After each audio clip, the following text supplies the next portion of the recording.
Hello, hello. Welcome, everybody. This is Neil with Portal to Ascension. Welcome officially to day 3 of the Awakening Conference. Hope you're all doing beautifully and really excited today. Last 2 days were amazing. First day, we really opened up the energy, had some transmissions come through. And the second day, yesterday, if you were tuning in, it was pretty awesome. I'm super inspirational. And just afterwards, because, Flo and I are here in Spain, it ended around 11 o'clock, but I was just feeling that energy because not only did half the day were we like super galactic and channeling, but then we grounded in the energy with practical tools and awareness on really how to create that shift for ourselves. And something that's been coming to me a lot lately, I guess it's been kind of unfolding for many years. And knowing this, but implementing it is different, right? That the way, like the whole term or the phrase, feeling is healing, really tapping into what it means to be human rather than escaping and trying to leave the body or to go into a state of bliss and ignore the feelings of what it means to be in this reality. And as we're all quantum beings, the external reality is a reflection of our own inner world, our own quantum world. So as we continue to go within, it's quite a science actually. We're going within the subatomic particles, right? Everything below an atom, through that wormhole, through that singularity. And as we do that, we clear out so much of this energy that has been holding us from becoming our full potential, moving into this new reality. And then the external world has no choice but to reflect what we've been doing within ourselves. So we're going to continue today. We have a really beautiful, fun-packed, expansive day for you all. Want to just check in with you all before we go ahead and start. Go ahead and say hello in the chat. Let's get some energy going here. I'm going to make a few announcements in a moment, and then we're going to get and bring on Isha Patel, who's going to be your host for this morning, and we'll get into the presenters for today. So welcome. Hello, Christy. Hello, Bethany. And if you want to share, and how was yesterday for you? How was the first day? Did you get to check it out? Did you tune in? Was there something that came up? Maybe you want to share a word of what you feel or what you felt.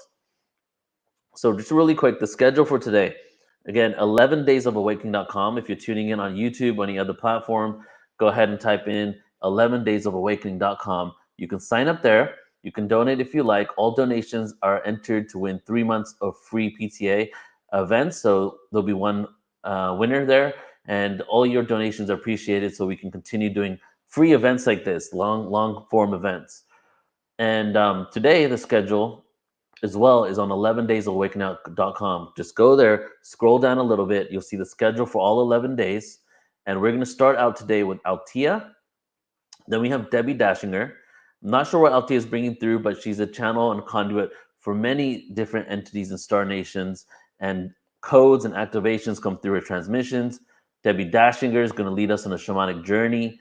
Anita Moorjani, she's going to be speaking about her near-death experience and what she learned from the other side and what that means for how we can implement that awareness now with that expansion that she received when she was there. We have Flo Karuna coming in soon, and he's going to join me in a second here as well. We have Jehan Sattaur, Sarah Brexman Cosme, Debra Giusti with Ascension tips, and then we're going to end the day with Michael Brampton Maria, who is a Grammy-nominated native flute player, to end the day with some beautiful harmonious music.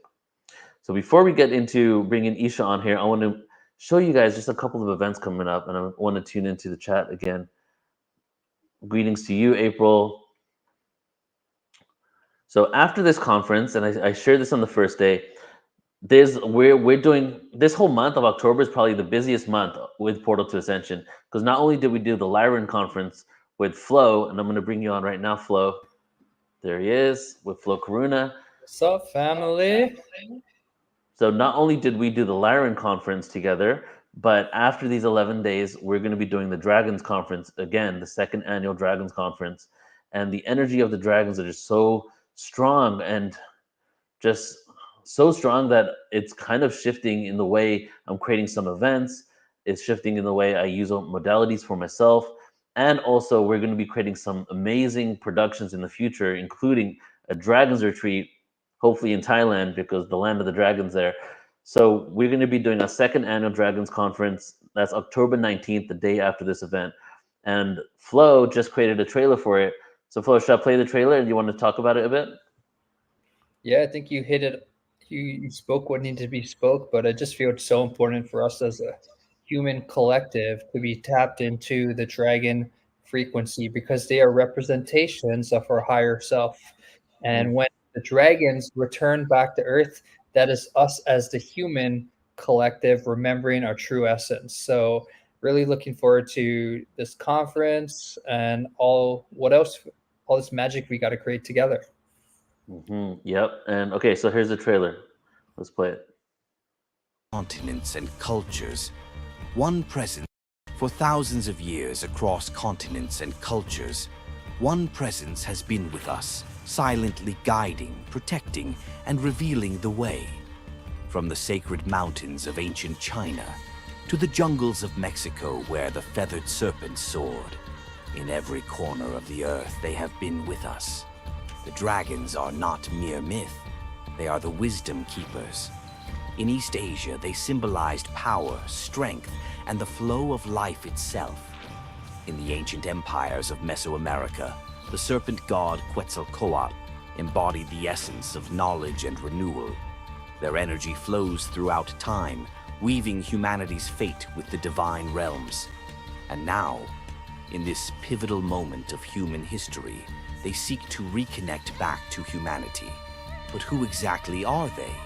And why have they never left the ancient seers, the shamans and mystics of every culture who knew their power? Join us on this sacred journey to the dragons with star codes and portal to Ascension as we uncover the truth of the dragons with channelers, historians and mystics in this one-day conference on October 19th. From light language to celestial guidance to the wisdom of ages past, this is your time to activate with the dragons.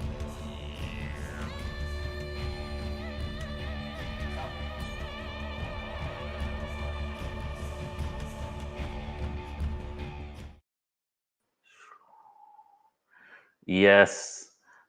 Such a beautiful trailer, brother. And I feel the energy for sure. So I'm going to share the screen now just to show you guys. And these beings. I mean, we can talk about this forever. We've done some dragon shows on Portal Ascension YouTube. You can check it out. And I'm actually watching that video, I felt like a tingling sensation in my head. Because I feel we're really paying reverence to these ancient beings that the energy around them got distorted, and they are returning. The energy is coming back. A lot of these beings were actually physical beings. Now many of them are in the etheric realms, and it really is representative of what is happening on the planet right now, with the shift in consciousness, with hidden secrets coming out to the surface, with the fire, the transmutation energy coming through to burn away all the old, to make make room for something new.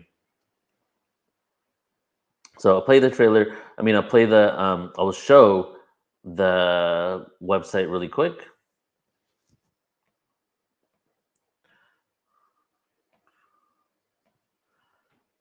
Flo, you want to jump in here and talk about some of the speakers?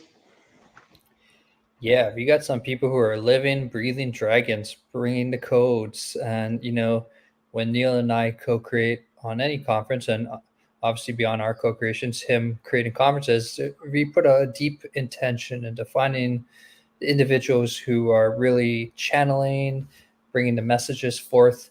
And this is a pretty powerful group, I must say. We have Nanakasha, Bridget, Carla, can't see the names anymore, but yeah, we got a whole crew of people: Aaron, Raquel, Antonia, and Adam Apollo, Vox. So you're in for a magical treat this day. And you know I often find when every time we do these conferences with such a strong intention that it shifts every cell in your being. And I'm pretty sure, Neil, you can attest to that. When we did the dragons conference last year, the energy of the dragons has still been embedded with me to this moment, and Yeah, I'm man. very excited to see how we take it to the next level from this conference, because there's so many layers to the dragons, and it's going to be amazing. We'd love to have all you beautiful souls here with us. Exactly. And it's last year was a huge activation for me after a few months of my regression and my dragon regression, where I didn't even think I would see the dragons, didn't even know I had a connection to them. And the dragon energy isn't specifically to them. It has to do with our ancestry, has to do with Kundalini, has to do with the underworld. The birthing process is what came to me in regression. There's so much there that so much beauty for us to unravel when it comes to this. And then moving into the year of the snake afterwards, the serpentine energy just continues. And this is really representative, I feel, of an awakening to this greater truth. There's a lot of shifts that are going to happen this year, a lot of realizations, and next year. So hopefully this becomes an annual event. We're doing two for now. This is our second one. I just want to read this here, and I know Alan wants to jump on and talk about dragons too. Together, we will enter the mystical realm of dragons and unlock their power and our ancestral connection. This transformative conference offers a unique opportunity to tap into the energy of the dragons and ignite personal transformation. From channeling to light language to historical lessons and more, this gathering is in reverence to the dragon races. So if you guys are Oh, I interested, love that. I know, right? If you're interested, we go for 11 days here, day 3 today. Next day afterwards, continue the fun with us and come and be a part of this dragon activation. It's almost like we're just picking up momentum up until that. So after 11 days of this, we go straight into that conference. So it's going to be really high energy. And you can find out more, portaltoascension.org, and then just go to upcoming events, and it's right there. So Well let's said, bring brother. Alan on. Hey, good to see you guys. I think the dragon energy is not just about the past mythic understanding, it's about the future. It's about the awakening of a level of consciousness that's like the dragon. We've been stuck under the matrix, we've been stuck in this very limited way of thinking. What the dragon power does is open the fire of consciousness, the ability to expand beyond the 3D. And it's not just an archetype, it's a direction for awakening humanity. And that's what's so exciting about you're bringing this energy back into awareness. So people think it's just part of the past, it is part of the future. And this is what we're embracing, the dragon power in us to transform. So that's why Yes. I'm happy. Yeah. Really well Beautiful. said, Alan. I feel Mm. like that is the essence of the dragon energy. It's that ability to transform. And Mm. we're in a world right now where we need the dragon energy to transform the corruption, the systems that we have in place, so we can enter this new level of consciousness. And Yeah. I just echoing everything you're saying. Well, I think the new level is all the channeling that's happening. For me, it's really the connection to the infinite, to a dimensional reality that we've had inside our own brains, but we've shut down the right brain awareness. So we got lost in this logical, rational 3D world, what Ken Wilber calls flatland. We got lost in the flatland. We didn't see the magic that's all around us. But now we are. And that's the gift Portal to Ascension brings. What you're doing, Flow, what we're all doing here is bringing magic back into the world, because magic is real.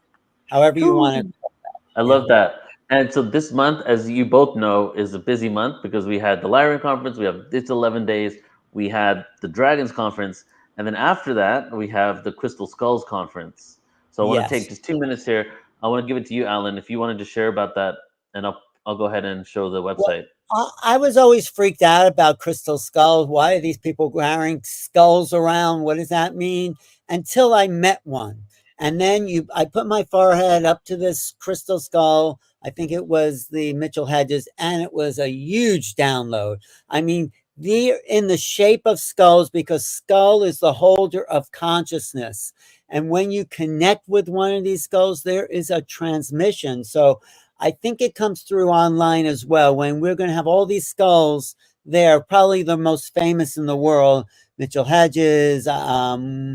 Who else? We have Einstein, who is probably one of the largest skulls there. There's Carolyn Ford with Einstein. There's Bill Holman, who inherited the Mitchell Hedges skull. There is Star Fuentes, who has a Crystal Skull University, and she's amazing. Jody Sirota, great channel. Stephanie Lodge has some beautiful. Shavante has another, I think, really ancient skull.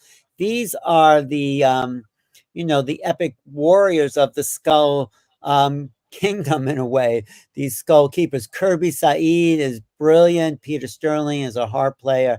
Of course, Michelle is good. Sherry Winfield has another beautiful skull. I've met all these skulls in person. So there is a transmission that happens with these skulls. They're the skulls. This is Greenie, a jadeite skull. A lot of these are pure crystal skulls. I just was with Heartstar, which is a Tibetan crystal skull. It's probably the oldest skull around. And it emanates. I picked it up and it said, no, it doesn't. It said it didn't want to be held. It was actually getting hot in my hand. I had to put it down. So there is some kind of consciousness, dimensional presence in these forms of skulls, and another magical doorway into this this opening of consciousness. So we have to trust what's coming to us and how we interact with these new levels of awareness. And these are tools. We give them power, but there's also an essence in it. I say a screwdriver doesn't work until you use it. So it's like these tools we have. They're working and interfacing with human consciousness. And that's why, Neil, another portal to ascension opening you're doing, it's like you are really at the forefront of this whole transformational movement. Thanks, And brother. thank you. Yeah. Yes, this is, as I said, it's a busy month, and some of the most powerful events that we've done all year, all happening at once, right? So just stacking up on the energy. I also didn't really believe too much into, or didn't give too much credit to the awareness around crystal skulls until we did the online event 2 years ago, and I started experiencing it, speaking to the skull keepers. And the best form of holding data within hard drives, in computers, even in microwaves, are crystals. So for ancient civilizations that are at a high level of advancement or conscious awareness, that they can embed information into crystal quartz, it's like, I don't even know how many terabytes of data you can put inside of one of those things. It literally holds the living memory of ancient civilizations, and some of these civilizations not only put it in there, but some are newer skulls that have been activated and have also been embedded with awareness and all types of information as well.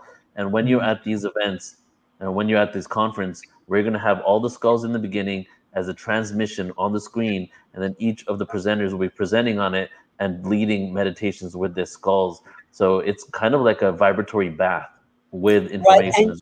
And not only that, if you do a kind of scrying process, I did it with Mitchell Hedges' skull, you'll start to see other forms inside this crystal. I saw UFOs in there. I saw other beings inside. It's like an ancient, about that scrying, that's what crystal balls were about. You look into the crystal and things start to form in your visual conscious perception about future, past, parallel lifetimes. This is another power of crystals to be interdimensional that way. So I also have to say one more thing, Neil, because you're doing this like kind of epic run here in the fall. It all kind of culminates in the Galactic Cruise that we're doing December 14th to 21st, where we could come together in person, go through the Bermuda Triangle, visit the ancient Mayan sites, do a solstice morning sunrise equinox as we return home. It's going to be a fantastic gathering of people that it's a kind of solidifying everything we've been talking about online. So it's great to be there in person, meet a good way each to other. end the year. Yes, see the physical. Are you coming with us, Flo? Absolutely. I will be on the cruise. I will be channeling the Dolphins and Whales Collective as we're gravitating over the ocean. Yeah, let's do a channeling of dolphins at the ocean and get them to manifest. Okay. Okay, done. All right. That'll be beautiful. Okay, so let's get into it, guys. So we're going to go ahead and bring on our first host for today, and Alan and Flo. See you guys a little bit later. Thank you. So everybody, join me in welcoming Isha Patel, our host for this morning. Hey, welcome, Isha. Hey, so good to be here. I'm enjoying the conversation you're all having so far. Yeah, it's going to be a beautiful month, and I appreciate you and everything that you do as well. So I'm going to hand it over to you, and let's go ahead and begin.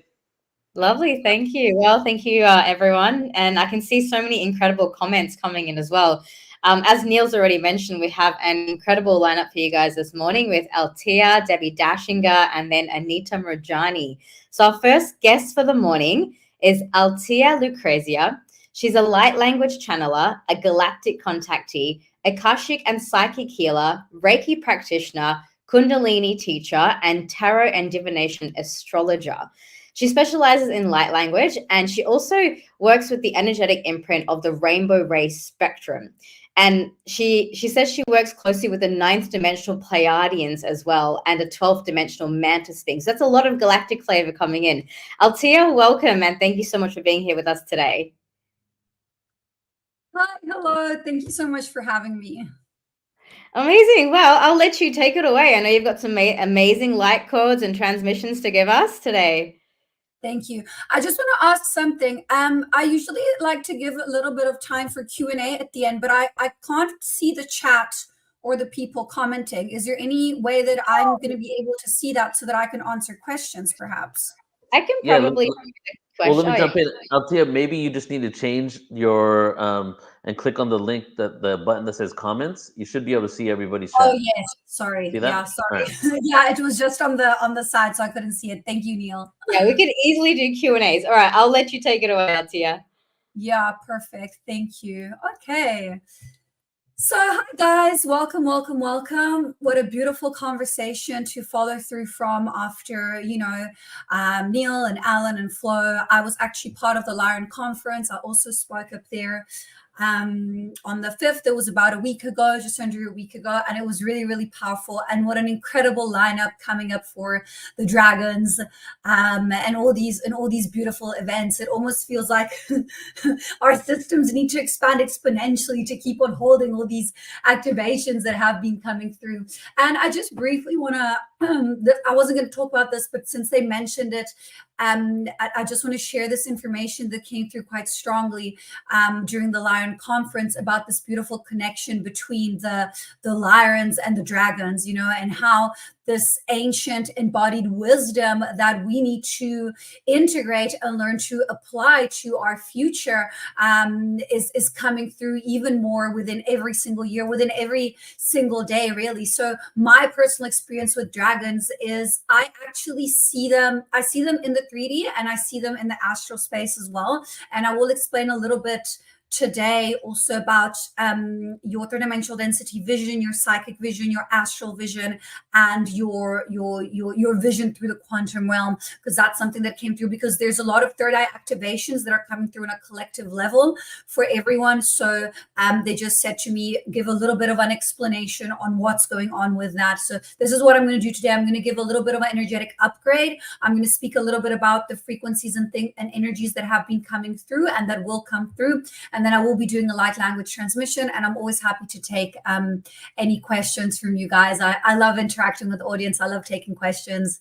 So thank you everyone for being here. Yeah, so with regards to the dragons, I see them as quite interesting. I'll see them within their own dimensional density overlapped into the 3D. So what does this mean? This means I'll see like a solid outline, but then I'll have to focus and consciously activate my vision to be able to see through the matrix construct, and then I will see the actual dragon being itself. And let me tell you guys, they are so beautiful. They come in all different shapes and sizes. Some have wings, some, like I work with one who's like, the best way I can describe it is a mixture between like a phoenix and a dragon with fire. I'm a fire sign. I work a lot with fire. So that's one of like my main ones. And I say he because it has a more of a masculine imprinting energy. He actually comes through my third eye. So when I have to do some work on someone's system, and this very beautiful dragon comes through, he will actually anchor within this reality construct and come through my third eye. So he just he kind of comes out and like flies out, sort of thing.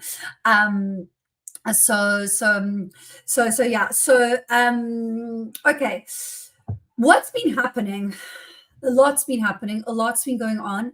There's been a complete full system recalibration for most of the people.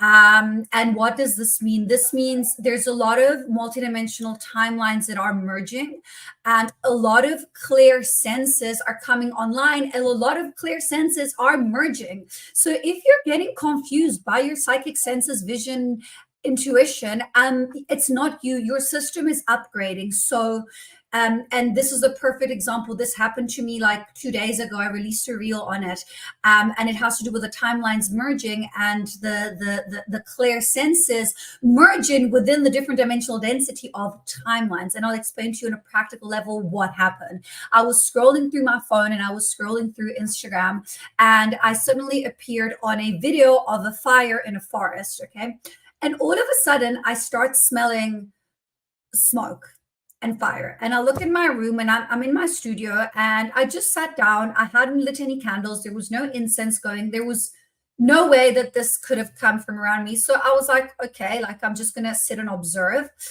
Then I scroll down to the next story, and the next story is someone making a mold plaster of someone's teeth, like at the dentist. And if any of you have ever had braces or had this process done at the dentist, there's a very distinct like smell and taste and consistency that mold they put on your mouth has. Okay. I started tasting that in my mouth.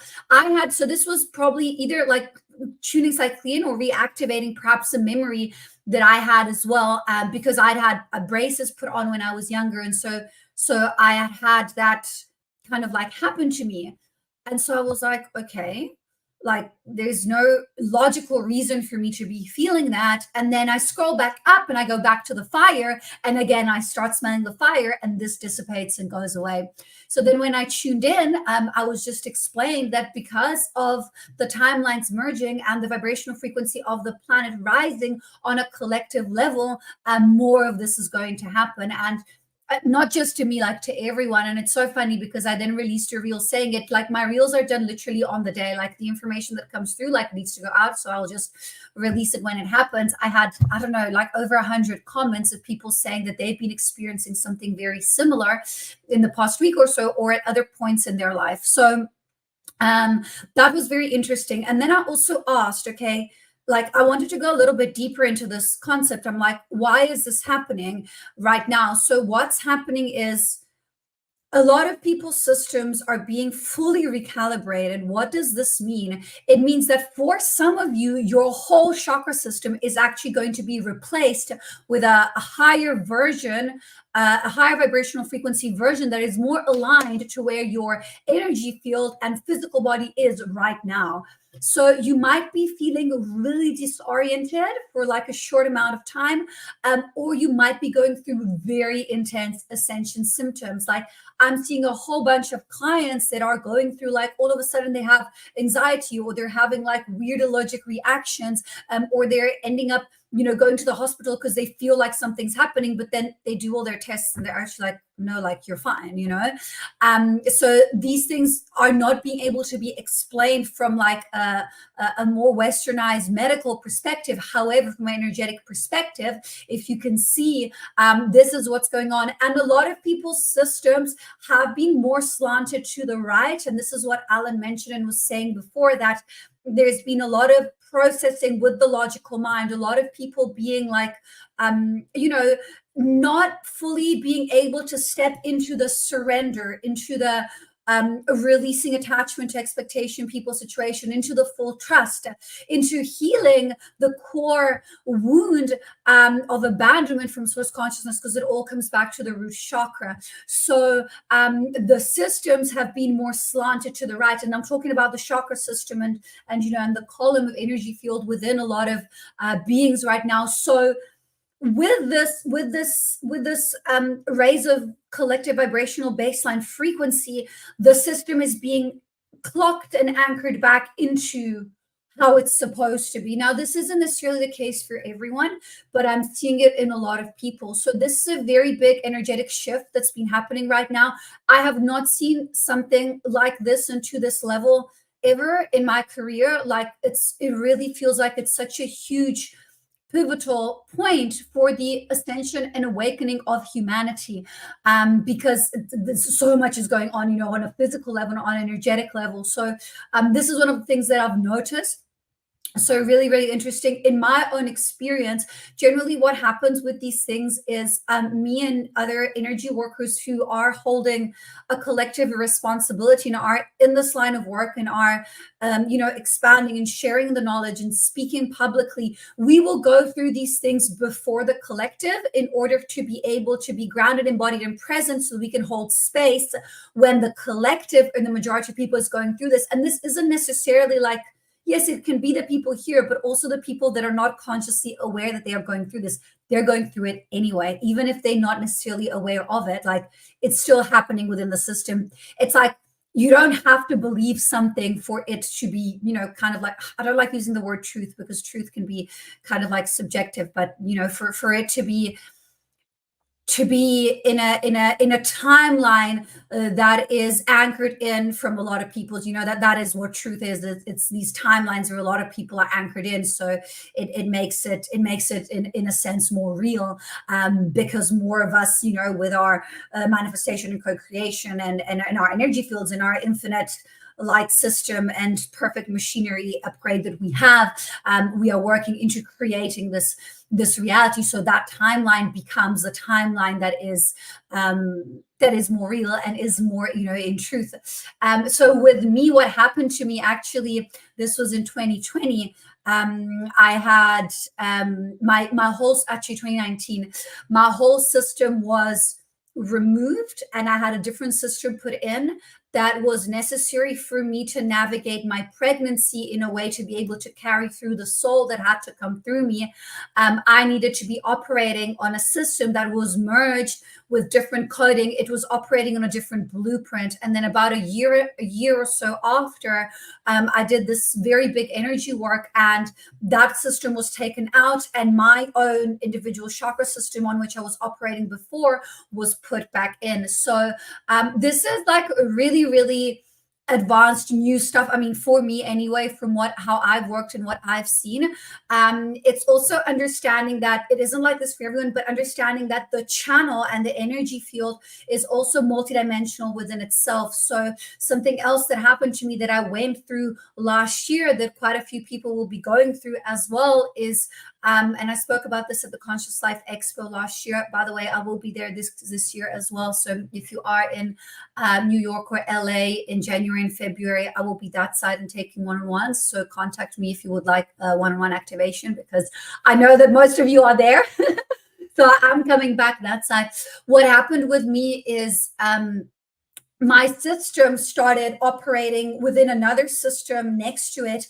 And then I slowly actually integrated 7 different chakra systems that were part of me in different multidimensional aspects and sides of myself. So I went through a very high level work doing soul fragment retrieval. And as I did that soul fragment retrieval, I eventually was able to re-anchor in all those parts of chakra systems and of myself that I needed for me to be more embodied, more present, or to activate more, to expand more.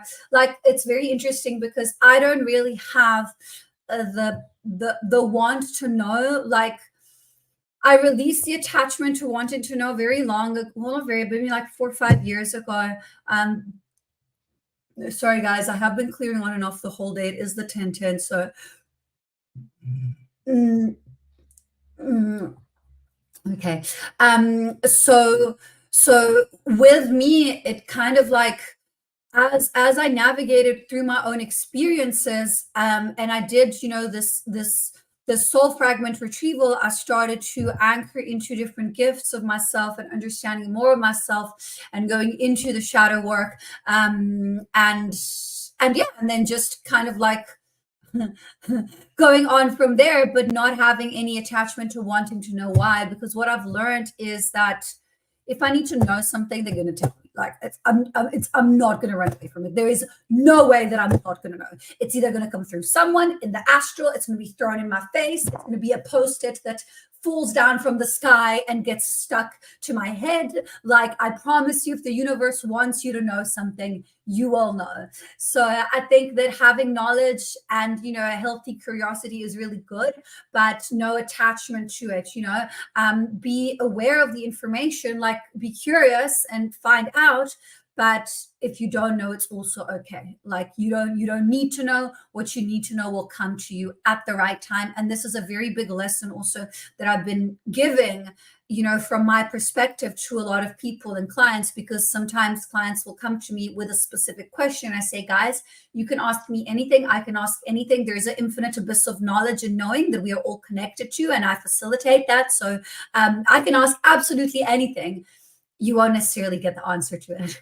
You know, so you can always ask. If you don't ask, you're not going to know, but it's not necessarily that you'll get an answer for it. So yeah. So another thing that a lot of people are going through right now is really, really intense ascension symptoms, like I mentioned, because of this higher chakra recalibration that a lot of individuals are having. You have to rapidly let go of the old timelines, and that's going to clear in the physical. I'm not saying you're going to have like hectic injuries and things like that, but there will be weird pains and things that you won't understand why you have, but you have. So my advice would be to work with solfeggio frequencies to help with that, send lights and healing, and tune in and see. Like me today, no apparent reason, I was doing my yoga practice. All of a sudden, like my wrist just starts, like it feels like it's burning and it's on fire. And I'm not doing headstands. I'm literally doing like down dogs and sun salutations. It's not like I'm doing anything dramatic, you know. It's better now. But I was like, okay. And then they were like, no, you're clearing something through that. It's through the left side. And again, like explaining that, you know, because all these systems are kind of slanted to the right, we are moving into an era where we need to anchor more into our left side, into our emotional, into our divine feminine, into our surrender, into our unconditional love and trust. Okay. So that came through quite strongly to mention as well. A lot of releasing through the heart center, a lot of work with the forgiveness emotion. This is something else that when I tuned in earlier, they say, please, well, not please, that they kind of like sent me, you know, the option, and very strongly they were like, talk about forgiveness. And it's not even necessarily forgiveness of others, forgiveness of self. So many of us have lived through so many experiences, through so many challenges, through so many galactic incarnation, through so much galactic conflict and war, that right now the state that humanity and the collective is in is making resurface these karmic traumas and emotions. And for some of you, it's going to be difficult because you're going to remember things that you might have done that now you'd be like, oh my God, like, why? I mean, I had lifetimes where I was like poisoning people, like, which now I'm just like, what, you know? And when that came up, it was actually quite intense because it's, I don't know, it's karmic law. Like I cleared that literally like projectile vomiting. Like I was sick, like vomiting. That was how I cleared that timeline. So I'm not saying it's going to necessarily be like that for you guys as well, but it's really a matter of forgiveness of self and anchoring into that compassion of self, that forgiveness, again, that surrender, that letting go, that allowing, that being present in the moment, being present in the now.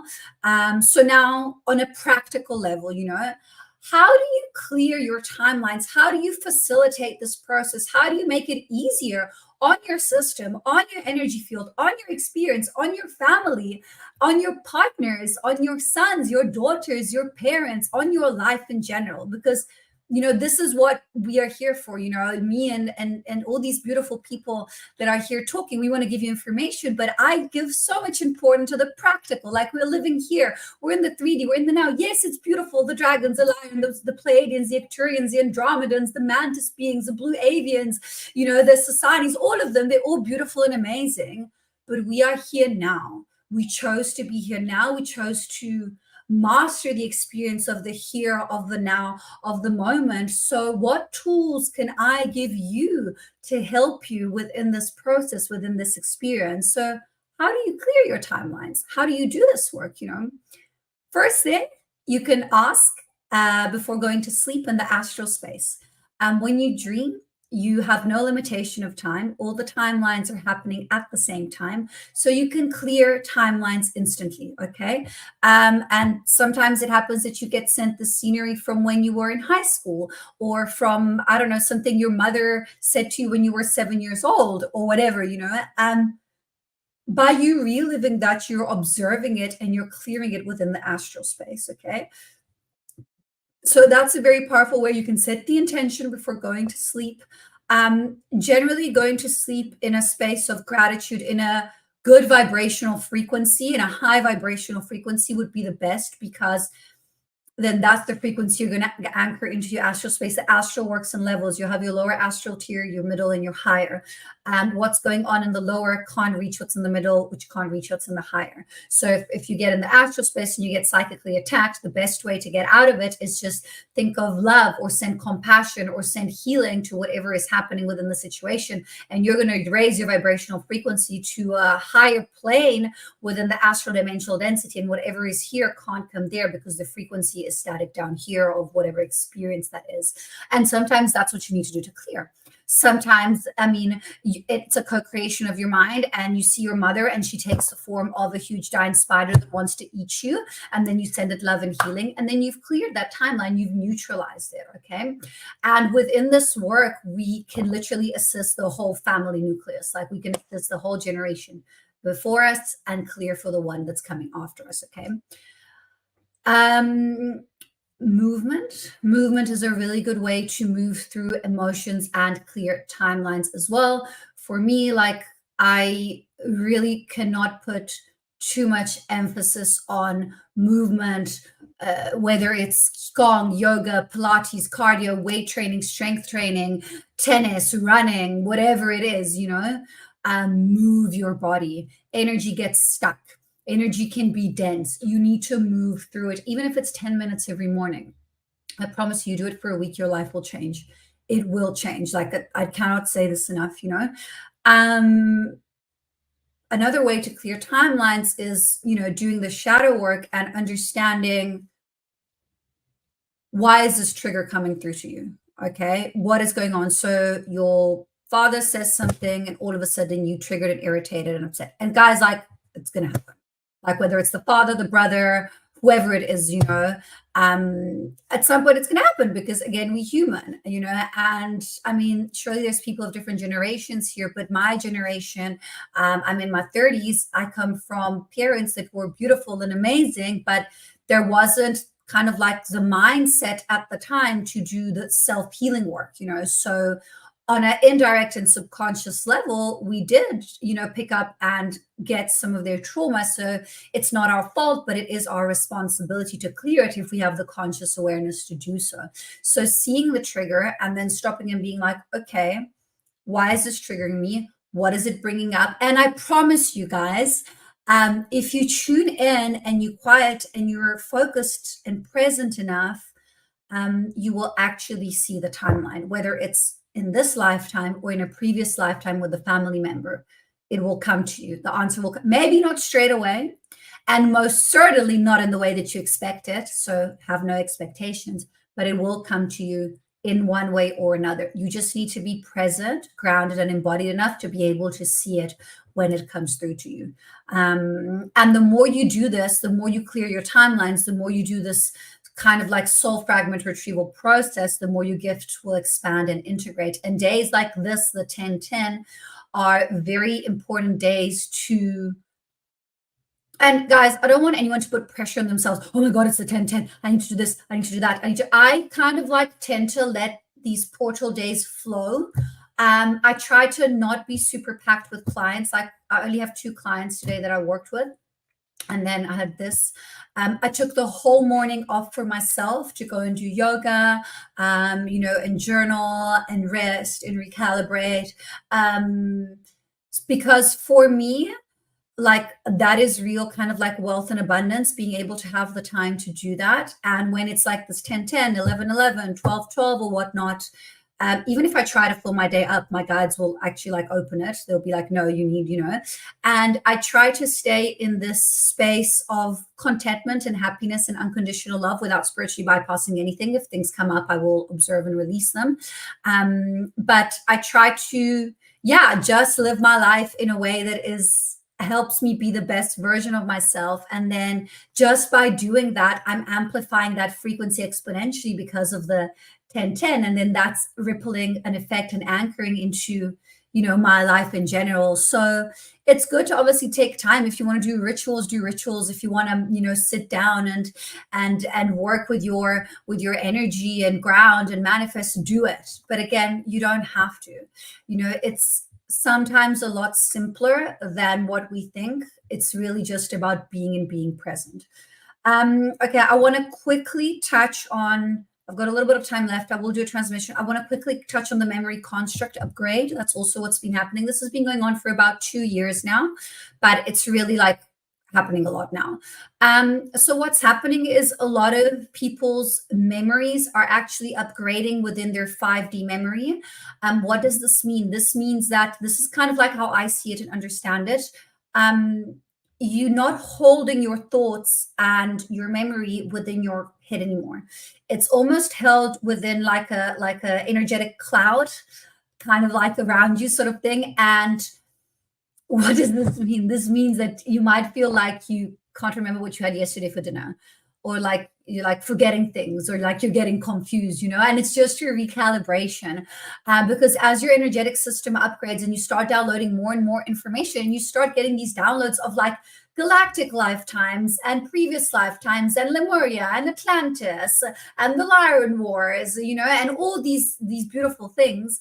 You're going to need, it's almost like you're going to need more space to hold the data, if it makes sense. So the memory upgrades within a 5D construct. And what happens is the DNA activates and things start to click, and you start to have the cognitive understanding of what it is that you're downloading, but you're not holding it within your physical. It's not being held within your like physical memory brain. It's being held within a fifth dimensional density memory brain, which is beyond time and space. Okay, so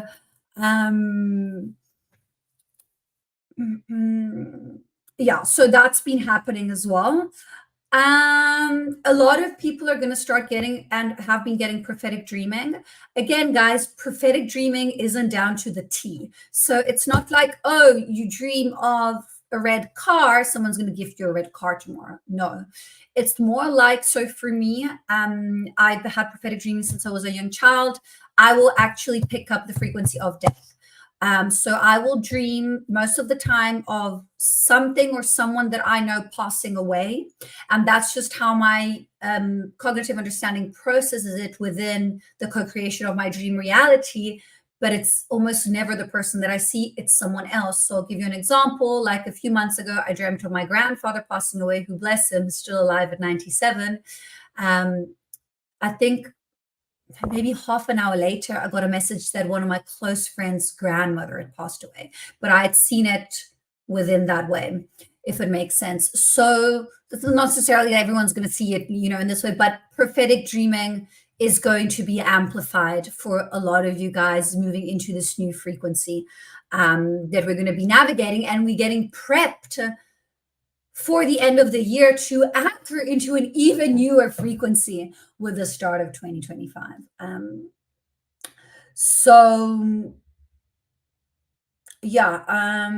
There's a lot of like ley lines and things that are being activated. There's one or two.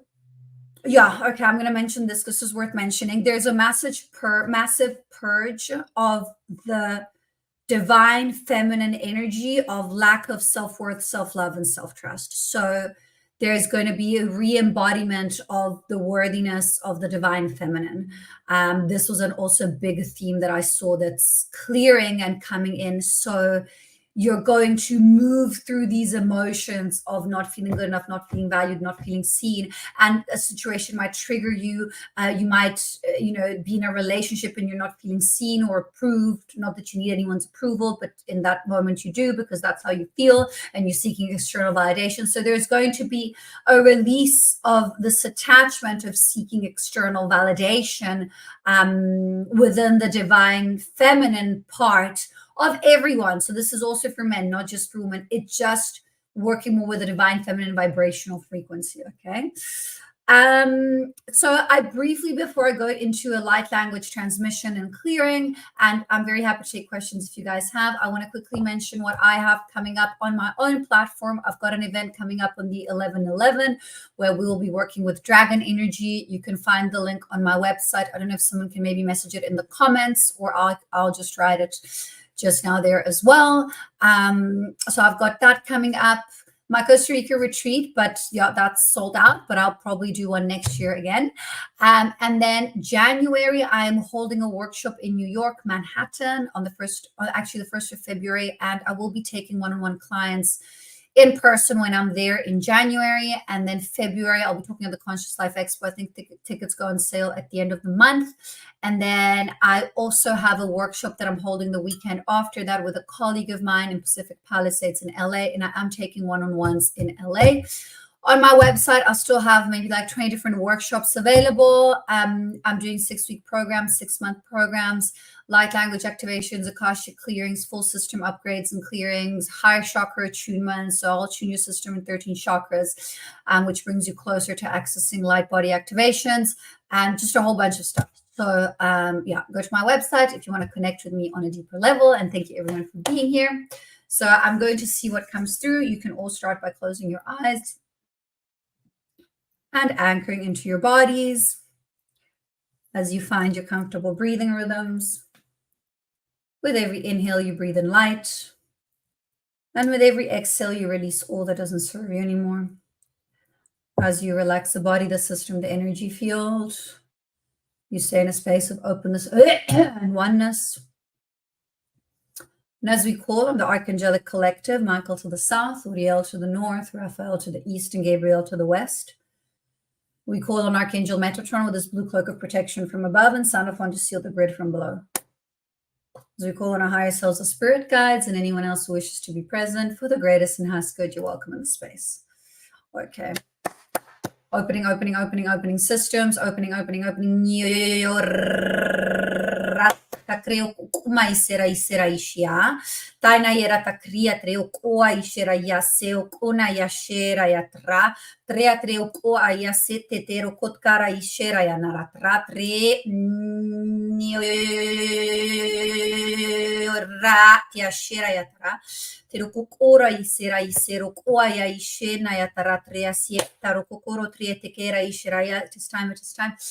It is time to anchor into truth. So this will work on the third. To anchor into love. Connecting. I'm doing an activation and connection between the heart and third chakras. Activating. Bringing in more light, divine rays, anchoring.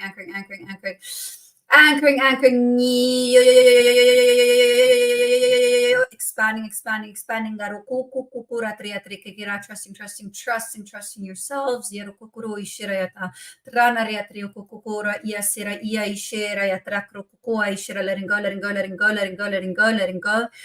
Letting go. Old programs, paradigms, structures, clean, releasing, opening, releasing, opening, releasing, opening, releasing, opening, clean, releasing, letting go,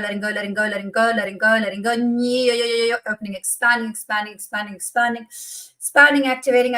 activating, calling in divine rays, anchoring, rainbow rays, blue rays, green rays, violet rays, anchoring, angelic rays, yotoku, narashira,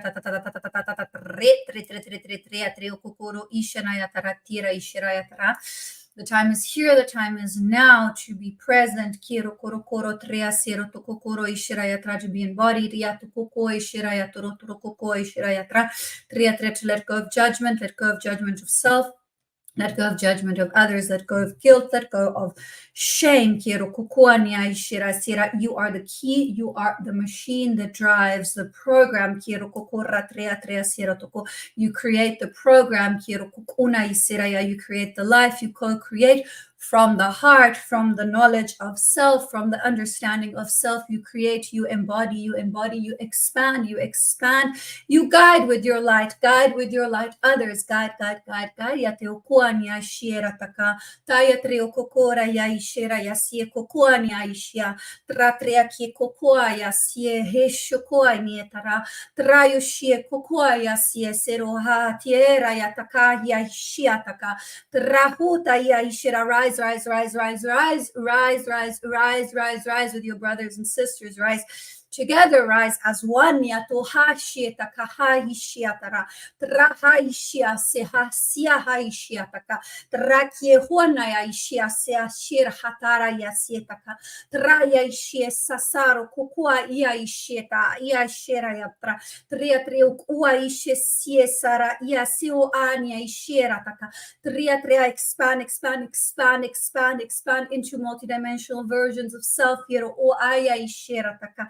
Yes, it is time to learn. It is time to remember who you are. Ya ishakara ya siesera yataka.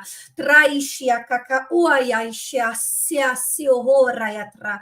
Trea sie kuhaishia saya tre akie kuaishia. Taina ya ishie sakuara trea kia siaratra. Treo kuana ya tre ashie kasiero oa trea sia rising, lifting, yashia hasiera yashiera taka, trea creo kua ya ishe hasiero hatia tara ya trea siera takara, trea tres is also peripheral activation, kia hua ishena yata, trea kie hua yara trea siwatia ishia hasiera taka, tahare ya ishe hasio kua ya ishe sara sira sia ishiro kua, let go, ya tokuro of what is weighing you down, kiro ora, you are light, become light, anchor into your light, infinite beings of light, trahasieta hashia sahatieta karaisherayata, trakie sahashia sarayatre, ntahia ishera isera yasiertia, pull the reins of your life, kiara isheraya sara iserayatra, ntaraisha, create, you are here to create from love, create with love, yasheha siera taratra, tayate hashie sakuko ayanaratrie sara ishera yatra, trea kuro create rebirth into newer versions of self, kir okura ishera yasara, embodying the all-encompassing infinite love, yate ora yasiatara ichi aishirata, it is what you are, tiro kura yate, it is what you've always been, it is what you will always be, anya ishera yatra, trea kiro kokura trea siesa kukua ishera yasiera kara trea siera taka ishera yatra, naharia isheha sieto kwa ishera taka, tra iatreo koko rea siena taka ria ishera yatra, Tahania Shirayatra, Treo Koro Aishira Sietaka. Okay, we are the Rock Collective. We salute you. Katia Shinayataka, Trea Treo Kokoania Sietukua Ishiraya Sera Atara, Trea Creo Kokoa Ishia, Nianaraya Seokoa Heshietaka, Rea Tre Kie Kokoatia, Tania Tre Akia Rea Treo Kokura Trea Sietaka. Rokreaniata yaishirsa, grounding, anchoring, grounding,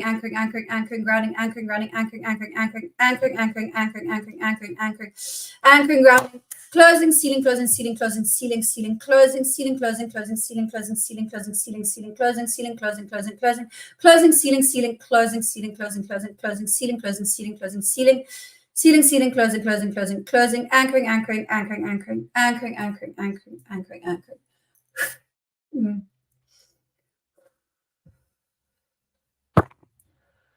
Okay.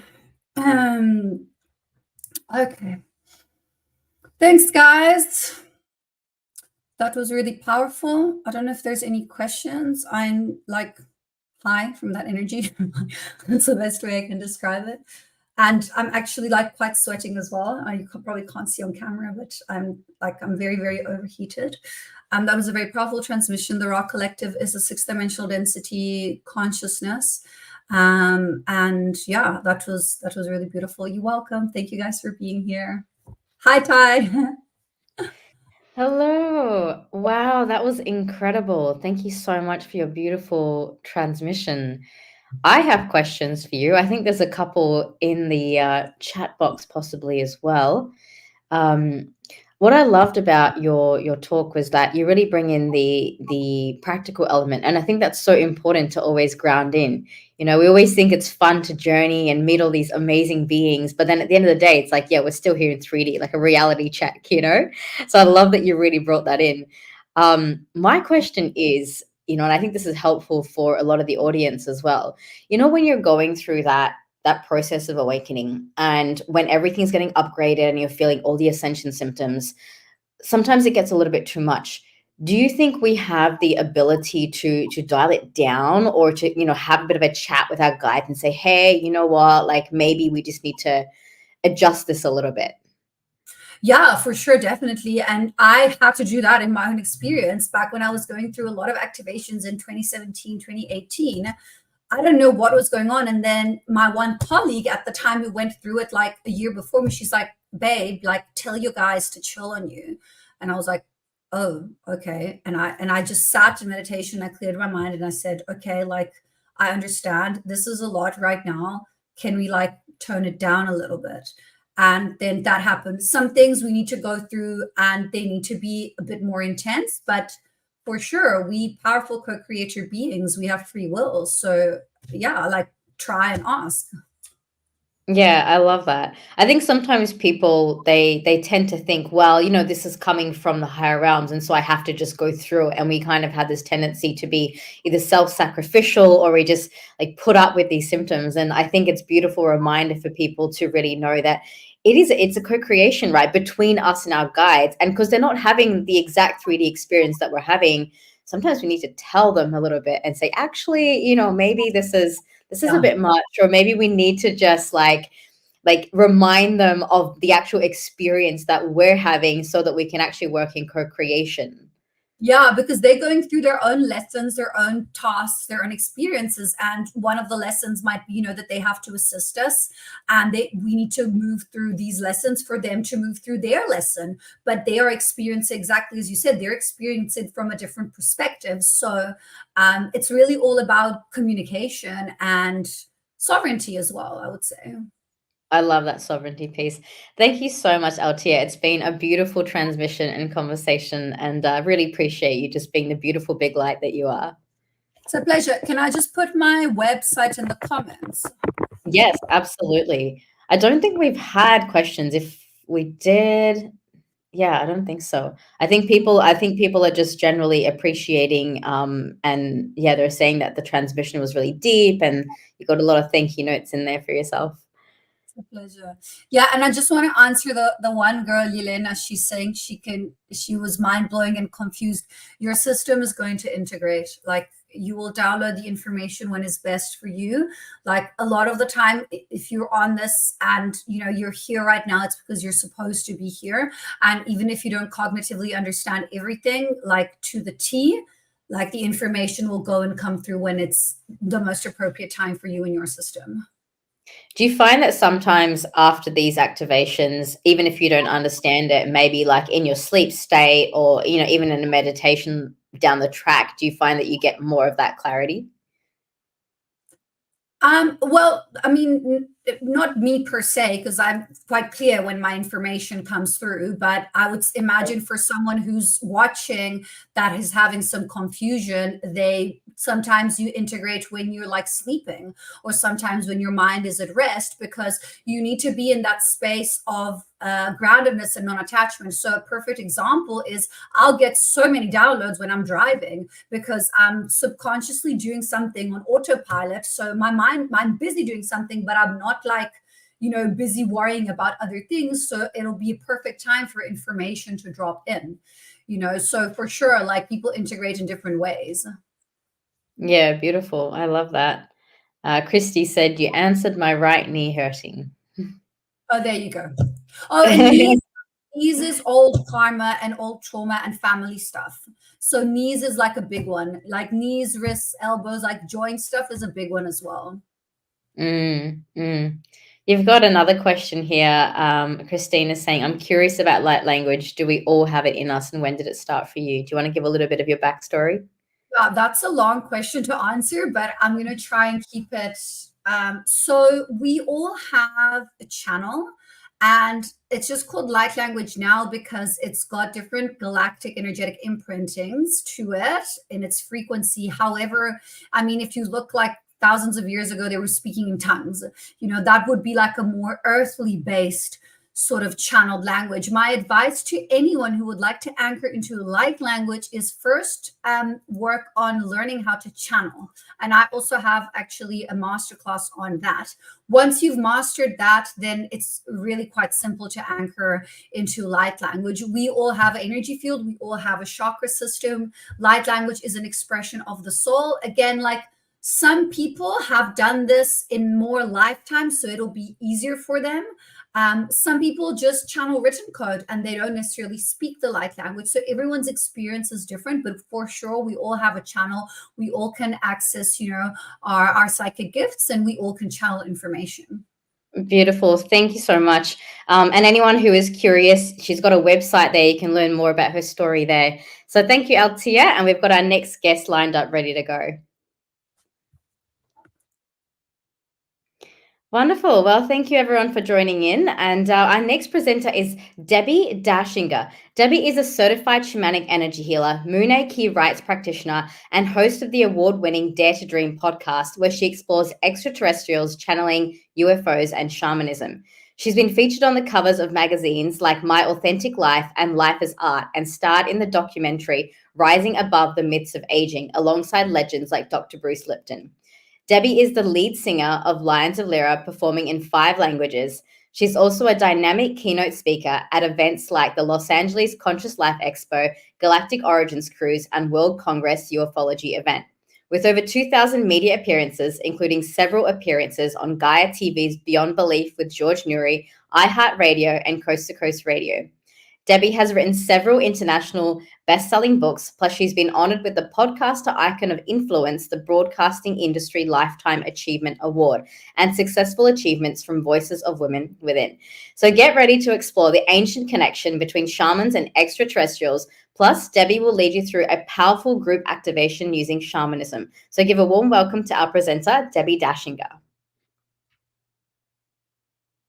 Oh, we can't hear you, Debbi. Can you just unmute yourself? Yep, I can. Thank you so much. Yeah, I'm a good student. I know to keep quiet in the background, but then I have to remember to not be quiet and let the voice sing out. So thanks for all you're doing this morning to keep it going. Hi, everybody, and I'm so excited to be here with you.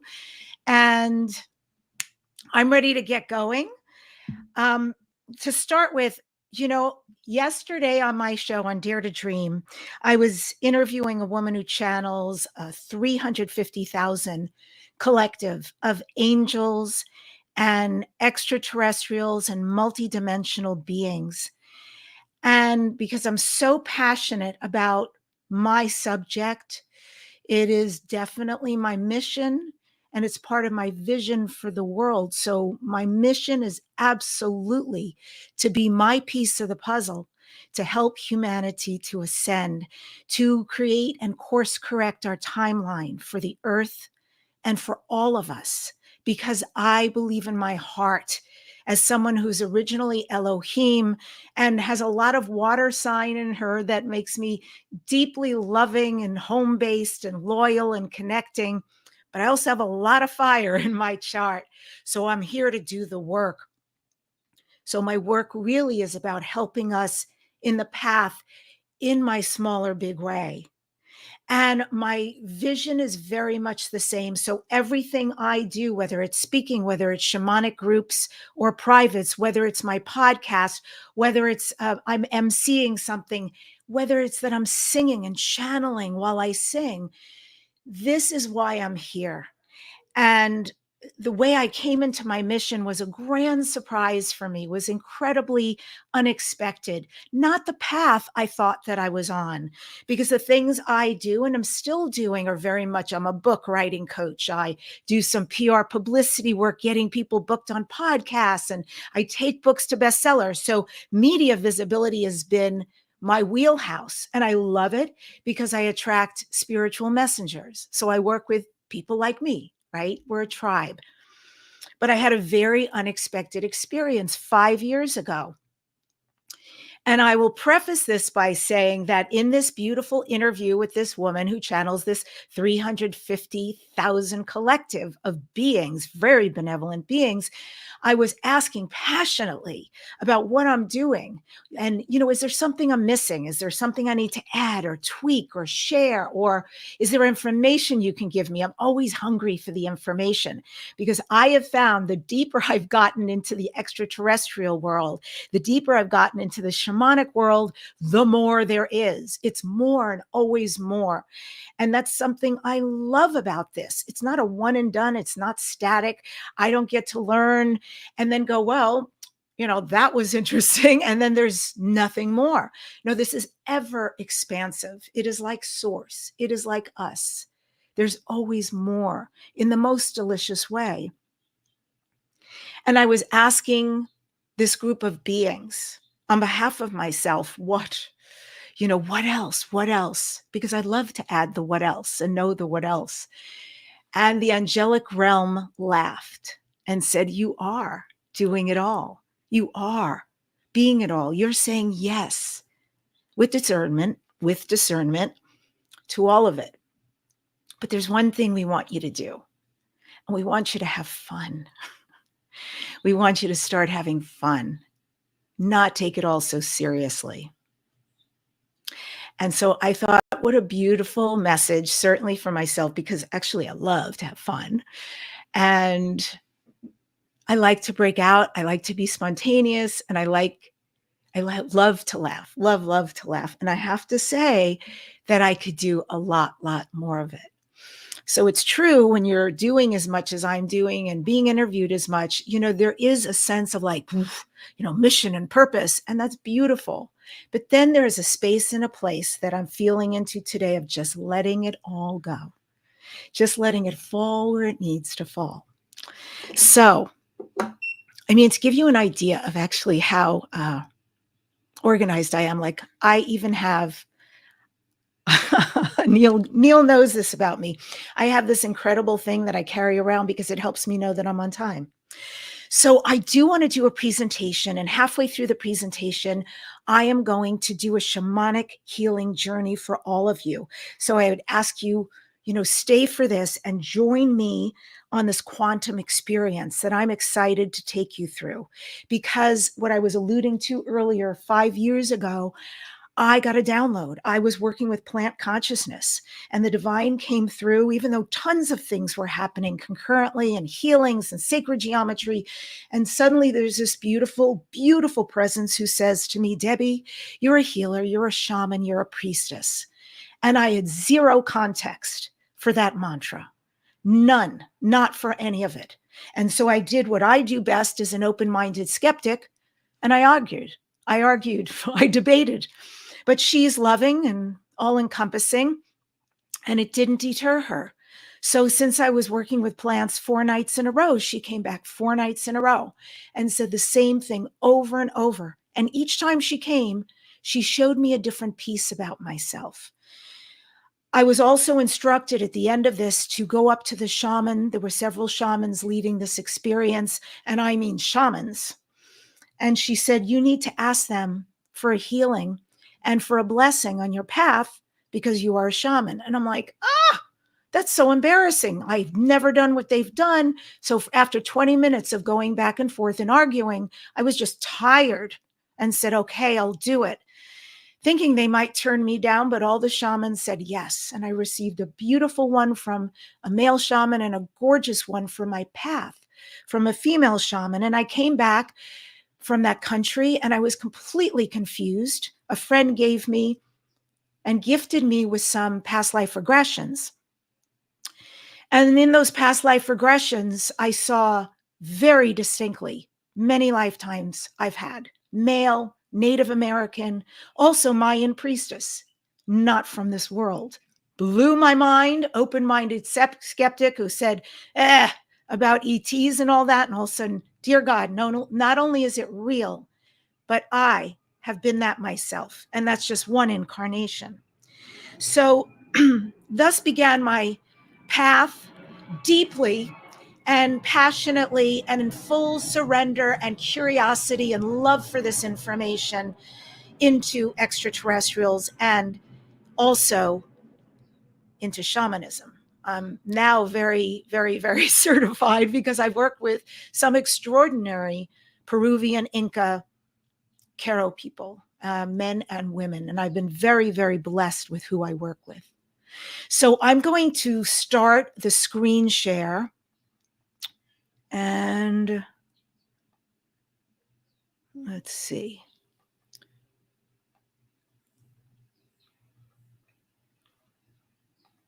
There we go. And I think I'll make this full screen.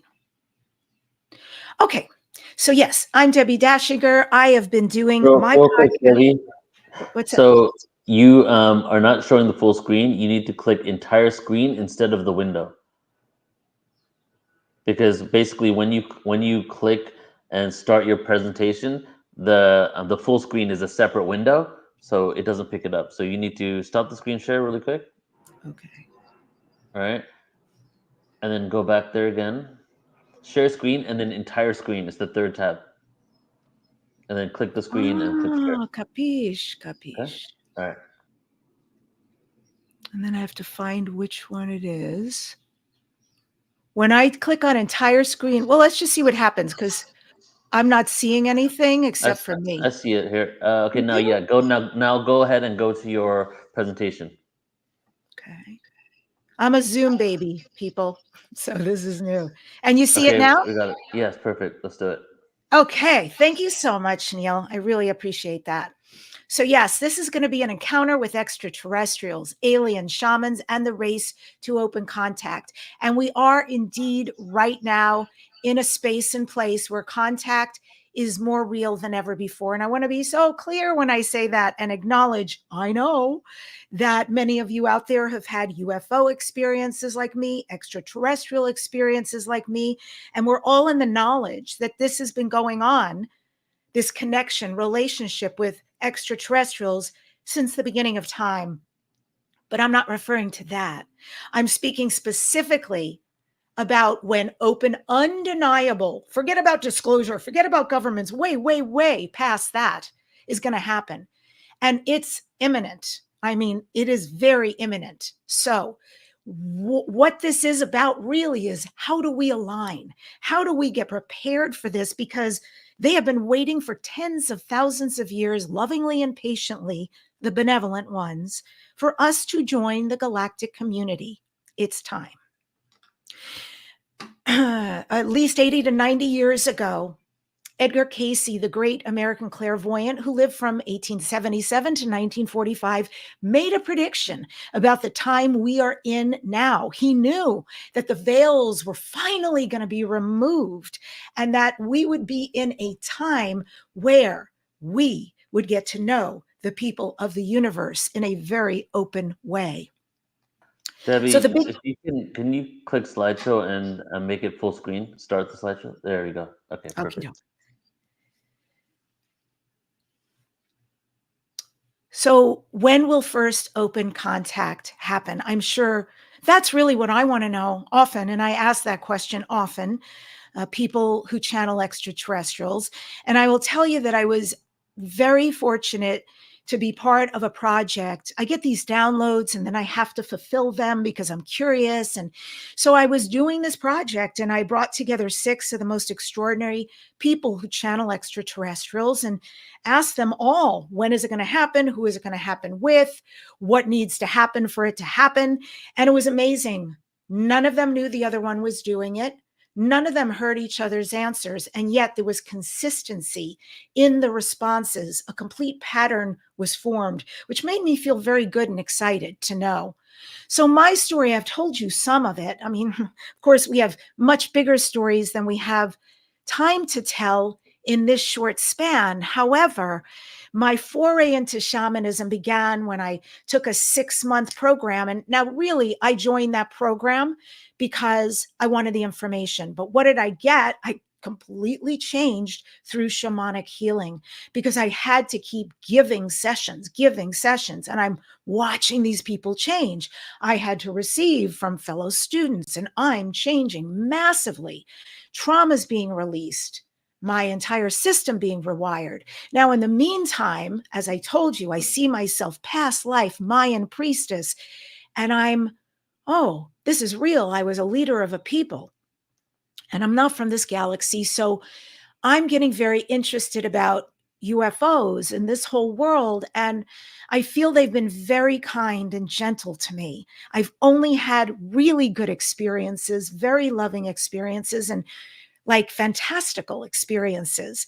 The picture to the right where you see this big, beautiful, creamy white was a time when I was with Lisa Royal Holt out in some sacred land in Arizona. And it was one of my first experiences. We had a break and I was just trying to occupy myself. And when I like to occupy myself, I do creative things. So I was using my cell phone, no flashlight on, no light on for the pictures. And I was trying to take a picture of a tree and look up from the tree through to the stars because it was actually quite beautiful. And every time I took the picture, I thought my finger was getting in the way. And so I have many of these photos actually in different sizes because I suddenly realized that's not my finger. And so I stopped, and you'll see at the very bottom, now that's an angelic orb. But what is above it was so huge, was taking over the entire tree and the sky. So I've since read up on it, and that is said that that is often a spacecraft. Very beautiful. And then off to the other side, this was a time we were in the Joshua Tree, and we were doing CE5 work. We were there till 2 a.m. in the dark, and we had a beautiful time. We wanted so much for something to come and make contact, and it didn't.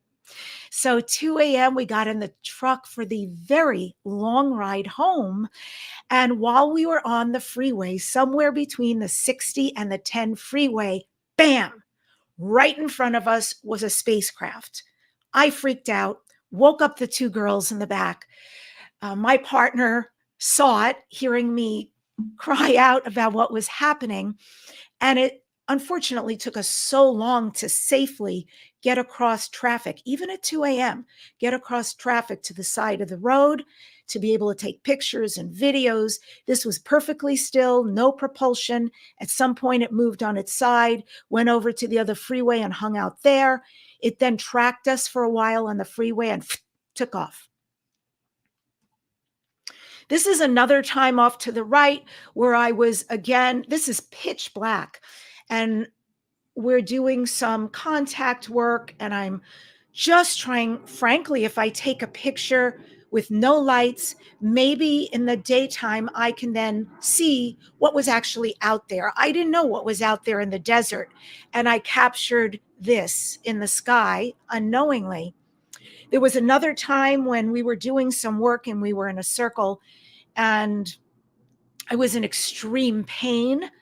I had a lot of hip issues at the time, and I was sitting in this awful metal lawn chair for way too long while we were doing contact work. And at one point I made a prayer and I said, "Dear God, help me, please help me, because I'm in so much discomfort. I just wanted the CE5, the contact work to end so I could get up without disrupting." And all of a sudden, the woman who was channeling starts speaking to somebody that nobody can see, asking them what they're doing here and asking them questions about themselves. Then she gets quiet. All of a sudden, a cell phone goes off saying, "Emergency, emergency." And people are so embarrassed, digging in their bags, trying to find what cell phone is that to turn it off. When I realize it's mine, turned off, and not even near me. So I apologized to the group. I apologized to the person leading it. And she said, "Please don't apologize, because we just had people come from 500 years in the future." And they're circling us right now, and they're here. However, 3 of them have been facing you. And when I was asking them questions, what are you doing here? And noticing what they're wearing and who are you, they were very annoyed with me because they said they were here to help somebody medically, physically. Wow. You know, what a blessing that they know about us, that they love us, that they care at that level to show up like that. And then at another time, I was at an event, that's the other picture on the other side, and I was really tired. So I went to bed at a decent hour in order to start the day fresh. When I woke up, I had heard, oh my goodness, there were all these spacecraft everybody had seen in capture. And I thought, can't believe I missed it. But that's life. I go on with my life.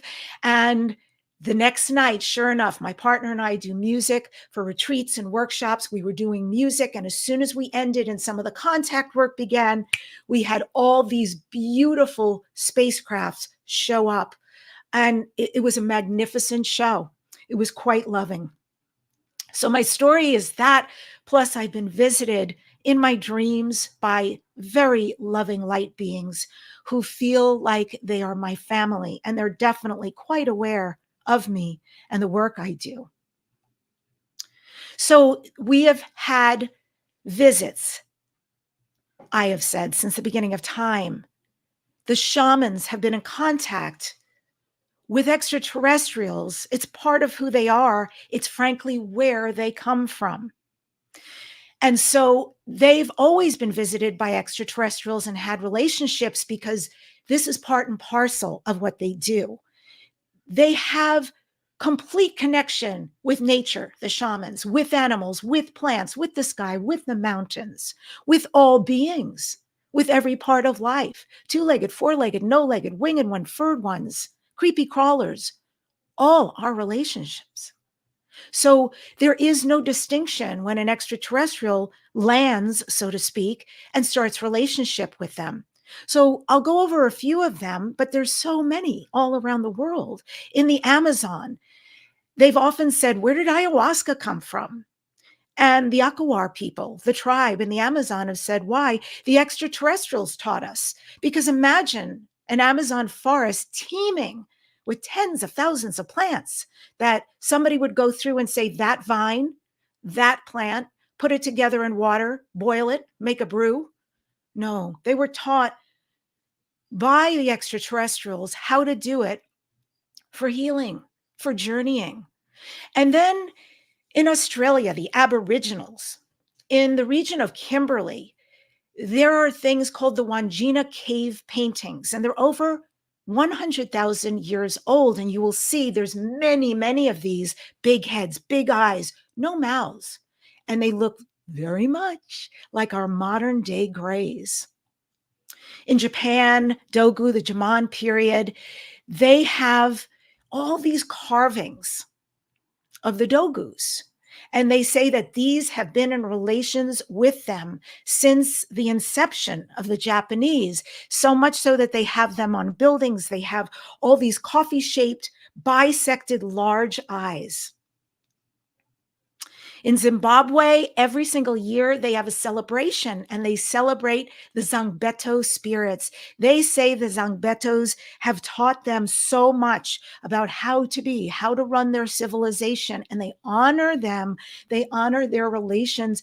They honor the fact that they take away all the negativity and bring in all the love. And then we've got these extraterrestrials from the skies who offer protection and wisdom. And definitely the Zangbetos inhabited the earth, so say the Shona people, long before the appearance of man.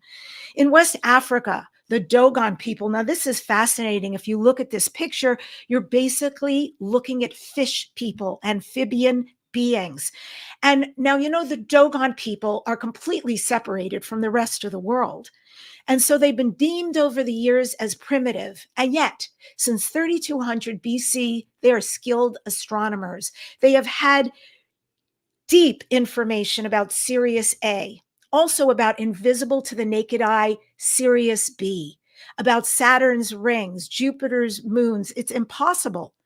And nobody's understood how would someone, A, primitive, and B, know at so early a time about these things. They say because we work with the nomos. The nomos, the amphibious beings, they came from Sirius. The nomos taught us, say the Dogon, all about agriculture, all about astronomy, all about civilization. And still to this day, they have a deep relationship with the Sirius nomos beings.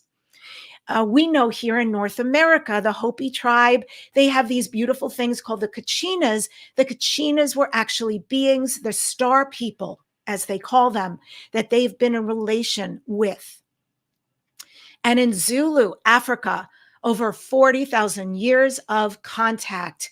And this is a depiction, one of the many drawings that this woman has done about those beings. What's very interesting is that in Africa, the word star means enlightenment or bringer of knowledge. So I'm going to stop the sharing now, and I'm going to go ahead and move into, let's see. Yeah, I think I successfully stopped that. I'm going to move into a shamanic healing for you. I'm going to probably turn on a better light here, but I do want you to see my mesa so you can see the stones that I'm going to be working with. I also have a rattle. And so start to get comfortable as I speak. I also have these beautiful feathers. I have some fires going here off on either side. And I'm just going to get up real quick to turn on a light, but I'll keep talking. And what I'd ask you to do is just get comfortable. Start to get comfortable and start to relax and be ready to receive. So I want to just work in this quantum shamanic realm with you. And if people can just write in the comments, please, if you could let go of one thing, what would you let go of? And I will put this in for you. So if there's anything just popcorn, some of the things you'd like to work on. And I'm going to ask you to please just start breathing. Let me stop that. Perfect. Close your eyes. Thank you, indecisiveness. Done. And take a deep breath. And I'm going to open sacred space over myself, my Viracocha. Past hurts, thank you. And then I'm going to open Viracocha over you. Thank you, coherence. Letting go of fear and disbelief, ADHD. Thank you. And now you can just relax and I'll let you put more in later, and you can do it with your eyes closed. Breathing to allow yourself to settle into a state of profound relaxation. Just feel your body getting heavy in the best possible way. Deeper into comfort with each breath. Breathe slowly and steadily. Putting all of that in. Filling you with a sense of peace and security.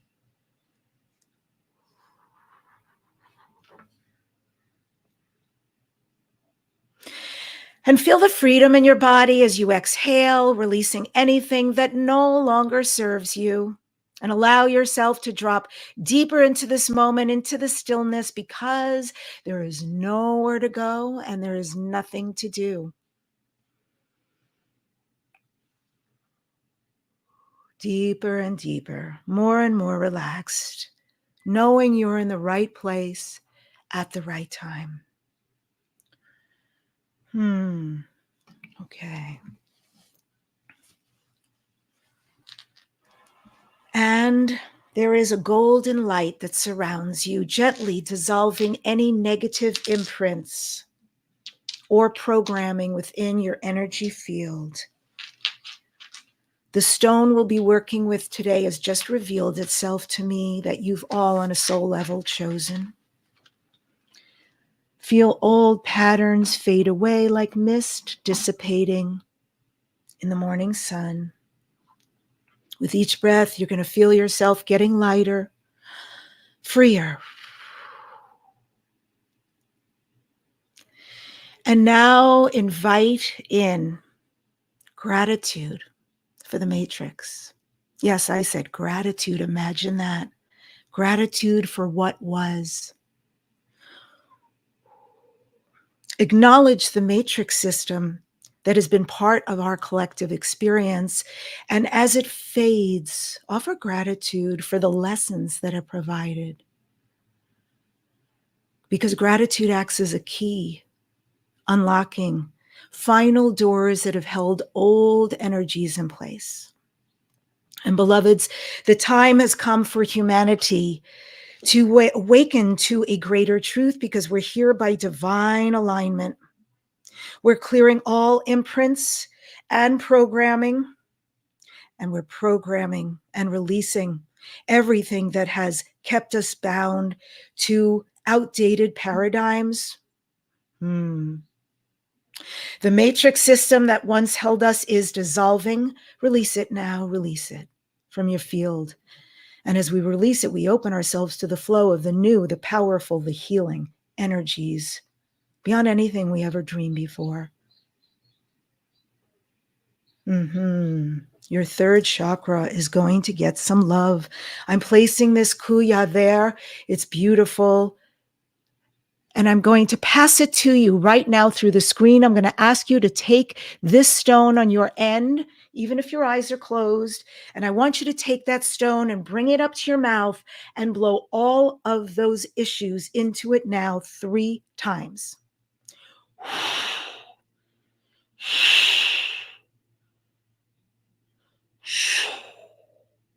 And now blow anything that you're unaware of that's getting in the way, known or unknown. Blow that into the kuya as well. Thank you. And now I'm going to ask you to pass it back to me through the screen. And I'm going to take that kuya and I'm going to put it on your third chakra. Thank you, thank you, thank you. So feel the light within you. It is powerful. It is dissolving, and collectively we are going to let go of chaos and confusion in the world. This chaos has been awakening for many as the hidden truths rise to the surface, to be seen, to be healed, to be integrated.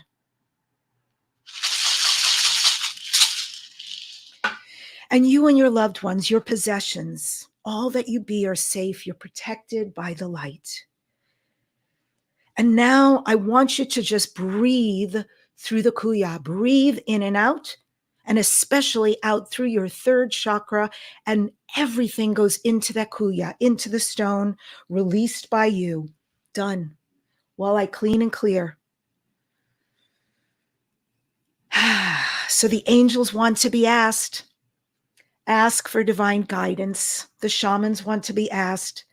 So listen, receive, and ask. What is it you want? What is it you need to do what you came here to do?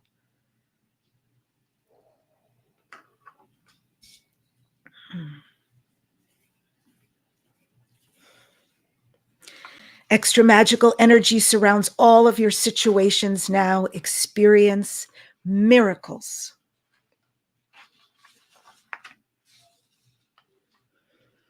Divine magic indicates there's a spiritual gateway that is open for you, and right now and going forward, your ability to manifest is heightened.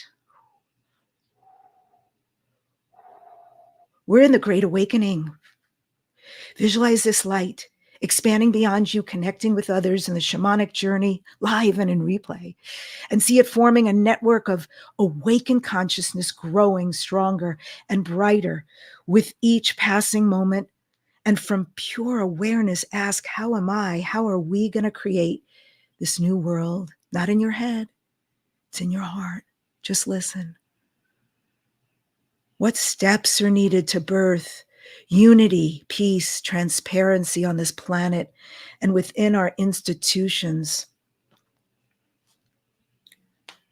We're creating a new world, and there's power in this collective intention. Feel the strength of our collective intention as we focus on a new vision for Earth. See it manifesting, transforming our institutions, our relationships, and our connection to beautiful Mother Earth herself. And send this intention right now and this love out to our benevolent star brothers and sisters, our star family. Thank you. Thank you for being so patient with us. Thank you for seeing us. Thank you for working with us. Thank you for helping us. And thank you for knowing we really are working on this so that we can join you. We know we don't have to be perfect, but we are working on this so we can start to match your vibration and frequency, because we are the ones who are writing the next chapter. You're an active participant in this new world. Feel the excitement, feel the purpose that comes with co-creating a brilliant reality, because together we catalyze this shift, the awakening of humanity. Beautiful. You're doing beautiful work. Thank you. This chakra is healed. See the world healed. Feel the vibration of peace. Sense the magic unfolding. We are not separate from this creation. We are the intellects, yes, but we are the architects of this new world. And in the space, you are free.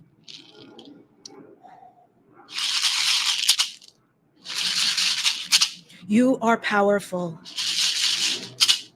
You are a being of immense light, and as we collectively rise, we write the next chapter of this story with grace, with courage, with love.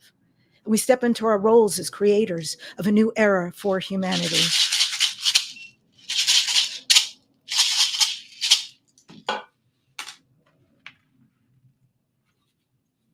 And now, feeling Mother Earth below you and connecting your heartbeat with hers, you can start to come back into your body fully, new purpose, new vision, taking a deep breath, allowing these energies to fully integrate into your being as you slowly return to awareness, carrying a knowledge. You're a powerful creator. You're an integral part of the grand and great awakening we all agreed to come here to be. The time is now. You're ready. You've always been ready. It's why you're here now. So shine your light. Do your spirit work. Walk your truth. Sing your song. We love you. We see you. We care about you. And it is time for you to trust you. And so it is. Aho. And so I believe I have at least a few minutes here. And thank you for loving this. And we love you too. It was an honor and a pleasure. And if you guys ever want to experience sessions like this, full hours, and join one of the groups or do privates, it's amazing. It's beautiful, beautiful work. So I'm going to go back to sharing the screen, entire screen. And so it is. And so here we are, back to the question, when will and who will contact us first? Well, I told you about that beautiful experience and project that I was involved in. And based on that, and then many since other people I've spoken to, because that project was only last year, but last year is a million lifetimes ago. And so here is the 411 coming from some of the most extraordinary, well-known extraterrestrial channelers of our time, and speaking with the extraterrestrials themselves. Probably numero uno will be the Pleiadians. Now, this is probably, but I'll explain why. The benevolent extraterrestrials are very clear. As much as many of us say, oh, I want to see them, I want to meet them, if we haven't already, like, what is that really like? What would that be like? I'm sure on some level, very strange, living in this 3D body and experience. So they want to ensure that we're not freaked out and that it is a slow, beautiful process, and that we start with extraterrestrials who look the most like us. So these are the Pleiadians, of course, one of many, like there would be a picture of one of many here on Earth. They are advanced They have advanced technology and spiritual wisdom. And although they're 541 light years away and they do navigate Earth and other worlds, it's not always by spacecraft. But I think many of us know that today, that often it is through energy that they have the ability to manifest in different places. They have been in contact and helping us since the beginning of time. Who else? The Yachiel. Yeah, I have a special relationship with Yachiel, and they are so beautiful and joyful, and they love us so much because we've got their DNA, right? We are connected literally as family. The Yachiel were breeded, if you will, hybridized from half human, and they live in joy. They have such affinity for us. And I recently found out that Yachiel, I always wondered, why is it pronounced like that? Because it sounds like Hebrew, the part. And so I found out that the Yachiel is based on the Hebrew word Yachel. So it means community, essentially. You could boil that down, a structure where the community can come together to shine brightly. It means community. That's why you're here. That's why we're here. Also, quite possibly, maybe third wave will be the Sasani. You know them from Bashar Sasani, and there's other Sasani who come through. Zeta humans, they are a hybrid. And just to be clear, their name is not Esasani. That's the name of their planet.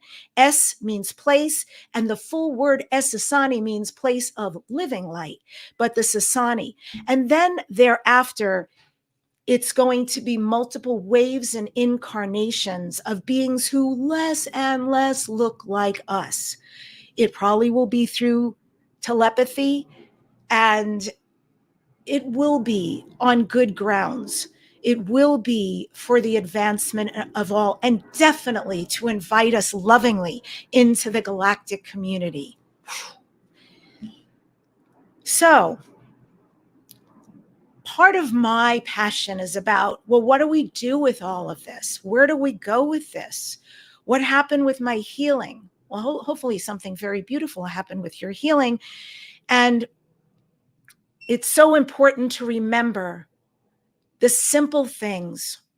We have, as a human species, completely disconnected from everything we were in the beginning, living on the land, loving the earth, knowing all the resources she so generously gives us. And we're doing terrible things to her in return for all she still constantly gives us.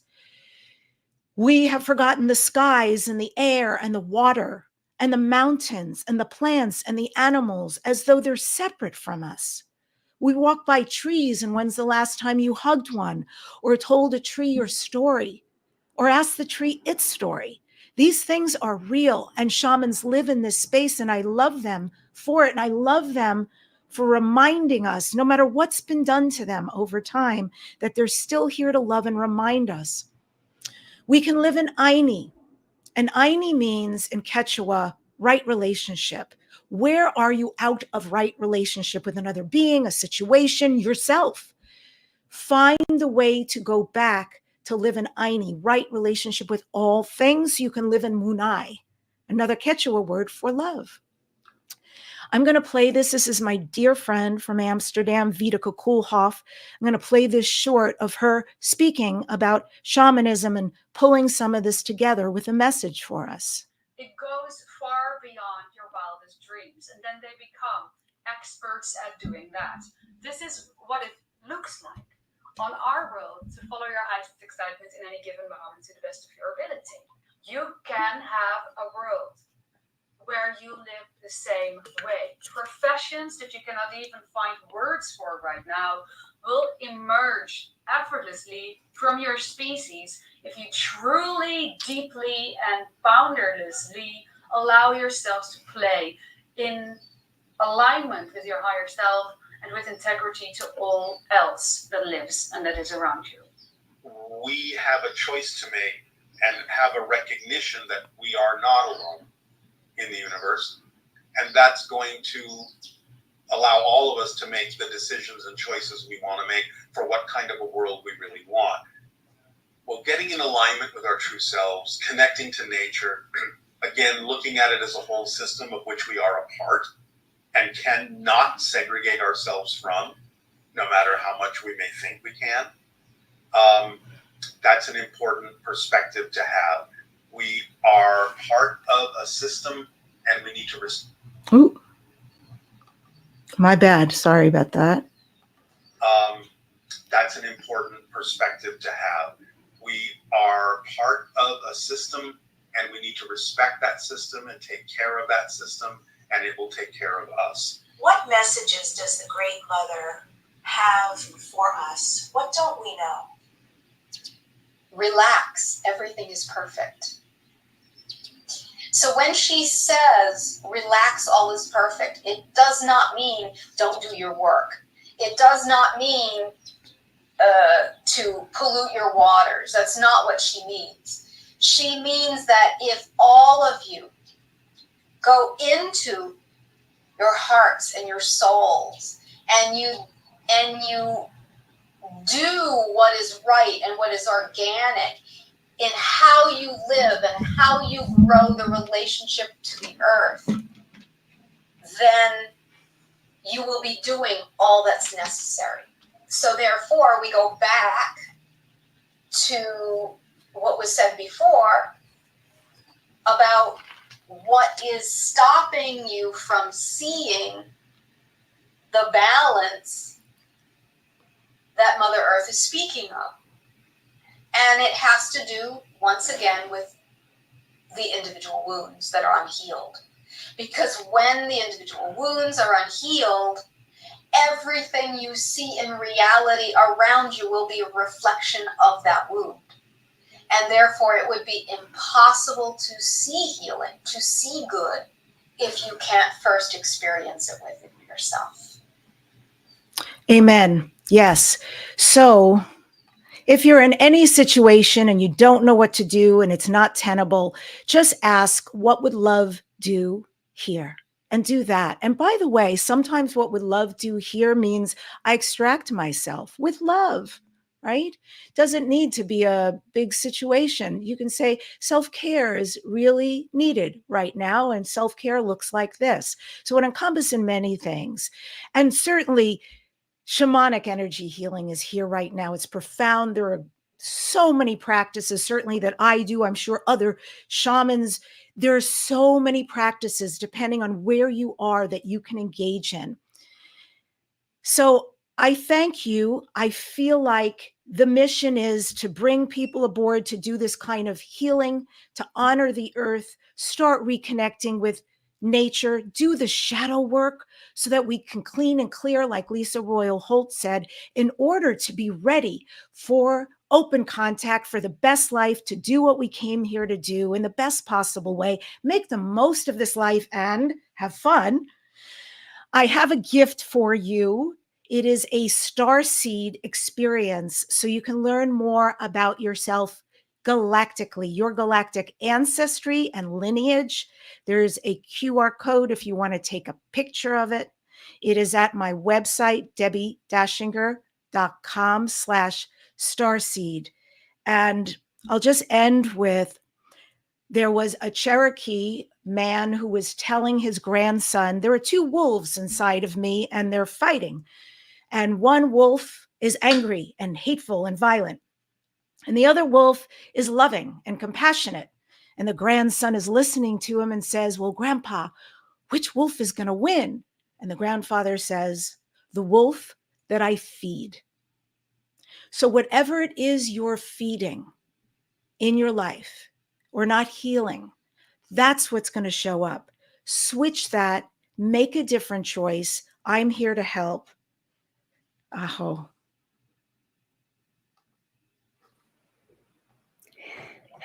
Debbi, that was wonderful. Thank you so much for taking us on that beautiful journey. I know I certainly learned a lot, especially when it comes to the so many different star races that are out there and the variety of things that we can do as well. So I think you've left us all with a very powerful message to really take this idea of open contact into our hands and take those little actions every day, because that's what it's all about.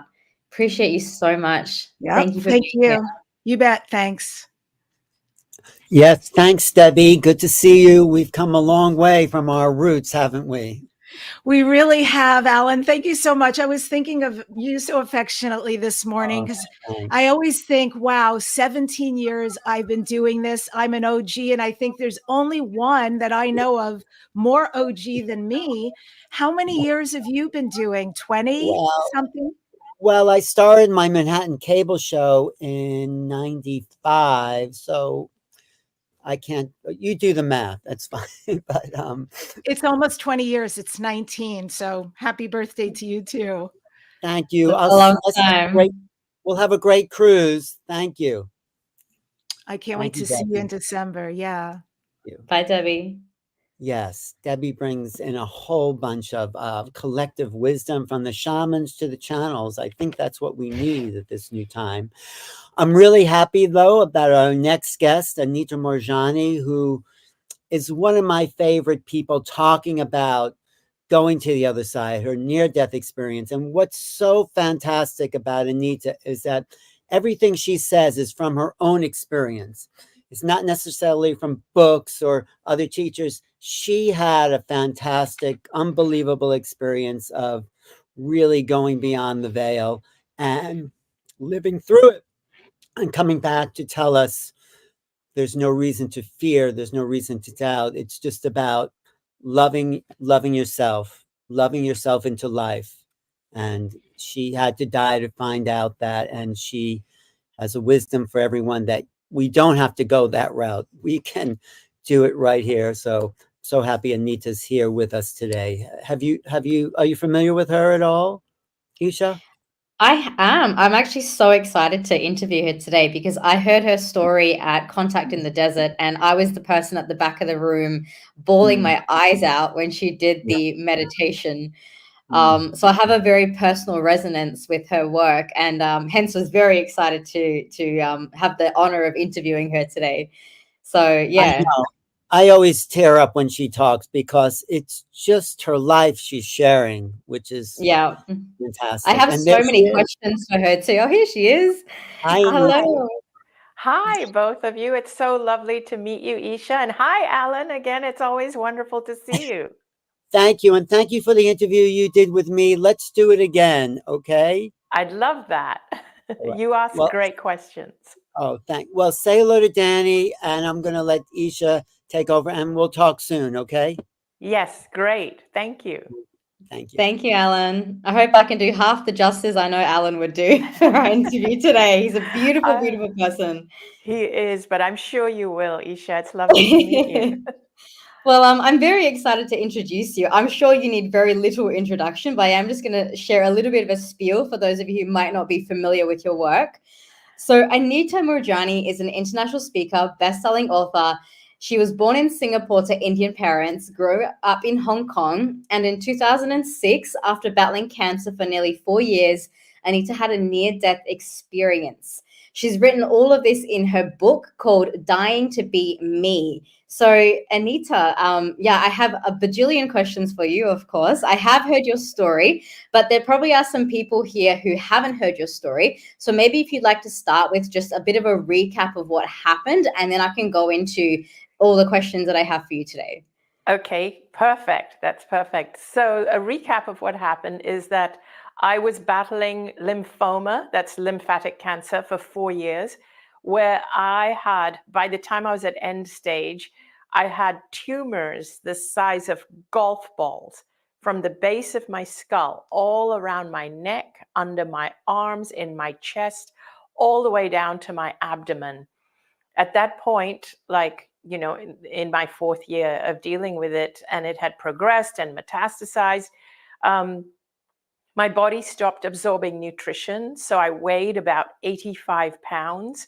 My lungs were constantly filled with fluid. I had open skin lesions. And because my body had stopped absorbing nutrition, I had no strength. My muscles started to atrophy and I could no longer walk. I was in a wheelchair. But when I would lie down, when I would lie flat, I would choke on my own fluid. And also, I had so little strength in my body that even if I was sitting up, I couldn't even hold my head up. My head would be hanging down. There wasn't even enough strength in my neck muscles to keep my head upright. So I was in really bad shape, in a lot of pain, a lot of discomfort. And then I entered what the doctors would call the final stages, where I was dying. My organs started to shut down and I went into a coma. And the doctors told my family that I was not going to come out of the coma and that I may not even make it through the night. But unbeknownst to everyone around me, my family were distraught. I was in the hospital room and my family members were there. But unbeknownst to everyone around me, I had left my body. My physical body was in the coma, but I felt like I had left my body. So I was separate from my body and I was aware of my physical body lying there on that hospital bed. But I was not in my body. I felt incredible. I felt light and free, and all the pain and the discomfort from all the past years had gone. They'd just gone. And I felt powerful, and I felt like really powerful and big. And my energy was so huge that I was aware of this body, frail body lying on the hospital bed, and it looked so small and insignificant compared to how I was now feeling. And I wanted my family to know, my family were all around my physical body, and I wanted them to know that I was fine and I felt incredible. But I wasn't able to communicate with them because I didn't have vocal cords. I didn't have a physical body. I didn't have any biology. So I wasn't able to communicate with them verbally, but I could feel everything that they were feeling. It was like I was aware of all the emotions of everybody around me, including the doctors, the nurses who were all trying to help me.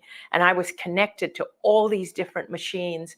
I was aware that my brother was on a plane trying to get to me in time. So I was in a hospital in Hong Kong and my brother was in India, and he was trying to get on a flight to get to me before I died.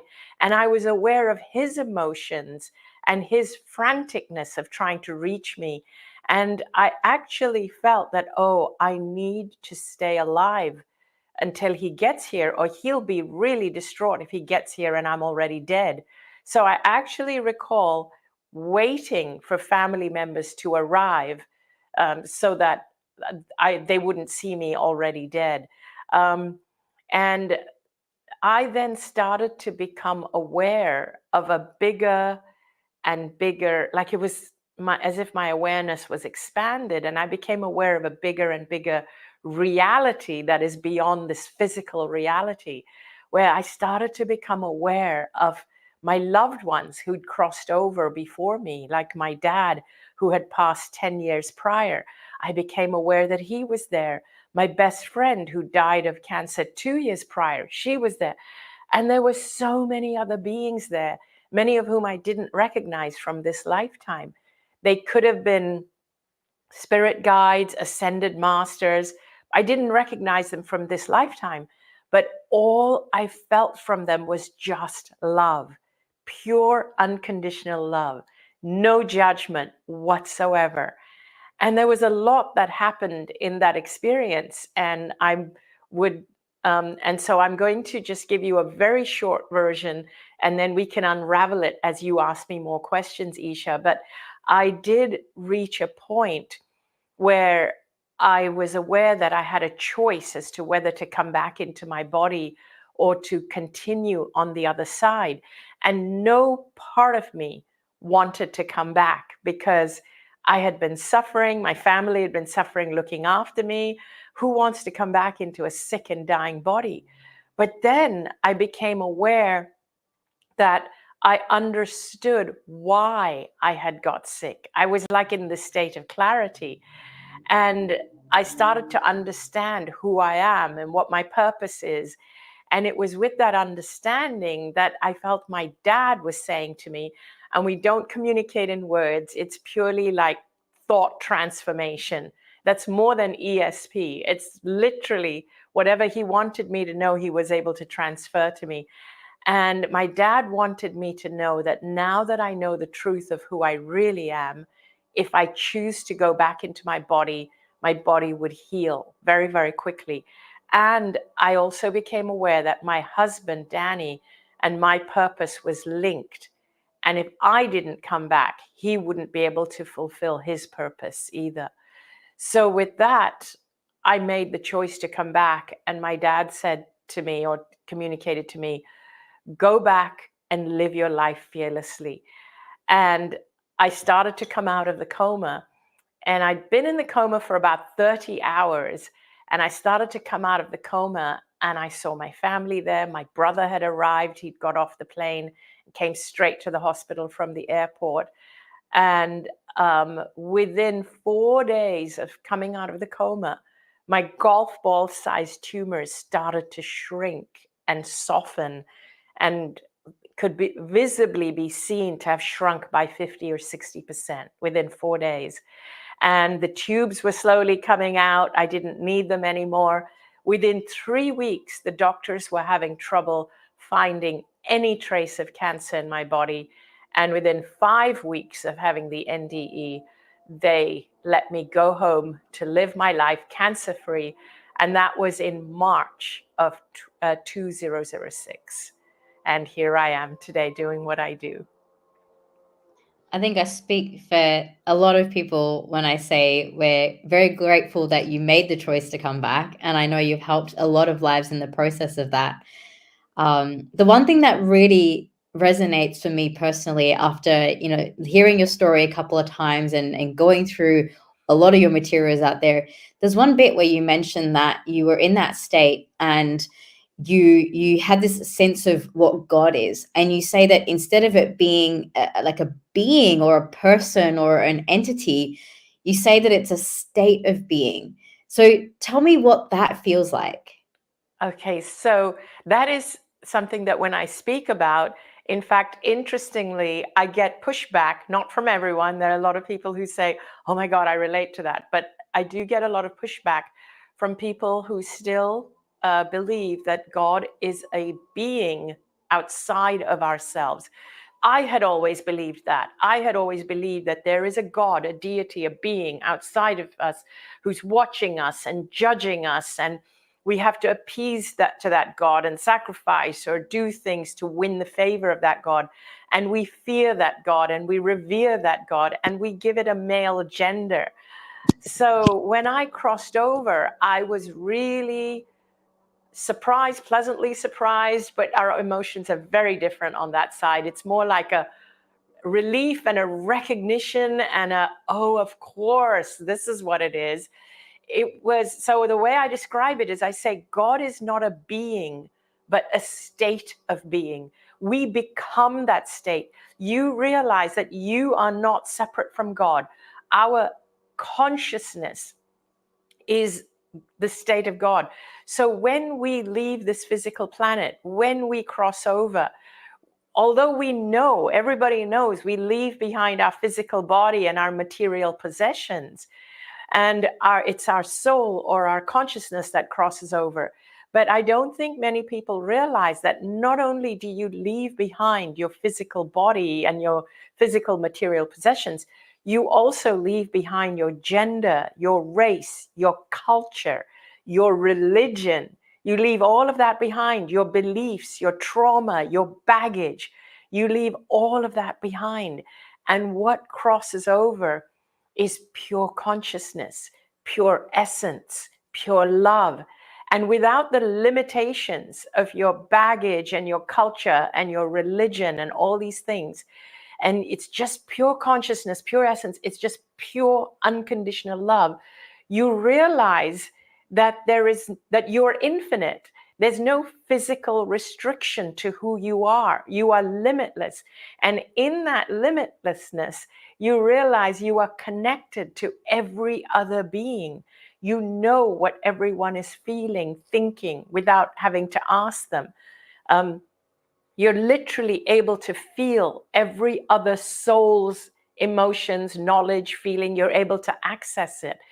All of us together, it's like we become God when we are without our physical bodies. We are the ones that do the judging. We are the ones that become aware we need to evolve. The way we behaved wasn't right, if that's the case. You know, I actually realized that my entire life, I had spent my life being in fear and in reverence of invisible gods and the invisible afterlife.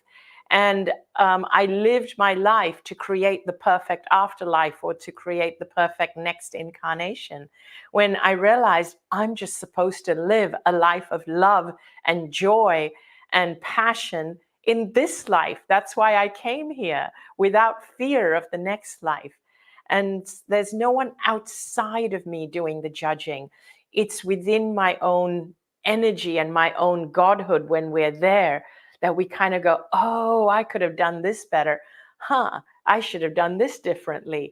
But we also become aware that what we do, and even the mistakes we make, and even the people we hurt, comes from the limitations of our own beliefs and our own culture and our own trauma and our own baggage. So it was an incredible experience. Wow. And I think the concept of that, for some people, especially if you've grown up with a lot of maybe religious beliefs, it can seem very expansive or even untrue from that perspective. But you've just described it so beautifully when you said that it's we are the God, not I or you or any one person, but we together as a collective are this consciousness. And I wonder, you know, I'm hugely passionate about healing as well. That's where I started my journey, like some 10 years ago. And I've heard so many stories of people who've gone to the other side and suddenly they've miraculously healed. I'm curious about what causes that. Is it just the beliefs? Is it something at a physical molecular level that suddenly changes? What do you think is the catalyst for these spontaneous healings to happen? So there is something that switches your cells around. And this is one of the things that doctors who studied my case, but they studied it, of course, from a medical perspective. And it was like they all agreed that I should be dead, that there was no part of my prognosis that showed that I would make it through, because I had trillions of cancer cells in my body, which were replicating faster than the healthy cells. And there was a point at which literally the cancer cells stopped replicating, but the healthy cells sped up in replicating. So a switch was flicked at some point. Now, I know the switch was flicked when I made the decision that I am coming back. And so a decision made at that level, from the soul level, is far greater than anything just on the physical level. It kind of starts at the soul level, and it carries downward to your physical. So in other words, when I came out of the near-death experience, my body was still physically very sick. And so even though I was awake that first day, the first few hours, the first 24 hours, the doctors were still saying, we have to keep observing her. Don't raise your hopes. They were saying it to my family. Don't raise your hopes. She's still in critical condition. But I knew that I was already healed and my body has to catch up. And what I realized is that when you are in touch with your soul and your soul's purpose and your soul's intention for being here, that is the greatest,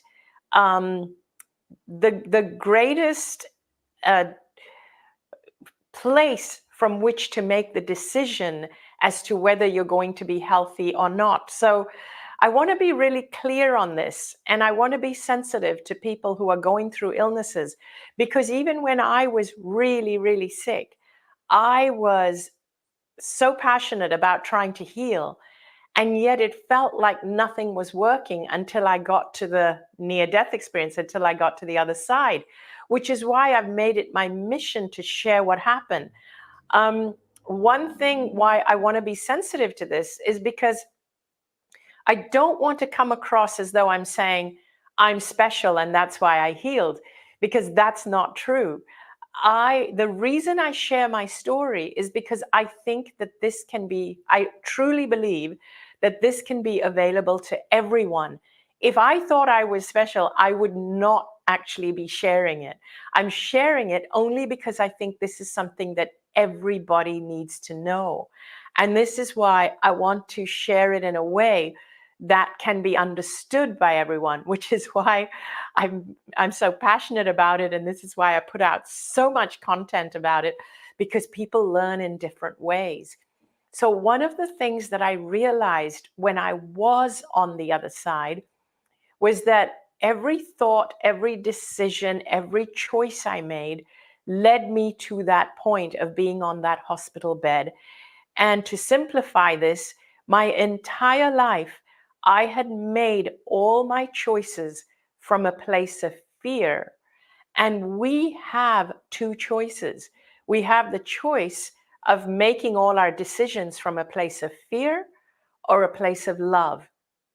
And when we're constantly choosing fear, we end up living a life that is based on all our fears.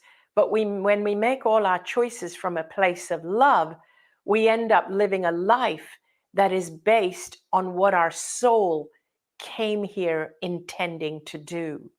So I put it in so many different ways. One is, are you living your life from fear or love? Another is, are you living your life from a place of negativity or positivity? But sometimes with negative and positive, that can be subjective. So the fear and the love is usually a better way of describing it. And when I came back from that near-death experience and I had to integrate back into this life, I found it very challenging. And here's why. Because in our physical three-dimensional world, in this information age, most of the information that we get fed is fear-based, not love-based. And I want to give you more examples, but I'm going to let you ask me more questions to help me unravel this and unpack this, because sometimes I get caught in a spiral. Hello, Neil. Can you pop me back on? Hey, there we are. Gosh, there's so much to unpack there, Anita, and I think you've really summarized it beautifully in terms of the choices that we have between love and fear. The one thing that really stood out for me was going back to where you said, I had healed, but my body needed to catch up. And the first thing I thought was, well, then who's the I? Because we get so identified with the body. And so I'd love for you to go into that a little bit, where we're having this human experience. If the healed you is the I and the body hasn't caught up, what is the I? Who is the I? So the I is the infinite self that is connected to everybody, everything. The I is the part of me that has lived forever and will continue to live beyond the physical body.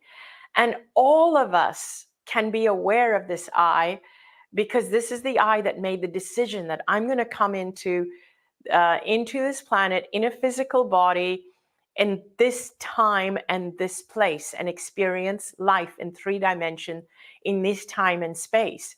And that is the intention we come with. And then once we're here, we are conditioned to forget. And I honestly, and this is the me, the bigger me, I'm not convinced that we're meant to forget. And this is the popular thing that we're told. All the time we're told, you're meant to forget that. You're meant to forget that. I don't think that we're meant to forget that, because I remembered it all, and I had the near-death experience, and my life has improved as a result. And I think we should be born with that knowledge. I think everybody should have that knowledge. I don't think we're meant to forget that. I think it would make us better people, kinder, more loving, more evolved, more compassionate, less divisive, if we remembered who we are, that infinite part of ourselves. But I think it has been conditioned out of us. And I think that more and more people are waking up and remembering today, because the world is realizing that our teaching, our training, our school system, our government system, our medical system, all of it is causing us to forget, is conditioning us, is dumbing us down, making us forget who we truly are. So basically, I believe that the I is the I that is aware that we are so much more. The real I, the I, the soul, that soul doesn't care if you vote left or right or have been vaccinated or not vaccinated. That soul knows you are a soul, and that soul is connected to me and connected to you. And, you know, you and I are connected. When we connect on a soul level, I know your pain and fears, and I know what you love. You know my pain and fears, and you know what I love. And all of us can connect on that level. But for some reason, we have become highly competitive and highly divisive because I believe it's because certain people benefit from that. But if we really want to evolve as a race, as a species, we need to really realize that this physical self is not who we are. And, you know, and because we believe it's who we are, because we've become competitive, because we've become fearful, we fear people who are different from us, and therefore we spend more money on creating weapons to kill each other than we do spend on feeding each other. You know, we buy into fear more than we buy into love. So one of the things I realized when I came back from the near-death experience is that we've bought into this illusion that we are all separate and that there's not enough to go around. It's basically a scarcity illusion, that I have to eliminate the competition if I want to get ahead. There's not enough to go around, as I said. And so, and we see anyone different from us as being someone to be fearful of. And we are brought up this way and conditioned this way, and our education system teaches us this. We've also bought into the illusion that we are victims of our illnesses, whereas in actuality, when we do have an illness, it's a calling from our soul. It's a wake-up call. It's saying, hey, change directions, love yourself more, see yourself as a soul.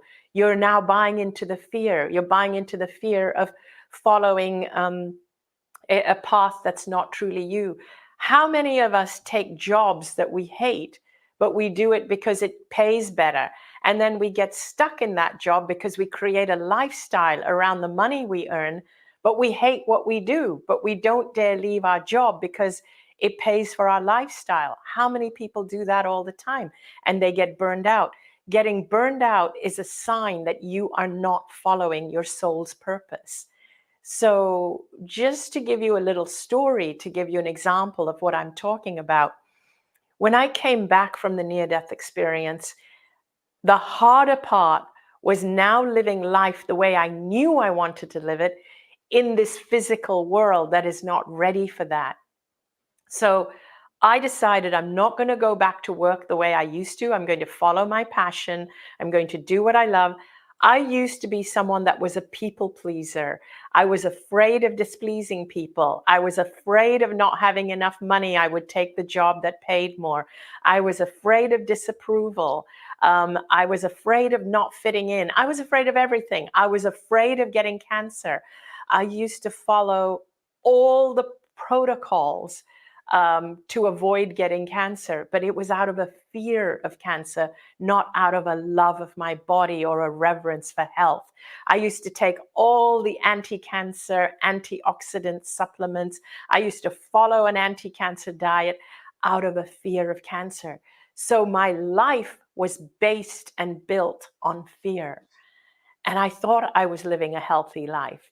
And yet I got cancer, and the cancer got worse. And it was only when I was on the other side did I realize, oh, the one thing missing is love. It's love. And if I just did everything from a place of love, my life would turn around. And I came back from this other state telling that to my friends. And my friends would say, you're delusional. It's amazing you got healed. You're very blessed. You had a spontaneous healing. But you can't decide to live from a place of love and not work for the money. And you've got to get real now. Get real. Buckle down. Get a real job. Do what you're meant to do. And so I said, nope, I can't go back to being the person I used to be. I'm not worried about society. I'm not going to take a job just to pay my bills and maintain that life. So we downsized. We moved to a much lower rental place, and we downsized everything so that we could discover, so I could discover who I am. And my husband was so supportive. And we decided to just go on our own path. And we lost a lot of our friends because they were still living the high life where it was important to live in an amazing home and have a beautiful big car. I'm not saying that I renounced material things completely, but I will get to that part in a moment. I think that we're here to even enjoy the material. However, the number one thing for me became about following my passion and doing what I love, and not just pursuing material success for the sake of it alone. I could no longer do that. And I was ready to give up everything. The number one thing was to love myself and follow my passion. And so friends said, oh, you're delusional. Look at you. You have to keep downsizing. You're not going to find a job this way. But what happened is I just kept writing and writing and writing. And I knew I just had to be fearless. And my writing somehow went viral. I posted it on a website. I didn't even put my real name. It went viral. Wayne Dyer discovered my story and invited me and told Hay House, the publishers, about me. And then he had me tour with him, and my book became a New York Times bestseller. And today I love what I do. I never expected to be an author, a speaker, never expected it. If you knew me, the person I was before, I was someone who was super shy, super introverted. I'm the last person I can think of who would be doing the work I'm doing, but here I am. I can't imagine doing anything else. And I'll admit I am rewarded materially for it, but it's so that I can keep doing what I do and do it better. My passion is not the material rewards, but I do have more than enough. My passion is in just doing what I'm doing. And those same friends that called me delusional today, they come back into my life and they say, wow, it's amazing what you're doing. You're so blessed. I wish I could have your life. You're out there teaching all these people. Why aren't you teaching us? Why aren't you helping us? And I say, well, first you have to be delusional. And so my point is that we have to carve out a life very different from what's been ingrained in us by this 3-dimensional, 5-sensory, fear-based reality. And I know that we're born knowing our purpose and who we are, but it gets conditioned out of us. It would serve us better to go back and rediscover who we really are. Why is my soul here? Discover the power of your soul, the intention, and follow the path of your soul, and have that take the lead and your mind have that follow. The way we live right now, I said love and fear. We're torn between love and fear. That's one way of looking at it. The other is we're torn between our mind and our heart. Our heart is the path to our soul. But we have been allowing our mind to lead for far too long. The mind is useful, absolutely useful. You need it to do the work and to pay the bills, but you need to lead with your heart. So it's so beautiful. And every time I hear your story, especially about getting picked up by Wayne Dyer, I think, wow, it's such a testament to when you follow your passion, it's like everything in the universe backs you. And yet we want to see the results before we're willing to take action. And you just said, well, you know what? I'm following my passion no matter what. And then you had all the support, all the, material abundance, everything came in to back that. But it happened because you were so convicted. And you could have, in that moment, had a choice and gone, well, I'm going to go back to my high-paying job. And then that would have been a very different lifestyle for you. So I think there's an element of courage in that, right? To say, actually, this is what I'm going to stand for. Even if I don't see the next step, I'm going to be crazy enough to see what happens, right? Yes. And here's the interesting thing, though.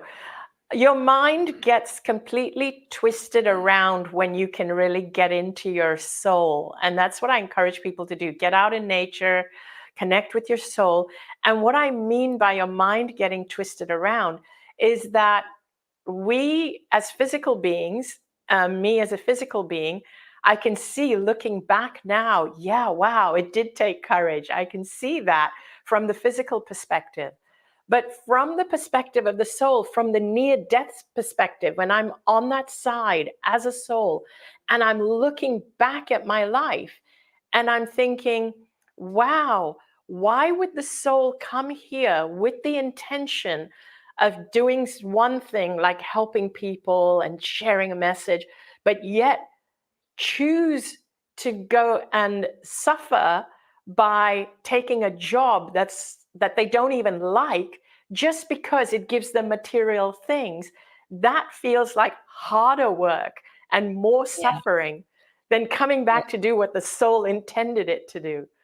So that's the irony in the whole thing, right? We think it's so hard to do the spiritual work, but in reality, I mean, the amount of energetic output that goes into maintaining a life that's inauthentic, that's exhausting. It's so exhausting. It's really exhausting. And what I actually want to do is I want to give your listeners a tool, which is just a tangible way of putting what happened to me to help you do that and how my values changed.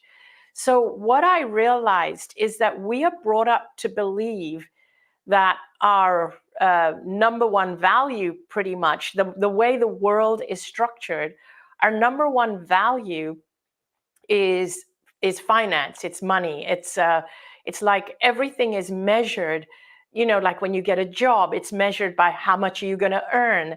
And our medical system puts profits before health. We call it a healthcare system, but it isn't. It's a sickness scare system because more money is made from sickness. And so even our education system, they don't pay our teachers enough. And these are people who are looking after and shaping young minds. And so our world, our political system, our governments, all of it, they put profits before lives and profits before well-being. What I realized when I was on the other side is that if I put my well-being, my soul, and well-being means everything from it's physical, emotional, mental, spiritual, it's your entire well-being. If you put that as your number one priority before money or anything, even before other people, you would serve yourself and the world and your loved ones around you very, very well. So if you made that your number one value. And so the way I view it is that number one is if you think of your energy, your life force energy, as a currency. So your life force energy is what courses through your physical body, keeping it alive. And if you think of your life force energy as a currency, and you imagine that a good night's sleep gives you 12 units of life force energy. So you wake up in the morning with 12 units of life force energy. Now the question is, how are you going to spend those 12 units? Now, when you make choices from a place of fear, it depletes your life force energy. When you make choices from a place of love, it actually enhances your life force energy. So let's say you go to a job you hate, but you're only holding on to it out of fear of not having money. You don't like your job, he bullies you. You don't like your boss, he bullies you. And so after an 8-hour workday, your energy is depleted. Let's say it depletes a unit an hour. So you come home with only 4 units of life force energy in you. And then let's say you're in a relationship that you're not happy with at all, but you're only in it because you're afraid of being alone. You think, oh, it's better than being home alone, or I'm getting some benefits, but But you don't realize that if you freed yourself from this relationship, which you're not happy in, it's abusive, whatever, if you freed yourself, you would actually be open to find someone you love you. But no, you're in it out of fear. So in the evening, that relationship also takes another 4 units out of you. So you go to bed with 0 units of energy. Because you've had a bad day, you have a restless sleep. So you wake up, instead of 12 units of energy, you've only got 8 units of energy. Again, you go to a job you hate, you've lost all 8 units, you're at 0. So then you go back to your relationship and it depletes you even more, you're at -4. So in other words, you're in energy deficit now. Now think of the reverse. Imagine you wake up in the morning with 12 units of energy. And because you make your choices from a place of love, remember, love gives you energy equity. Fear gives you energy deficit. So you go to a job you love. You're doing, like, I love what I do now. I love traveling. I love speaking. I love the public events. And it feeds you. So instead of having 12 units of energy at the end of a workday, you've got 18. And you feel really good. And you in a relationship you love, you have plenty of energy to spread to everybody around you, to give to people, to love people with. And you have a good night's sleep and you wake up in the morning and you've now got 30 units of energy. Now, here's what happens. When you live a lifetime of energy deficit, of going down and down and down, that's when it starts to deplete your physical body. That's how you get illnesses. That's because also when you're living that life of fear and you're in an energy deficit, you're also not doing what your soul intended you to do. When you make your choices from a place of love, what it means when you follow your passion, you're actually doing what your soul intended for you to do, and you're getting energy equity. Now, that leads to healing. The more energy equity you have, the more healing energy you're getting. And this is why I say, even when you choose a doctor, a healthcare worker, choose one that gives you energy equity, not one that gives you fear of your illness or disease. Select carefully. Everything you choose needs to give you energy equity. There will be times when you will need to expend energy. There will be times where you will face loved ones who are going through trauma or crisis, but you will have the energy to give to them. The second thing, real quickly, I want to leave you with is that giving yourself energy equity is the most unselfish thing you can do. Because if you think of all of us as beings that are connected to each other, which is what I explained, we're all beings that are connected to each other, but we've been taught that we're separate. But if we realize that we are all connected, think of this earth as one organism, and every being is one cell of an organism. And like your physical body is one living organism with lots of cells, little cells. When you have more healthy cells than sick cells, you're healthy. When your healthy cells are replicating faster than your sick cells, you're healthy. But when your sick cells are replicating faster, that makes your body sick. The same way as a human race, if trying to evolve, if all of us are working on making our choices from love, loving more, expanding our energy, having more energy equity, we are expanding our energy and overlapping and entraining all the people around us. That energy is uplifting the people around us. If we are all in energy deficit, drained and depleted, we are drawing on the energy of the people around us. So in other words, when you just heal yourself, find your joy, follow your passion, expand your energy equity, you are contributing to the whole.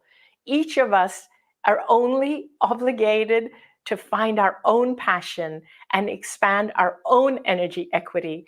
And in that way, we can actually have a more healed, evolved, healthier whole planet. That's what I wanted to leave you with. Oh, I feel the wholesomeness in what you've just shared with us, Anita, and your message today is just so beautiful. As a sort of final message, I guess, before we let you go, You know, when I was sitting there in contact in the desert and you shared that beautiful experience, the workshop that you did, and we went in this beautiful field of light. We actually crossed into the veil, and then there was a point where you said, "Okay, it's time for you to come back now." And that was the moment where I started just crying and crying because I just didn't want to come back. It was so beautiful and so wonderful. And at the same time, you know, I wish that people would take on board your message so they don't have to have the traumatic experience of death or a near death experience, and to remember that we can go there at any time. There are plenty of tools. I know you have plenty on your website as well, Anita. They can go to your website, they can read your books. There's lots of spaces where people who want to experience this for themselves without dying or getting cancer, you can do that. And I think that's the biggest thing that I would want to share, having experienced that myself in person with you. And that memory has really stayed with me since then. So I just thank you so deeply for your work. Wow, thank you for sharing that. I really appreciate that. And yes, and my message is that you don't have to die to learn what I live. You don't have to die to understand what it is I'm saying, and anybody can do it. And I actually think it's a great idea for every human being to experience dying before they actually die, because it will change their lives. And, you know, now that you experienced the contrast and the fact that you didn't want to come back, that is a message of how, and again, not to judge you or anything, but that is a message of how far away your life is from what you want it to be, because our work is to create that here on this earth.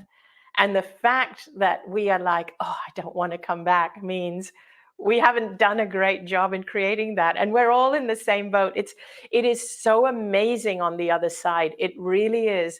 And this is why I want people to know that if you have a loved one who has crossed over, please understand that if they chose not to come, they made the more unconditionally loving choice. In other words, they believed they could help you more and love you more from that side than when they were in the physical. And you know, I felt that from my dad. I wanted to also mention that my dad was so limited by his culture and the community. And I had such a terrible relationship with him here in the physical, that when I experienced him on the other side, all I felt was unconditional love. And I have felt his love stronger and more powerful as a spirit than I ever did in the physical. And so I want people to know that not everybody gets the choice, because if it's your time, it's your time. But if they do get a choice, they will always make the more unconditionally loving choice. That's so beautiful. And what a beautiful note to end on, Anita. It's been such a wonderful conversation. And I just send you so many love and blessings. And thank you from myself and everyone who's listening to this as well. It's just been such a beautiful and enlightening conversation. Thank you, Isha. Thank you very much. You're a great interviewer. Thank you. So we've got a few more guests coming up, and I'd like to now introduce Raji to the stage. Raji is going to be our host for the next session. Hey, Isha. Hi. Thanks for having me. Yeah, I'll leave it to you. You can go on and introduce the next guest. We've got some amazing people who've joined us. We've got a great vibe going on. So you've come in sort of partway through the day, and yeah, take it away. Thank you so much. Well, hello, everybody. How's it going? How's the conference? How's your heart? There's a lot going on. I love the fact that we are talking about awakening, because personally, wow, I have a lot to say about awakenings. And I'm going through one right now. And awakening is never one and done, as I think we are learning. It's continual and constant awakening after awakening after awakening. And so here to share some beautiful insight is my dear friend and He's actually part of my soul family. His name is Flo Karuna, and he's up next. So let's learn about Flo Karuna. He is a planetary guardian and visionary creator who has dedicated his life to spiritual awakening and the empowerment of others. Flo's spiritual journey began with an instant awakening in a crowded downtown city street that opened him up to ethereal sensitivity and psychic powers overnight. As a messenger for the Great Spirit and a devoted servant of Mother Earth, he has traveled the world engaging in grid work, planetary service, and working with ancient sites, honoring the ancestors before him from the earthly and universal perspective. His natural ability to be plugged into the Akash has led to his creations such as the Palladian Oracle deck, Lyran Oracle deck, and Masters of Light board game, as well as the upcoming book Mermaids of Atlantis. Flo is also the creator and founder of starcodes.com. It's an organization that has grown into a community with over 79,000 starseeds dedicated to empowering and bringing forth galactic knowledge into the collective. He is a down-to-earth soul. He's so hilarious. He makes me laugh all the time. And he seeks to loosen up spirituality while integrating higher dimensional codex into the earthly realms in servitude of the new earth. Flo, come on in here. Hey. Hello, dear Raji. Great to be here with you. Good to see you. I'm looking forward to hearing what you have to share with us today. I'm honored, and it's great to see you. Thank you. Welcome. So, when you're preparing for these beautiful conferences and beautiful ceremonies, it's really important to sense the frequency of the field, and that's what I'm in service to today. To feel the servitude of the field and allow this alive creation to flow through. So I first off want to thank Neil for all the hard work and dedication for bringing this conference, uplifting consciousness on planet Earth.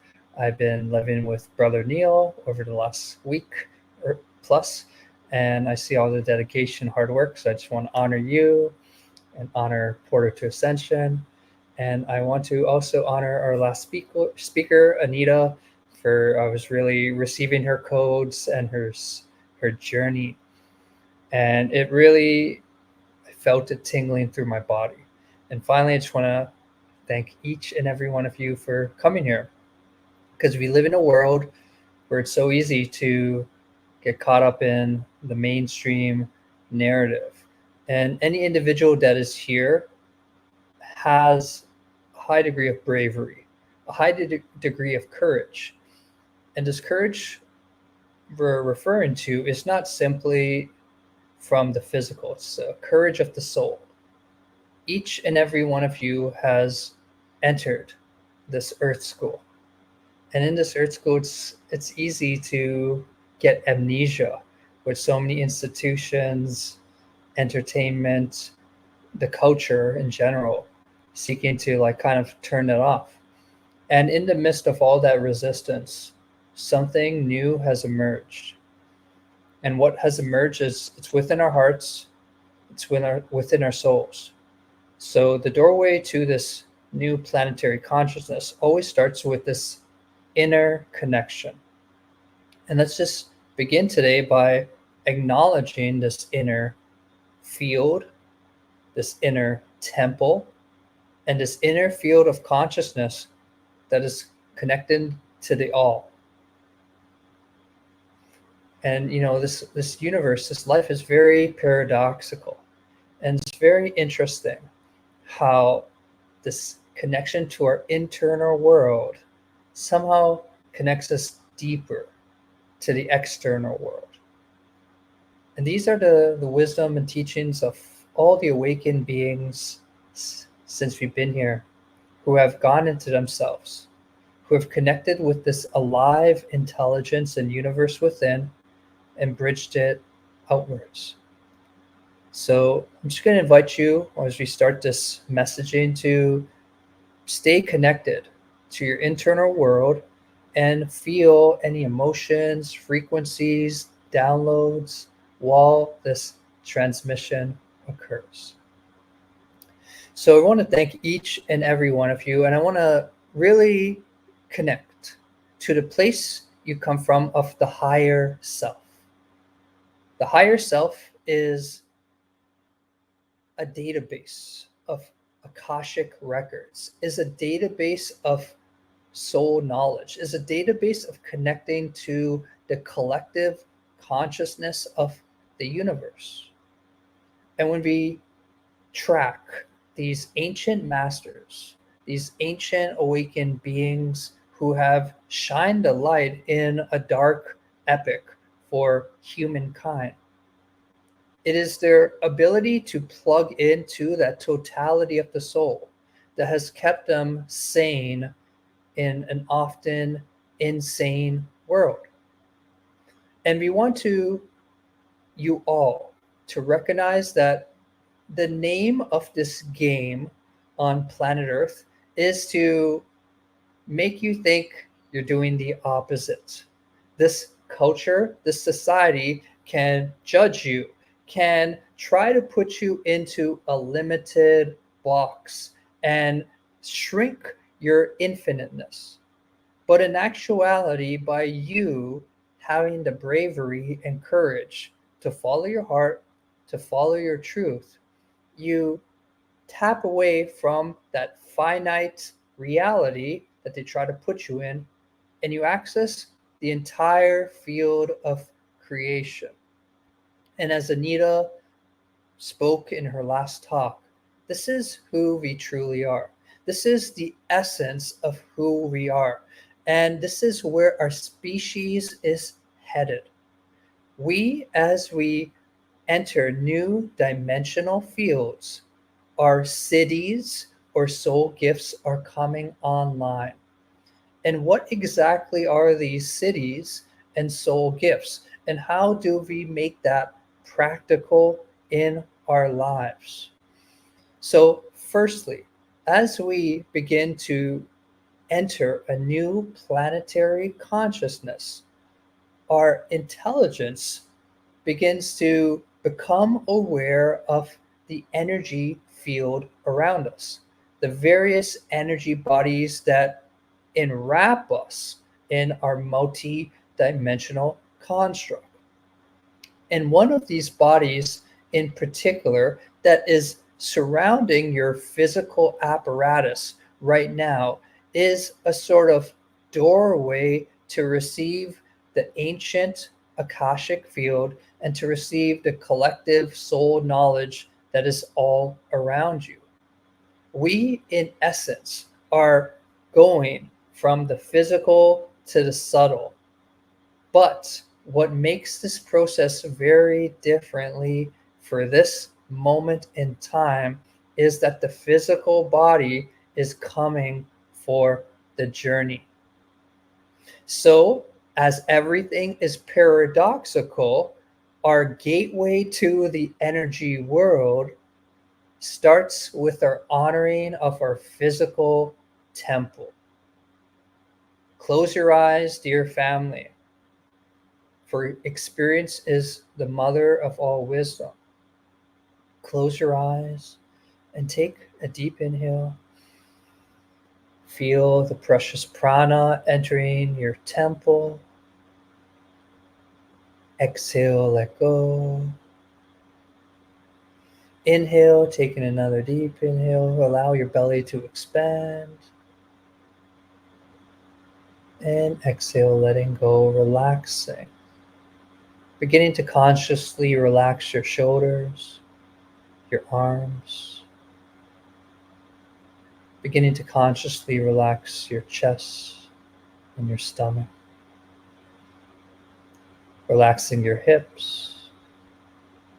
Relaxing your neck and your face. Relaxing your back, upper back, and lower back. Giving yourself full permission to relax your root center, stomach, chest. relaxing your left thigh and your right thigh, left knee and your right knee, both your calves and your feet, and allowing to surrender into letting go begin to allow you to access the entire field. And this entire field responds to our thoughts, to our projections, to our intentions, to our prayers. And we want each and every one of you to, in your own unique way, begin to communicate with this field, acknowledging it. Perhaps it's acknowledged by feeling the energy of it if you're sensitive. Perhaps it's acknowledged with a prayer or intention, or just a vocalized thought or song. But just take a moment now to acknowledge this collective field all around you that is interacting with your physical temple.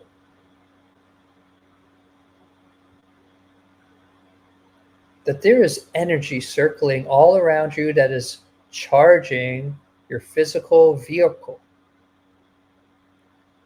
We tend as humans to limit our perception that our source of sustenance is coming solely from food or liquids.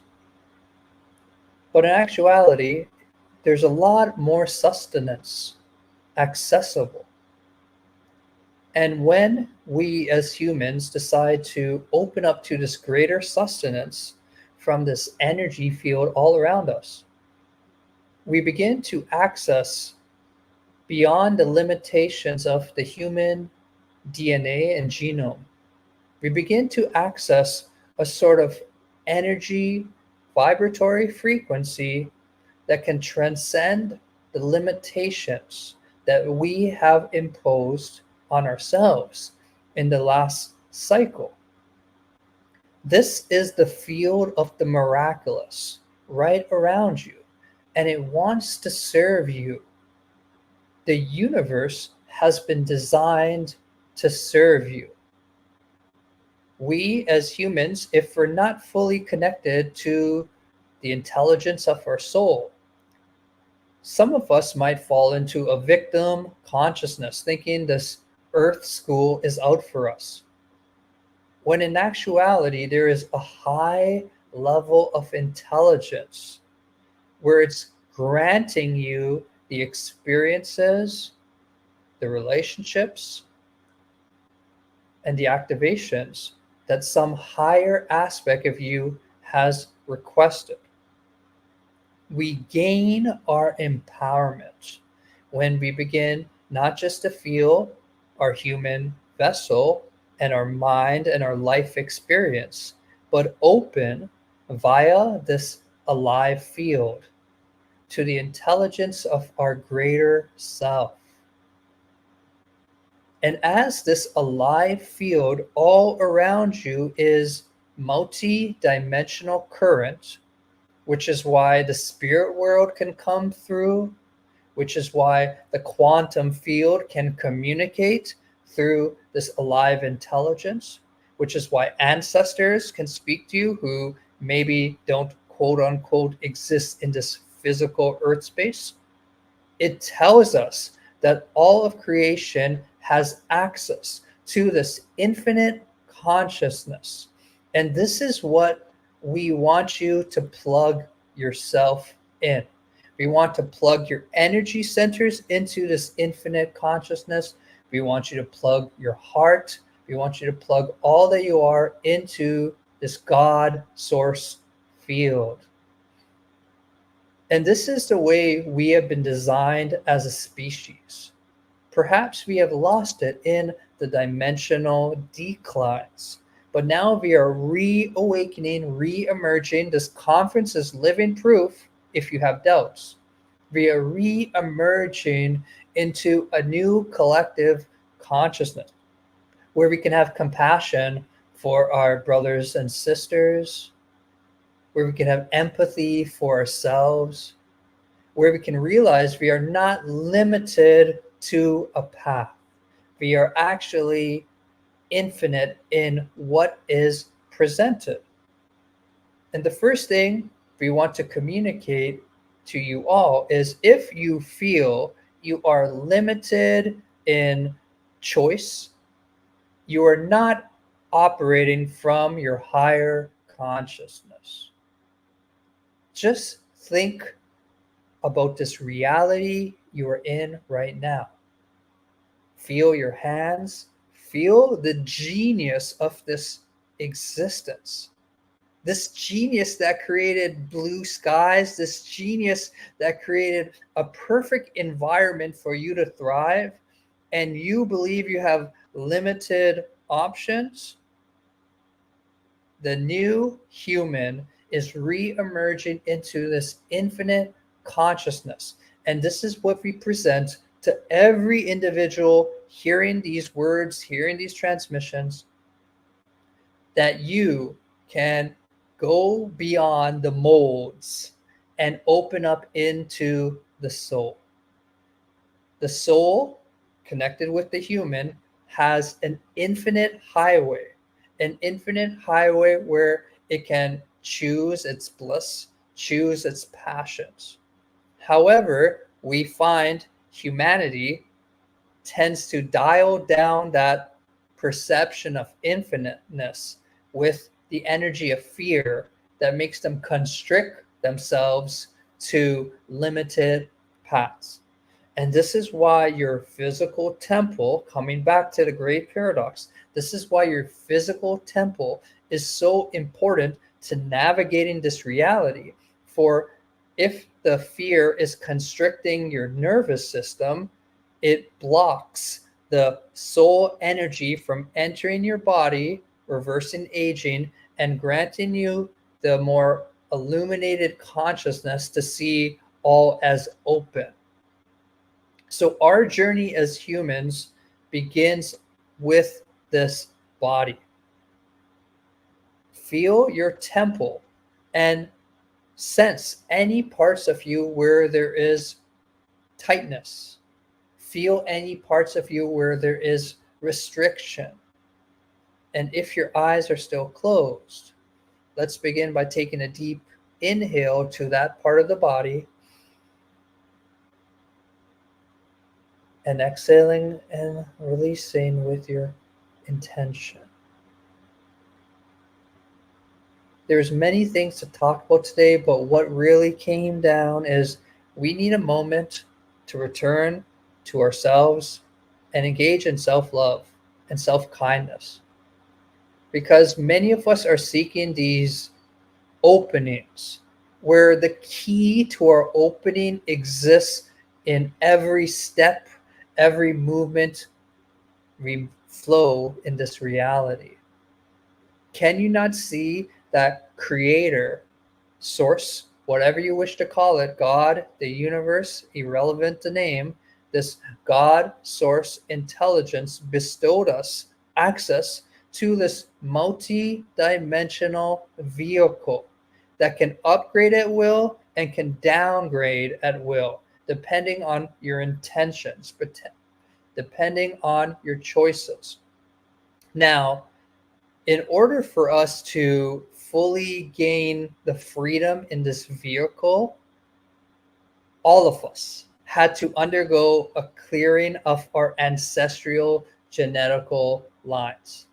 So no matter what, when you incarnate, you come with like no karma and you're clear. You still have to engage in your physical temple and undergo the ancestral initiation period. And this is what many of us have undergone. And when we feel specific emotions, specific thoughts, it's not necessarily coming from some aspect personalized by you, but the collective ancestry that you are in this human vessel. So there are many tools we want to give you to start this ground level, because we're getting a lot of galactic information in this conference, a lot of energetical information. And without the ancestral releasing, we can tend to repeat cycles and have a sort of energy following us. And just feeling the collective energy of the group, I feel this is somewhere we need to go. So I've been very blessed to travel with indigenous teachers, indigenous wisdom keepers, and there was one practice that really has benefited my life, and I consider it like my go-to clearing practice. So like I will always repeat, everything is knowing thyself.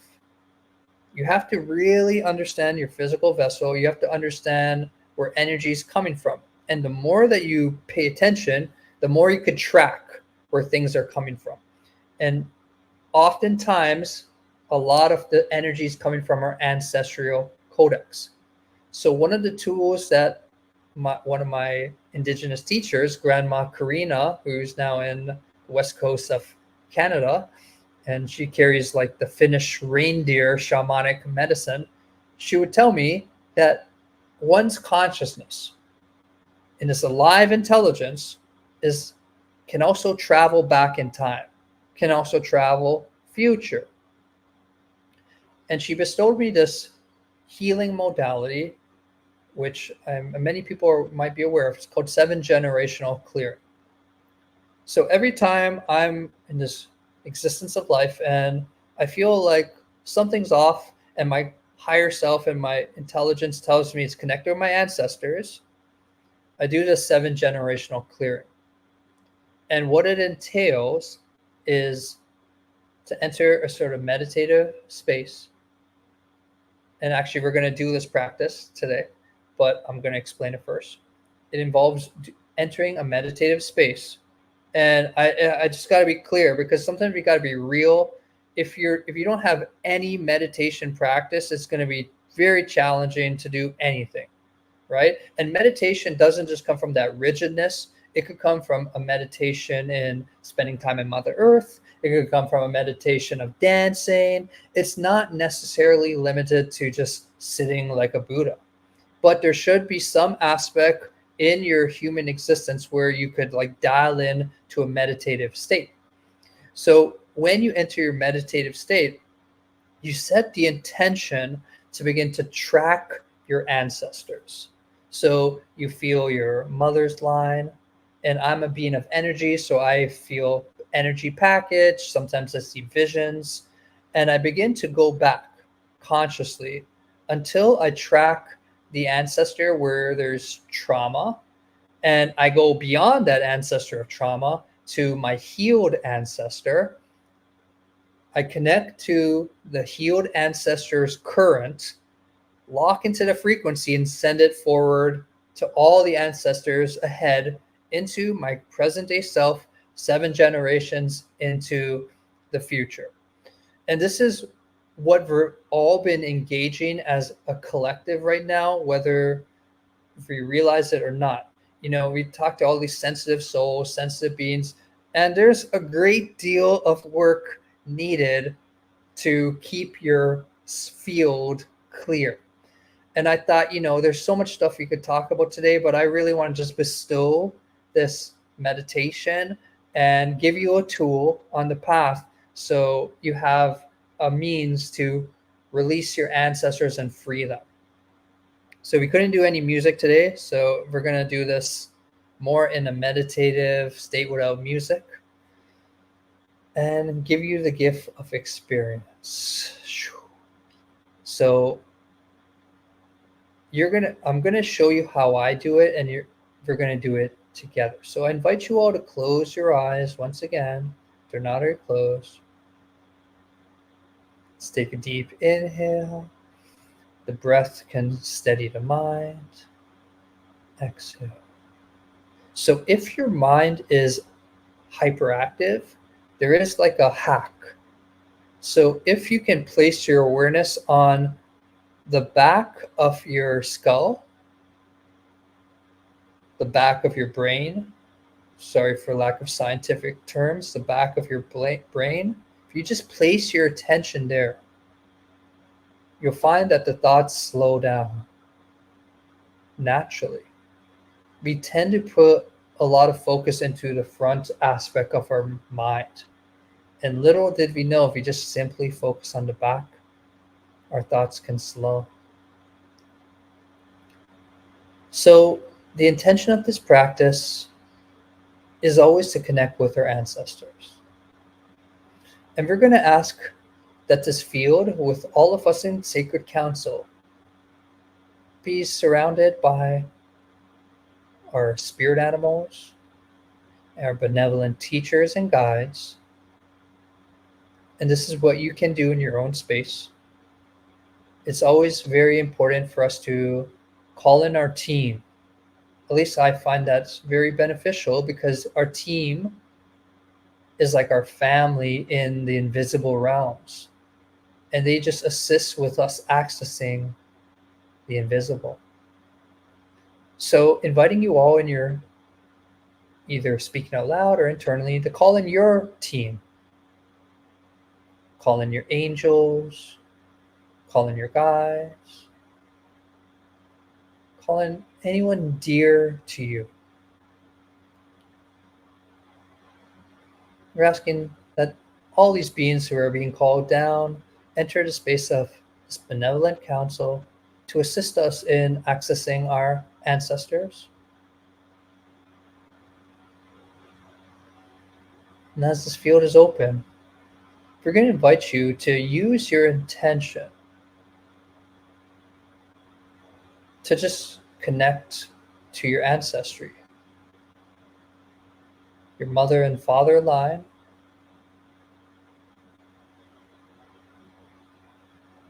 and regardless of our relationship with our parents, as Anita said, it all comes back to unconditional love. Let's just give a little gratitude for us to be alive, and give gratitude to our mother line and father line. And begin to give gratitude to our ancestors who walked before us. We give gratitude to all our ancestors who walked before us to lead us to the sacred moment.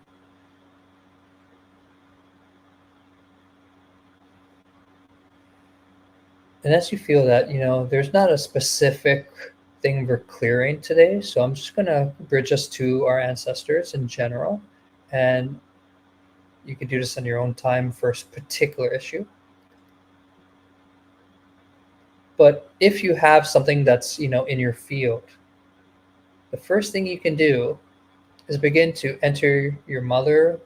You could feel your left side and your right side. If you have something going on that you want to clear, the first thought you need to request to the creation of your alive intelligence and your etheric field is this coming from my mother line or father line? Oh. Some people feel it on their left side, left side is feminine and right side masculine. You might feel one side of your body light up. You might just get the message, it's my mother line, it's my father line. You might have a knowing. But whatever you're given, we want you to honor that thought. So now you have the direction, mother or father line.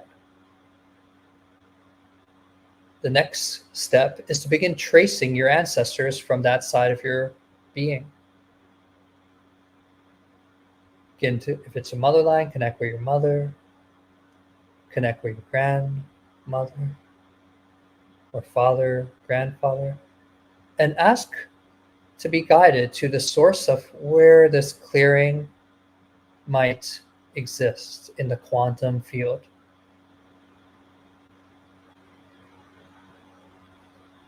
For myself, it involves tracking back. And I normally keep going back until I find one of my healed ancestors. So say, for example, you're clearing finances.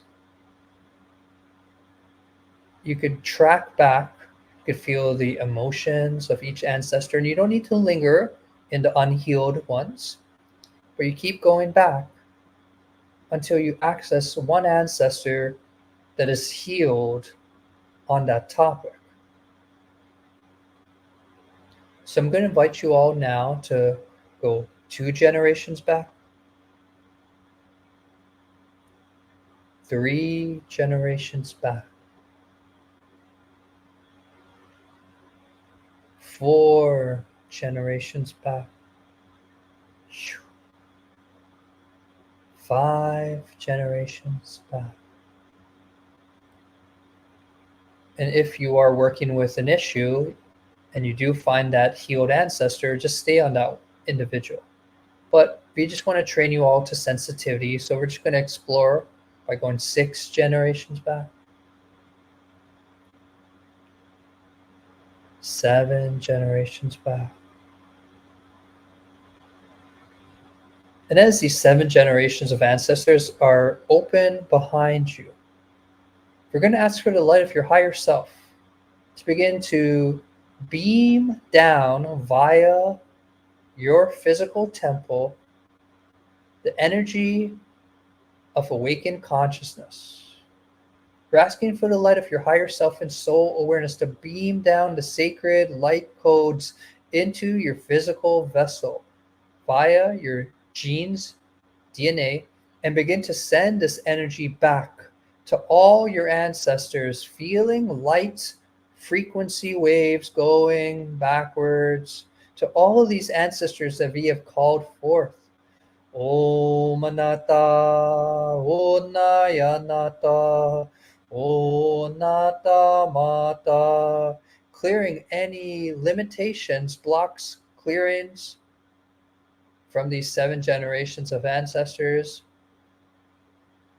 and asking for this light of the higher self, soul, to begin to be infused in the past. Because we are in a quantum reality, and us to have this intention is rewiring time in the now. Shianatato mata o amanata. This is what we really want to empower in the group today. That your consciousness in the moment is interacting with the past. And by us rewiring our ancestors, we are rewiring our future, we are rewiring the collective consciousness. We are opening the field for all children to have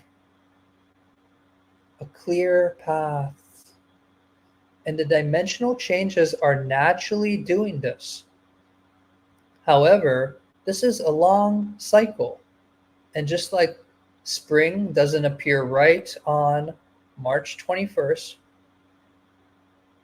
so too these cycles take time. And these are some of the tools we bestow to you all if you're having any limitations connecting with your ancestry, to know that you could explore the quantum field and bring the light of consciousness, bring the light of your soul to all aspects of this game, to free the limitations, to free the blockages, and to heal these past generations and heal future generations. For you came here to be a bridgeway to the past and future. You came here at this optimal time where all the stars, celestial bodies are opening to shine new energy onto our planet.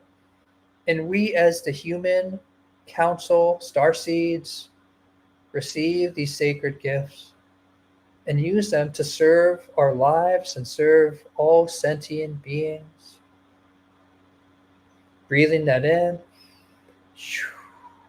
and feeling from your 7th ancestor all these light codes coming forward. Recalibrated ancestors to your heart space. and going out 7 generations into the future, seeing whether you have children or not, we are all part of the one, seeing free children, seeing free minds and hearts, free emotion, and seeing this higher version of what is possible for our new earth. Centering back in the heart. These are the quantum tools. We hope they serve you on your mission. And know you are always infinite. Just going to feel our DNA now. Oh.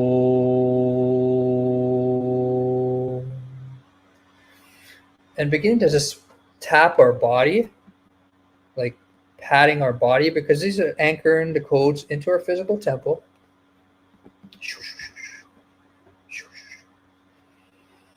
And just beginning to integrate back into the now by becoming aware of your surroundings, maybe wiggling your toes, moving your hands.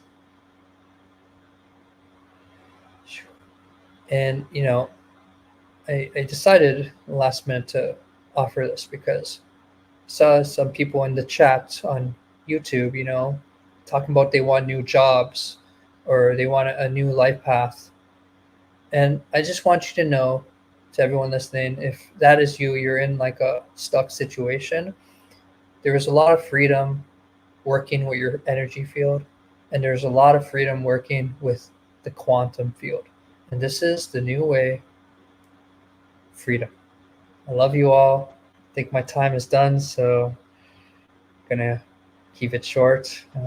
Thank you. Beautiful, brother. Thank you, Flo.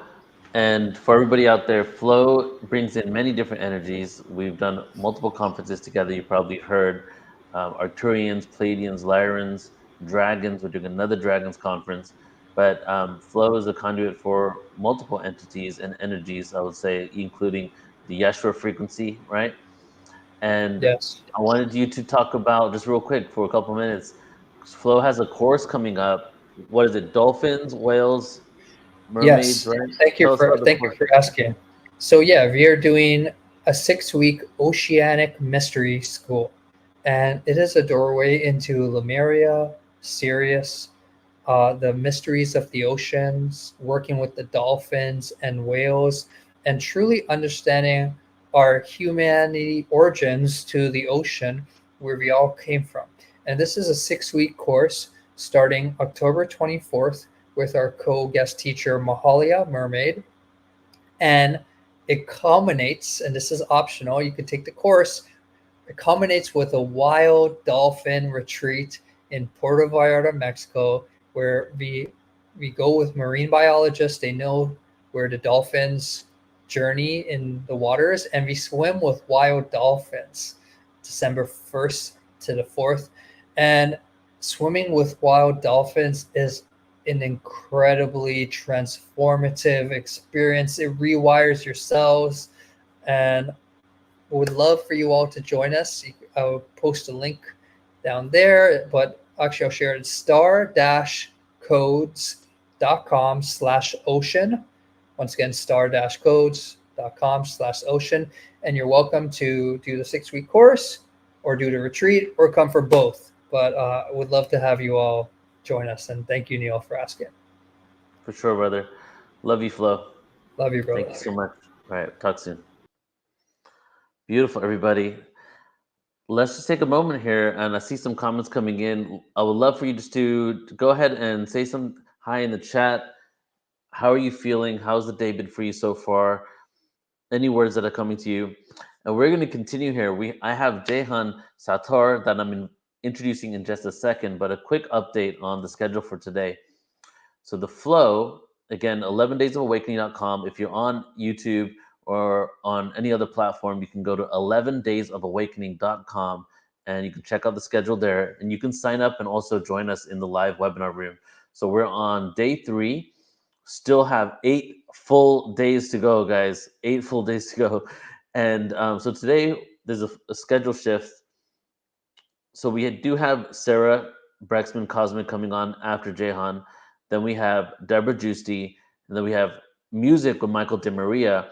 But we're going to continue after that. So the closing, we're going to continue after that because a couple of speakers they sent in pre-records. So we're going to have Brooklyn Rain after Michael Brandt De Maria, and then we may close it off then and do the other pre-record tomorrow, or we might do one more pre-record with JJ and Desiree Hertag. So today we're going to probably go on till about, I would say like 3:45 Pacific. Okay. All right, everybody. I'm really excited to be bringing on Jehan next. He has a podcast that I've been on a few times. Met him a couple of years ago by coming on his podcast, and just really love the conversations I have with him, and just what he shares in regards to really doing the inner work and really going within to see how we can transcend and understand our own selves, our own psychology, through nutrition, through mindfulness, through cognitive behavioral therapy, in order for us to be able to be these beings that can connect with the galactic world and also create a new world. What are the steps and the tools that we can take ourselves in order to usher in that reality? So Jehan is a CTAA accredited cognitive behavioral therapist, hypnotherapist, nutrition coach, mindfulness teacher, and specialist in the area of subconscious self-sabotage. Much of Jehan's work focuses on removing the disempowering thoughts and beliefs from the subconscious mind, which cause us to create less than favorable emotional consequences and circumstances. Jehan teaches you various ways to change internal dialogue, clear harsh memories and emotions, and delete useless information from the subconscious so that you can overcome self-sabotage permanently. Jehan, welcome, brother. Hey, how's it going? I miss you. Doing good, and that's good to see you. It's good to see you too. Welcome to the Awakening Conference, brother. I'm excited for what you're going to share today. And what is it that you're going to be presenting? So I will be talking about the science of self-sabotage today. That's all Ready of the for it. things that, because many of my clients are spiritual seekers, they've just woken up. These are all the things that help them up-level their consciousness to get them there fast, to really Okay, beautiful, brother. Making contact with their guides, etc. Amazing. Okay, we're ready to receive. It's all yours. All right, thank you. Hello and welcome, PTA family, to our wonderful Awakening of Humanity event. This is very exciting for me to be here, to have the opportunity to unite with all of you and potentially assist you in bringing about some change or a new beginning in your life. As a collective, we are experiencing extremely radical changes, and there's no time better than the present to let go completely, and whatever it is, big or small, that we need to get rid of, we can move towards living a life of beauty, love, joy, abundance, prosperity, fullness of being, and most importantly, total freedom. So we can do this by taking stock of anything we don't need, whether it be conditioning or beliefs or poor dietary habits and self-sabotaging thoughts, emotions, or behaviors. And maybe some of us just need to work on having more compassion, more self-respect, more love for others, more gratitude, more discipline in order to move forward. Maybe some of us need to remove distractions and bad influences from the external world, or what we call the matrix. And I'm sure that most of us slip on some of those things. But every moment is a chance to start again, right? So I consider myself a consciousness technician.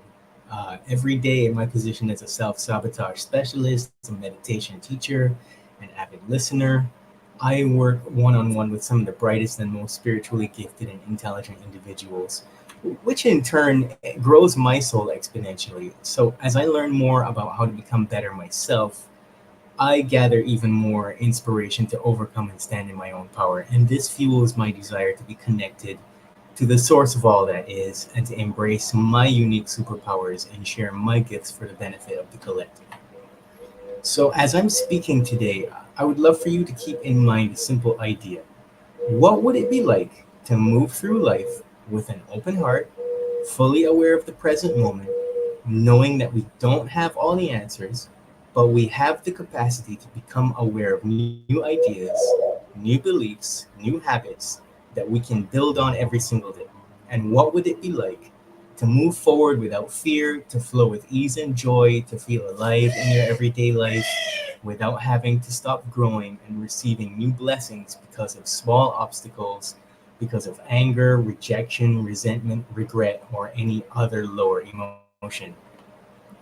So this presentation might be different to what you have experienced so far. The information I'm sharing today is what I have successfully used to help hundreds of clients over the past 10 years step into their power and harness their capacity to receive and become the embodiment of higher consciousness, as instructed by some beings that I will tell you about shortly. It is literally my duty, my spiritual assignment to pass this information on to you, whether you like it or not. I'm sorry to say that. I hope that you will use this time to reflect carefully on the things that you wish to change and the vision for the person that you have to be. In order to have more light, we have to become them. We have to protect our divine spark of light so that it can grow. So my question for you is, what is it that you would like to change? What patterns of behavior are you still allowing to go unnoticed and unhealed? What emotional scars do you still make excuses for? What chemicals do you still ingest that put a limit on your spiritual awareness and development?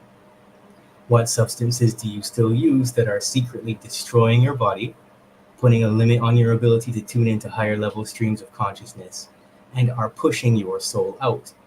So while I'm speaking, maybe you just want to write down anything that comes to you while we speak, and you can contact me later with your questions. I'd love to hear from you. Quick disclaimer, some of what I may say, it might trigger you or you may disagree, but unfortunately the truth doesn't stop being true just because you disagree or were taught differently.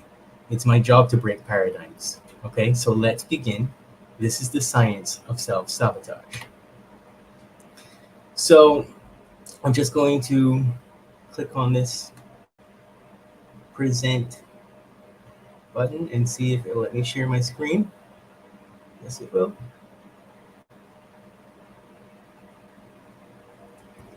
And there should be, let's see, entire screen. Thank you. If this doesn't work, we'll just go. Okay, there you go. So I can see myself on the screen here. That's good. So I'm going to tell you about my awakening. So well over a decade ago, I was depressed, anxious, directionless, and suicidal.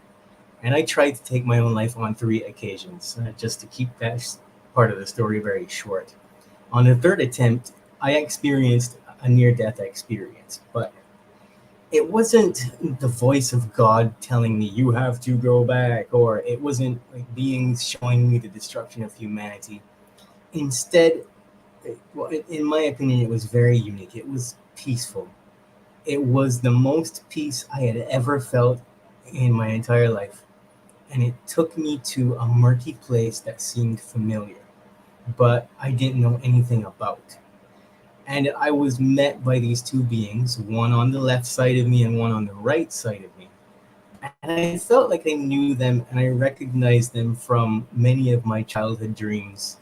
And even a similar, almost a near-death experience, an out-of-body experience when I was 7, where I almost died from an asthma attack. And they didn't speak to me using words, but rather it was some type of thought transfer, a transmission of consciousness. And during that time, I felt as though I was being upgraded and given a mission to help humanity. So I came back from that experience and I slept for like 2 weeks straight, in which time my body healed itself. And I was as good as new. My consciousness and my personality were different as well. I no longer wanted the same experiences, and I no longer had this need to escape the planet and my problems. I wanted to tackle them head on and find the light, to grow my spirit, to retract myself from the constructed reality, and it sent me on a search. So first, I probably spent like a year in meditation, but I was just meditating like crazy in an attempt to learn my internal world. And then things would start happening in these meditations that would prompt me to look outside and see where further wounding was coming from, or what I was ingesting that was putting a cap on my spiritual fortitude, so to speak. So at that time, I was a musician by profession, and I traveled a lot. And I followed my heart in whatever direction it took me for a few years, and I pursued my own growth and re-education until one night I was setting up to play a show, and I had what I like to call my angel moment. A very tall gentleman with blonde hair and blue eyes and a glowing appearance approached me while I was talking with the sound engineer, and he said to me, "You seem to have a tremendous affinity for leadership. Have you ever heard of coaching?" And I remember clearly gesturing to him, "Okay, just 1 second, please," while I finished talking with the sound guy, and then I turned to address the gentleman. He was gone. And I searched the entire venue, but he was gone, and I was unable to fathom why he would ask me such a question and then disappear. So I immediately went home after the performance, and I looked up what coaching was, and it felt right to me. And that's how today I'm able to experience a full circle moment, as Portal to Ascension was the first platform for spiritual education that I encountered at the beginning of my awakening. Having said that, my purpose, as told to me by those beings, is to ensure that I get as many people to harness their power and step out of the matrix as possible so that we can create a new collective reality. So, I'm pretty sure that guy was at ET, by the way. What is self-sabotage? Well, self-sabotage, my definition, is thoughts, beliefs, emotions, behaviors, or actions which inhibit your progress in any area of life, including your success, your health, your wealth, joy, abundance, and spiritual growth. Self-sabotage is a byproduct of subconscious programming and conditioning, which manifests as patterns of thinking and behaving which live below our conscious awareness.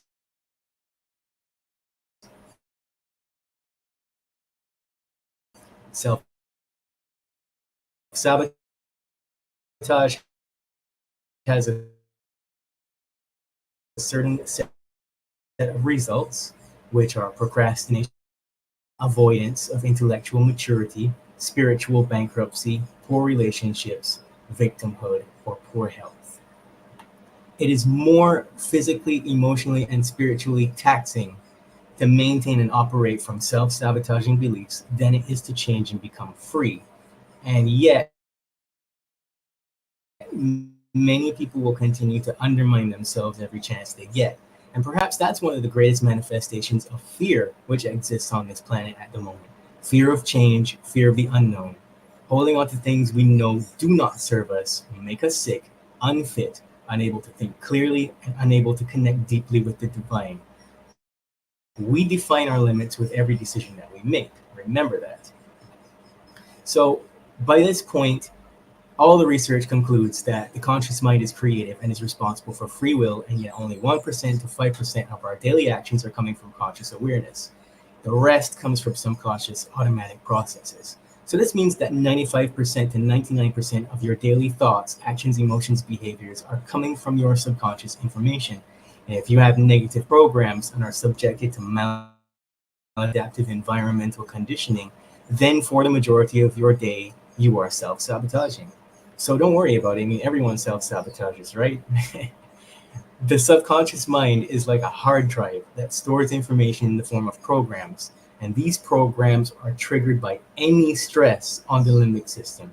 It could be a life event in the external world presently or previously in childhood. It could be a past life trauma, or it could be as a result of exposure to an environmental toxin, a chemical in the food, sugar, caffeine, aggressive music, or songs with heavy emotional content, or it could be what you watch, as well as simple exposure to screens.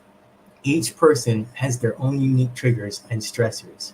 I cannot even begin to tell you how surprised I am every single new client I get with what their unique issues are, but it's always a combination of the things that I've previously listed to you. The subconscious is primarily concerned with things that keep you safe. So although it will play out programs that seem safe to it, it will completely destroy any sense of security you have through destructive actions, if it can, if that's a part of the program. It loves the familiar and it wants to keep you there, even when that comfortable place is a comfortable pain. So the subconscious holds all of the things that make you who you are, make you do, Its primary objective is to keep you alive, healthy, safe, and happy. And if something makes changes to this part of your mind, then it can cause problems or it can create good things. But you have more control over what you put in your mind and your body than you've been told. Many of us are just products of what we've been conditioned to learn, as well as the experiences in our environment. And in that way, our brain pathways are being overstimulated. This means that we're living as hostages of our negative subconscious processes, which were installed into us by repetitive content in our environment.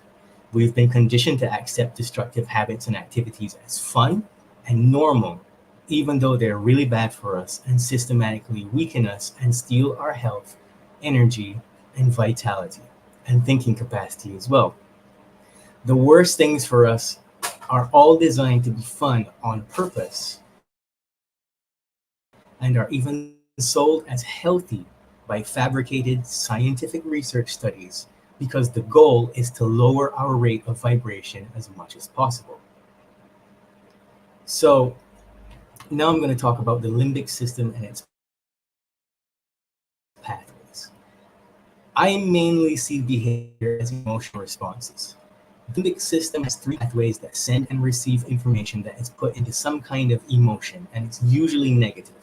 So the way that your pathways are interacting together will dictate your perceptions and emotions, as well as the resulting behavioral responses, which again means that we are at the whim of how we have been programmed or conditioned to respond. Substances, like sugar, for example, to make them even more addictive, which hacks our brain pathways and gives our system cravings which are hard to overwrite and hard to refuse with just our thinking. So what are these pathways and how do they work? The first pathway is the reward pathway, and that uses dopamine to communicate back and forth between the ventral tegmental area and the dopamine receptors located in the nucleus accumbens to manufacture feelings of motivation that fuel a sense of reward and accompany learning. Like when you watch an Instagram or YouTube video and you feel smart. And this is the same pathway that's being engaged. It's also how you learn what feels good, like sugar, alcohol, caffeine, porn, shopping. And this is because endogenous opioid peptides are released by these clusters of similar neurons, and this is what causes that feeling of pleasure or bliss. So the next pathway is the contentment pathway. This uses serotonin to communicate between the dorsal raphe nucleus, which is an area in the midbrain which contains neurons which manufacture serotonin, and this serotonin travels to different areas of the cerebral cortex, which give you the ability to process experiences and judge them as good or bad.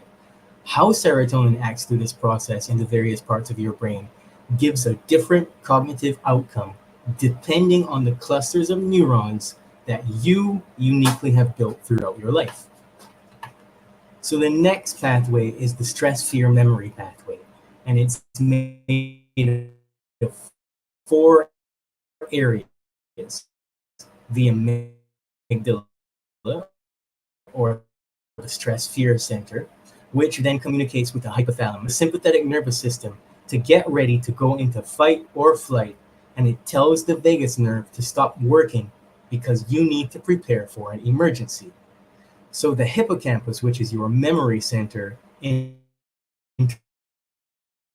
interprets memories as either good or bad.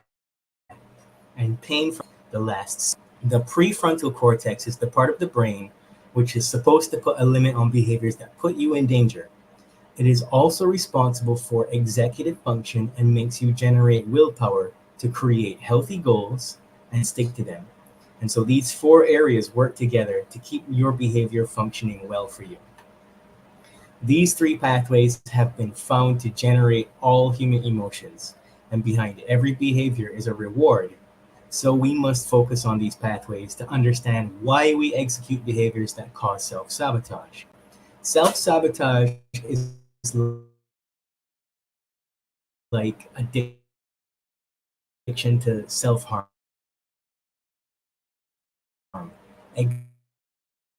except it's hard for us to admit that fact of life. This is one of the many reasons for addiction, as anything that we get a reward for can become an addiction. So let's talk about what beliefs are. A belief can be a concept that you validated and held on to, and it's just based on some information that you have used to form a conclusion in your own mind.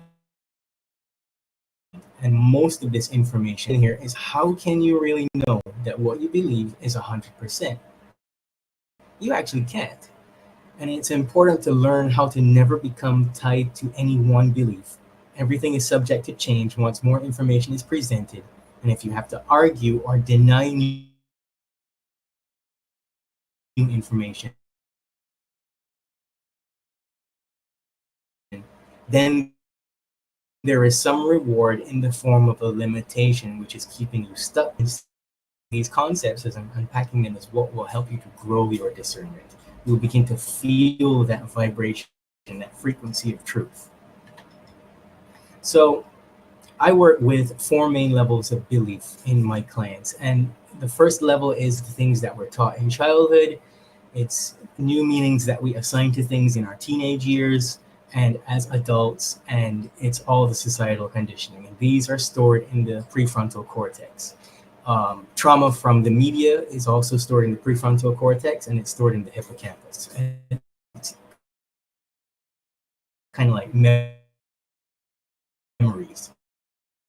The things that we see in the movies and whatever else becomes a morphogenetic field, which is instructing our DNA and our genes. The next level is past lives or collective consciousness experiences, and that information fires when we repeat experiences in places or with people from before that carry similar emotional valence. The programming of the heart is the last level, and that's where I've found things like rejection and resentment and guilt and shame run the world and understand how to exploit these levels of belief and keep us ignorant, lying to ourselves, and repeating the same experiences over and over again. That's their game. Repetitive content is coming from the external world, and it blinds your inner vision at all times. So you have to guard your consciousness because of the 3 pathways that I've just outlined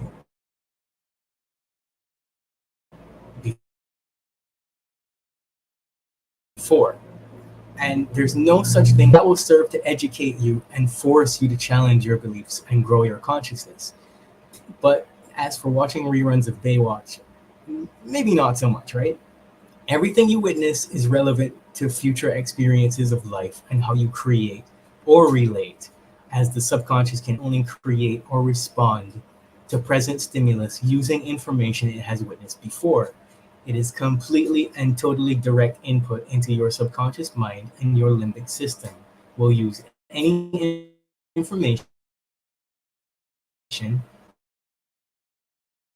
as a response to stimulus later on unknown. What is a self-justification? As I like to call it, we all have a self-justification index. It's a directory of excuses, like a phone book, and you just look into it and you dial up whatever excuse you want, or whatever silly reason it is you want for going out drinking, or it's because the reward we get is safety, and it overrides our ability to think and do differently. So with each belief, we will find a myriad of self-justifications which correspond to blanket linguistic statements that make up our subconscious programs. So with that, let's talk about the language of the subconscious. The nervous system understands a certain language. It is not enough to know something. You must to strong arm your consciousness. So your soul is not made of steel, and it doesn't require any force to bend it and reshape it. So thankfully, we have tools like muscle testing and hypnosis and things like that to help us understand what our body believes about just about anything. But what happens is that typical affirmations are phrased like "I am enough," "I am safe," "I am this," "I am that."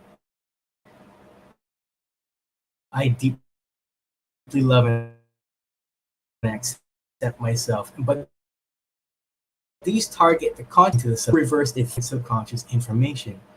When it comes to linguistic statements that make up programs, the subconscious is not only looking for a clear yes or no, it's either something we do or we do not do.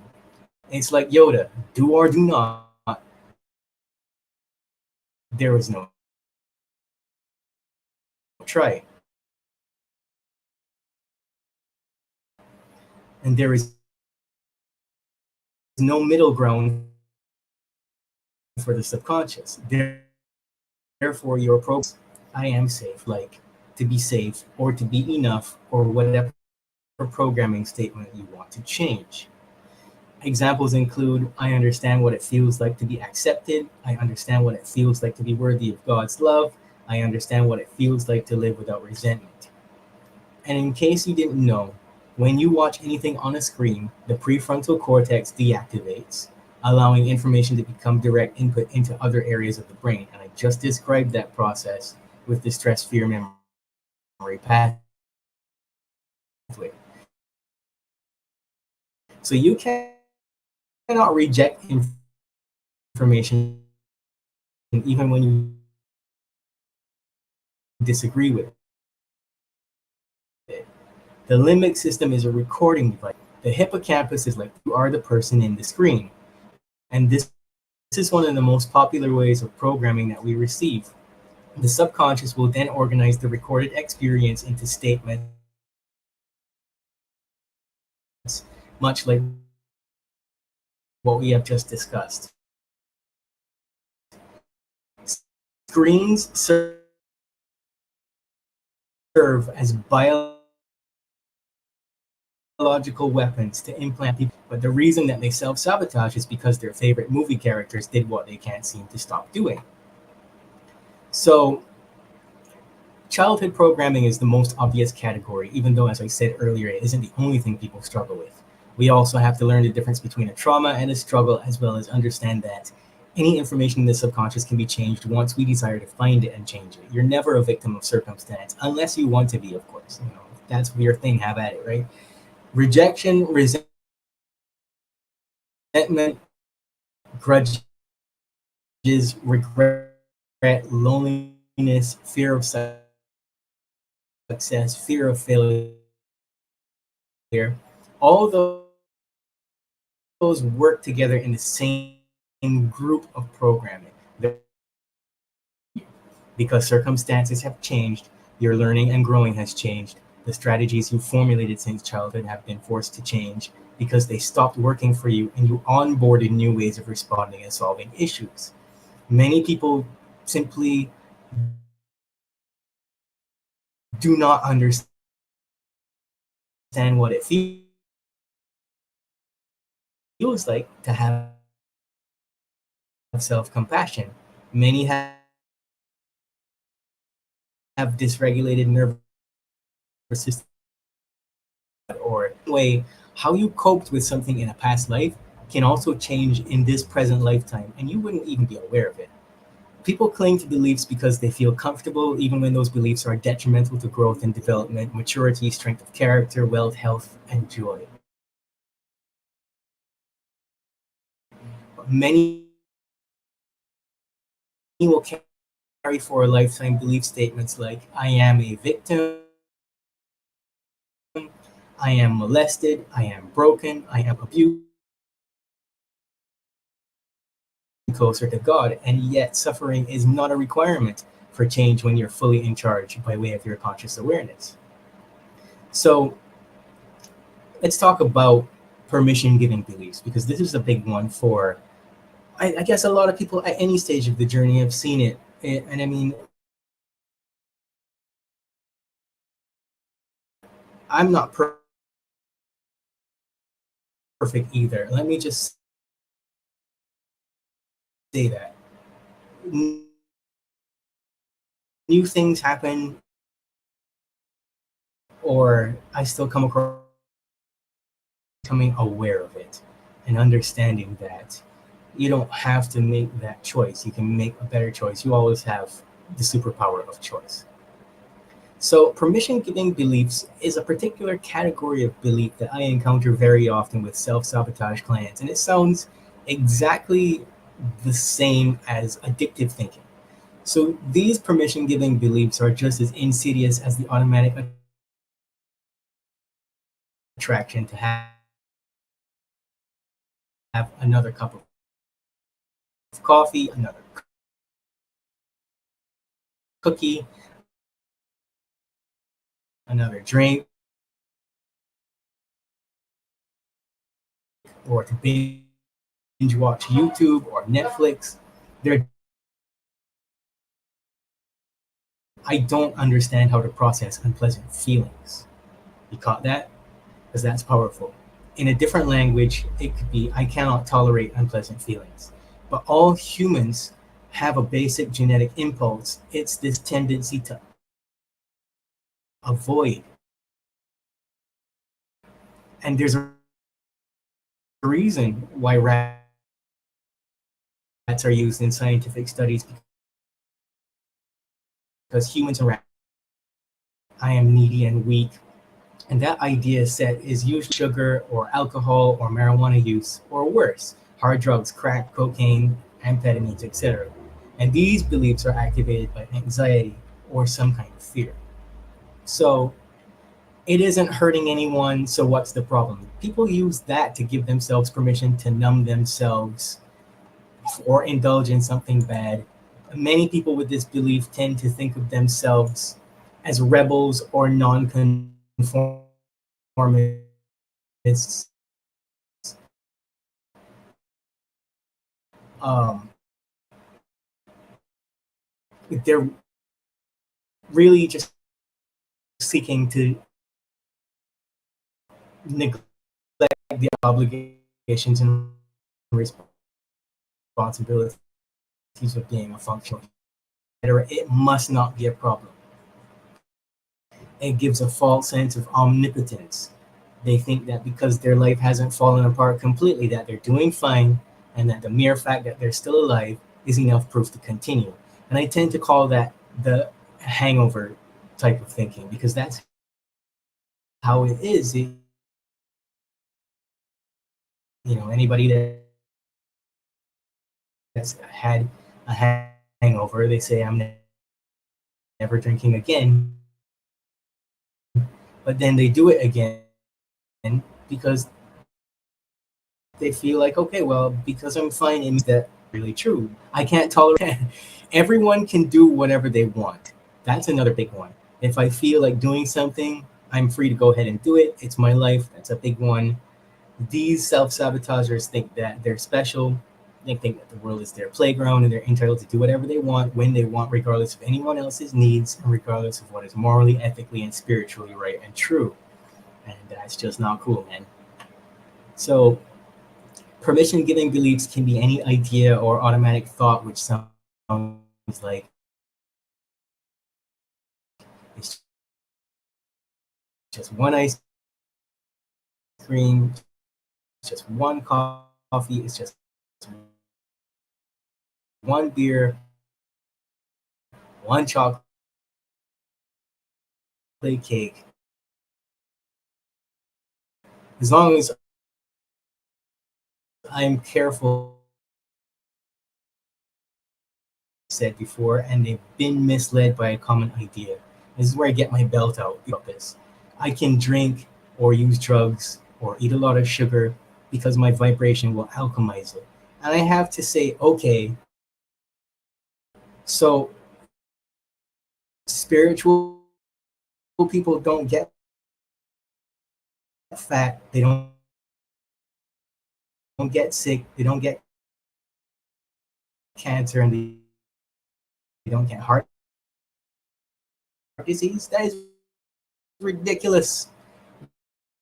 Because you're saying that no, because it sounds like a good idea to someone, or because their guru said so, they will use it forever to justify unhealthy life choices.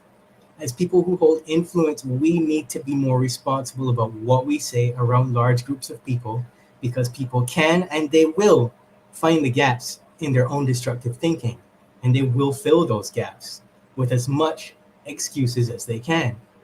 I could go on a tangent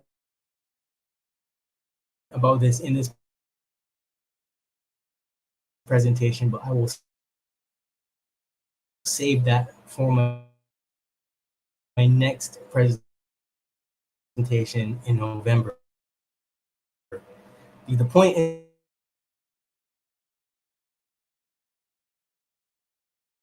frequency. That's what oftentimes why many people who are even more, and they're like, I keep waking up every single day and I'm back at zero again. I can't seem to get up on a good frequency.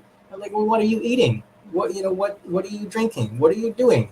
There's something that's pulling you back down to this low frequency and away from the zero point. And that's not normal. Right? But I guess it would be normal when we're born into a world that's based on statements that we use to self-justify just about any pattern of behavior or active behaviors and use. And we use these to justify, to get drunk, you name it. Jehan. And the other thing is like beliefs about substance use, our everyday thinking. Life without it is boring. It will increase my spiritual awareness, my productivity. The cravings made me do it. Life won't get better even if I Can you hear stop. me? Everything moderation. The one about every moderation burns me on the inside, because mediocrity and life would be depressing. I don't deserve to stop. It's not a problem for me. I use because of someone else. It's my boyfriend, my girlfriend, my family member. It's their fault. It's all genetic. My anxiety or my depression. Life isn't fun without using it. My cravings are stronger than my willpower. All of these statements are common among chronic self-sabotagers. And I say that, again, if we are really working to up-level our consciousness, if we really want to make a huge shift in collective consciousness, we need to take personal responsibility for these kinds of cognitions. So, the cereal box hypothesis. Every subconscious program is like a cereal box. Imagine emptying a box of fruity pebbles,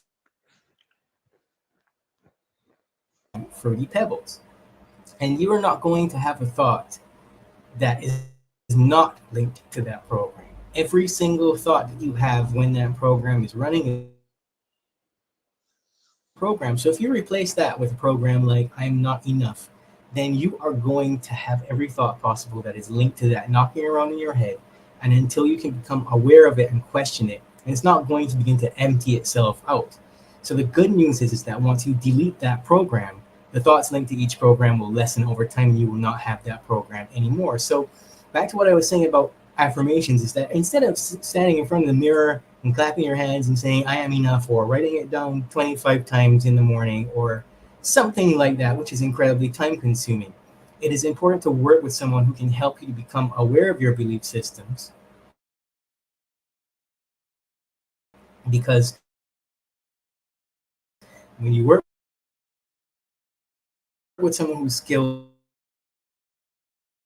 at pulling these programs and replacing them,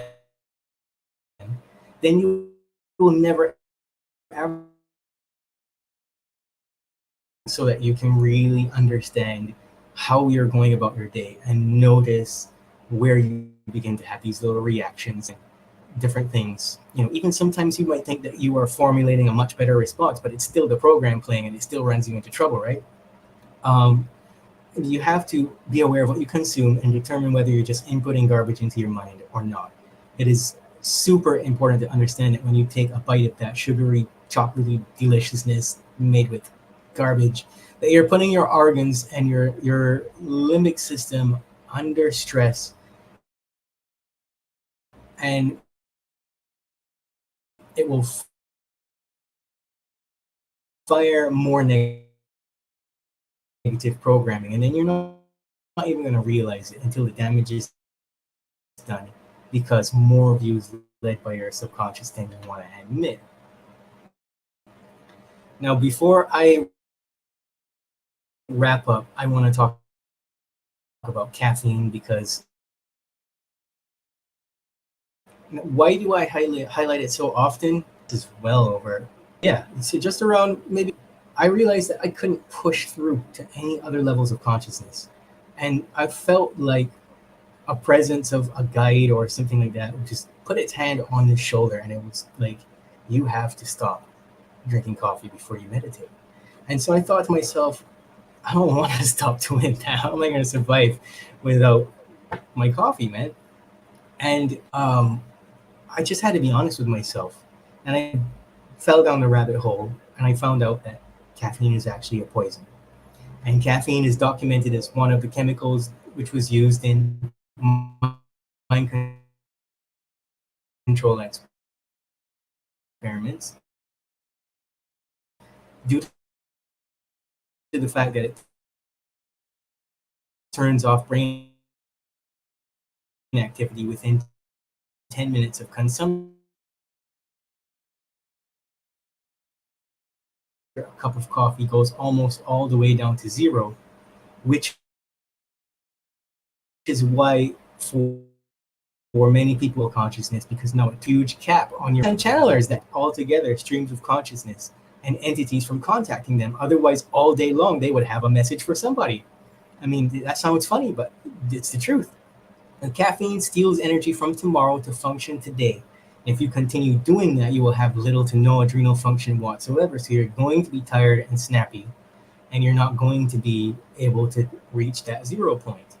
So consumption of caffeine also causes the neurons of the brain to fire rapidly. This creates a chemical response in the pituitary gland, and the result is ACTH, adrenocorticotropic hormone. ACTH is what tells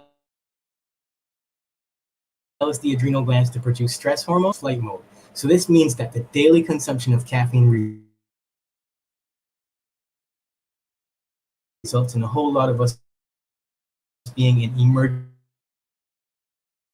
emergency, cause you to run programs of survival.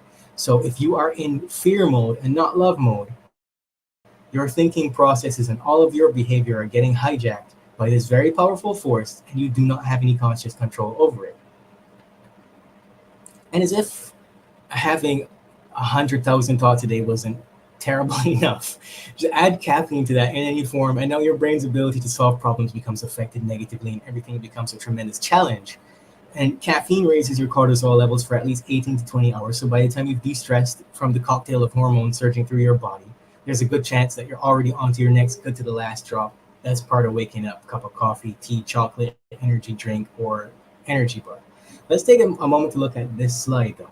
This is your brain activity before caffeine. And you can YouTube this video, ABC News caffeine effect on the human brain. You can see what happens to that lady when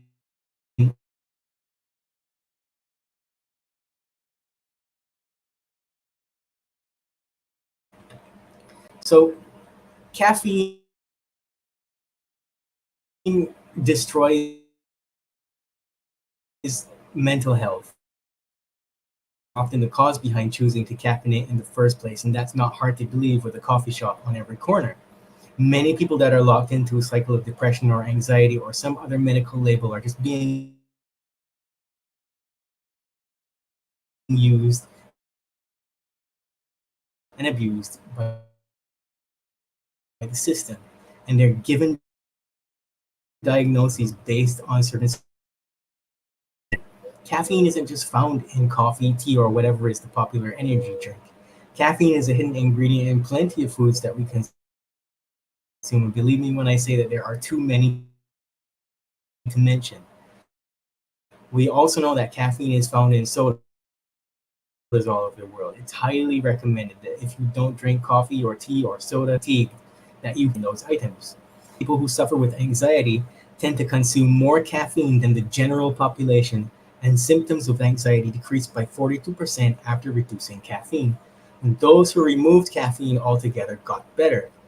Caffeine is a major factor in heart disease as well as thyroiditis and other severe conditions, and thousands of people die from those things every day.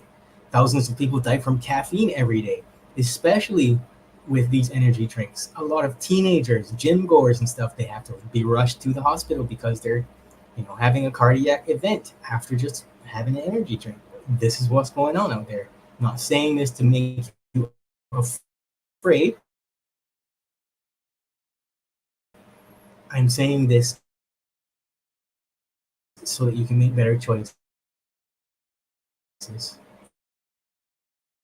from love for yourself.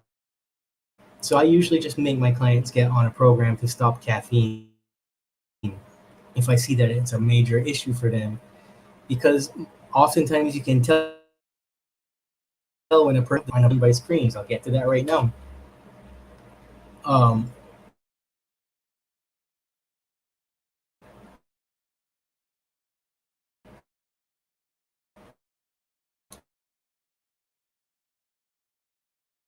Scientific studies since the inception of television have pretty much continued the structure of the brain for the worst, and antisocial behavior, addiction, poor mental health, obesity. I mean, it goes on and on. Studies have proven that screen time destroys the frontal lobe, which is the area responsible for critical thinking, future-based analysis, spirituality, and morality. And it's also everyone involved in those experiments has suffered dire consequences. The hypothalamus, the sensory motor area, septum, and the visual cortex also suffer damage as a result. Depression, as well as damaging personality, engaging in criminal hours of screen time increases the odds of developing diabetes because of the choices that you're going to make. 3 hours of screen time increases Alzheimer's because of the damage to the brain. That's 20% risk. TV watchers and doom scrollers have 7% smaller brains than those who don't. Screens destroy brain function in adults, and that leads to dementia. Screen time pretty much creates social anxiety in the prefrontal cortex. It activates the limbic system, suppresses emotions, causes symptoms of ADHD. Due to the chemical reactions in the brain, it destroys the prefrontal cortex from deactivating it so much. Like I said earlier, it turns the prefrontal cortex off after about 90 seconds of watching a screen. And that process of being on and off all the time, well, eventually you will begin to go offline a lot. And so you have brain fog, you can't learn, you can't solve problems, you can't chase your goals, your reasoning is flawed, you have difficulty realizing spiritual truths, you can't concentrate, active listening decreases, your ability to rationalize is limited, and even understanding simple concepts is very difficult. But there's so many different negative effects. I could go on and on. I don't want to go over my time. So I just want to say thank you, Neil, for having me on here. And or if you would like to have a free copy of my self-sabotaging core beliefs workbook, you can email me on.me, as well as any questions. So thanks for being here at the Awakening of Humanity event. You deserve to live. Thanks, brother. Jehan, can you hear me all right? Yeah, I can hear you well. Okay, cool. Beautiful presentation, man. Thanks for all that info. Unfortunately, your internet kept going out, and I was trying to jump on to let you know, but you couldn't hear me. So we got some pauses in there. Couldn't make everything out, but only a little bit we couldn't make out. Oh. But yeah. But most of it we got. And thank you so much for sharing that. And I'd love for you just to like record that separately, so that you can send me the file, so I can actually like put the full thing in there without any of the pauses. Because there's some great information there. Okay, sure. Yeah, I can do that. I can do that. Yeah, thank you, brother. So one more time, where can everybody find out more? You're welcome. And tell us one more time, where can they sign up for your course? You said you have a course that people can sign up for? It's a free gift. I will just email it to you. It's a self-sabotaging core beliefs workbook. And Beautiful. You can just get that from selfsabotageinfo@proton.me. If you have any questions, you can reach me there. And I'm on Instagram at Jehan Sattaur. That's Jehan Sattaur. Amazing, brother. Appreciate you, brother. We'll talk soon. All right, appreciate you too. Bye. Take care, brother.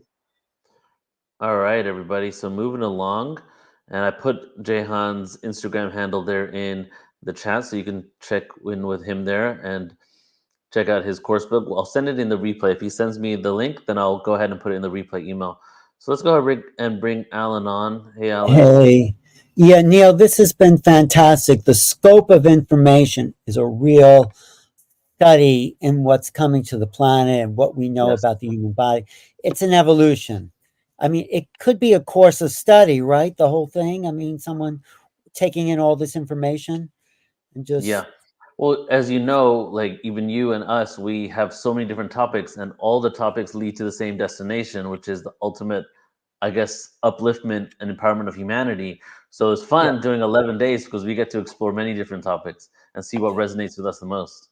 Yeah, it's and new things that are coming online. I mean, we are about to enter a renaissance. You realize that. So this is all leading towards an explosion of a super consciousness. That's what I would call it. Yeah, 100%. So do you want to say some things about Sarah before Tyler does Yeah, the do you want to bring her around for a second? Or Yeah, let's bring Tyler on too. Tyler. How's it going, guys? Good. I was just going to introduce. Do you want to bring Sarah? Oh, there she is. I was like, Sarah. Tyler. Hi, Neil. Hi, Alan. Hi, family. Hey. Hi, I just want to Sarah. say before Tyler does the formal introduction that Sarah is part of that revolution. I mean, she has taken this whole idea HTCC, whatever Dolores Cannon started. Sarah's taken it to a whole other level. Sarah, you are getting so popular and so good and so well known with the information you're bringing through. It is really a gift to this emerging culture. So thanks for being here today. Oh, thank you. Gosh, it's my honor. Very. That was good. And Tyler is here to do the formal introductions. Well, hello, everybody, and welcome to day 3 of Portal to Ascension. If you are just joining us, if you've been here all day, cheers to you. Sarah, hello. I hope you're doing wonderfully. And for those who need an introduction for Sarah, she's not one who needs an introduction, but Sarah is the best-selling author of A Hypnotist's Journey to Atlantis, A Hypnotist's Journey to the Sphinx. I often refer to her as the carrier of the Dolores Cannon QHHT torch.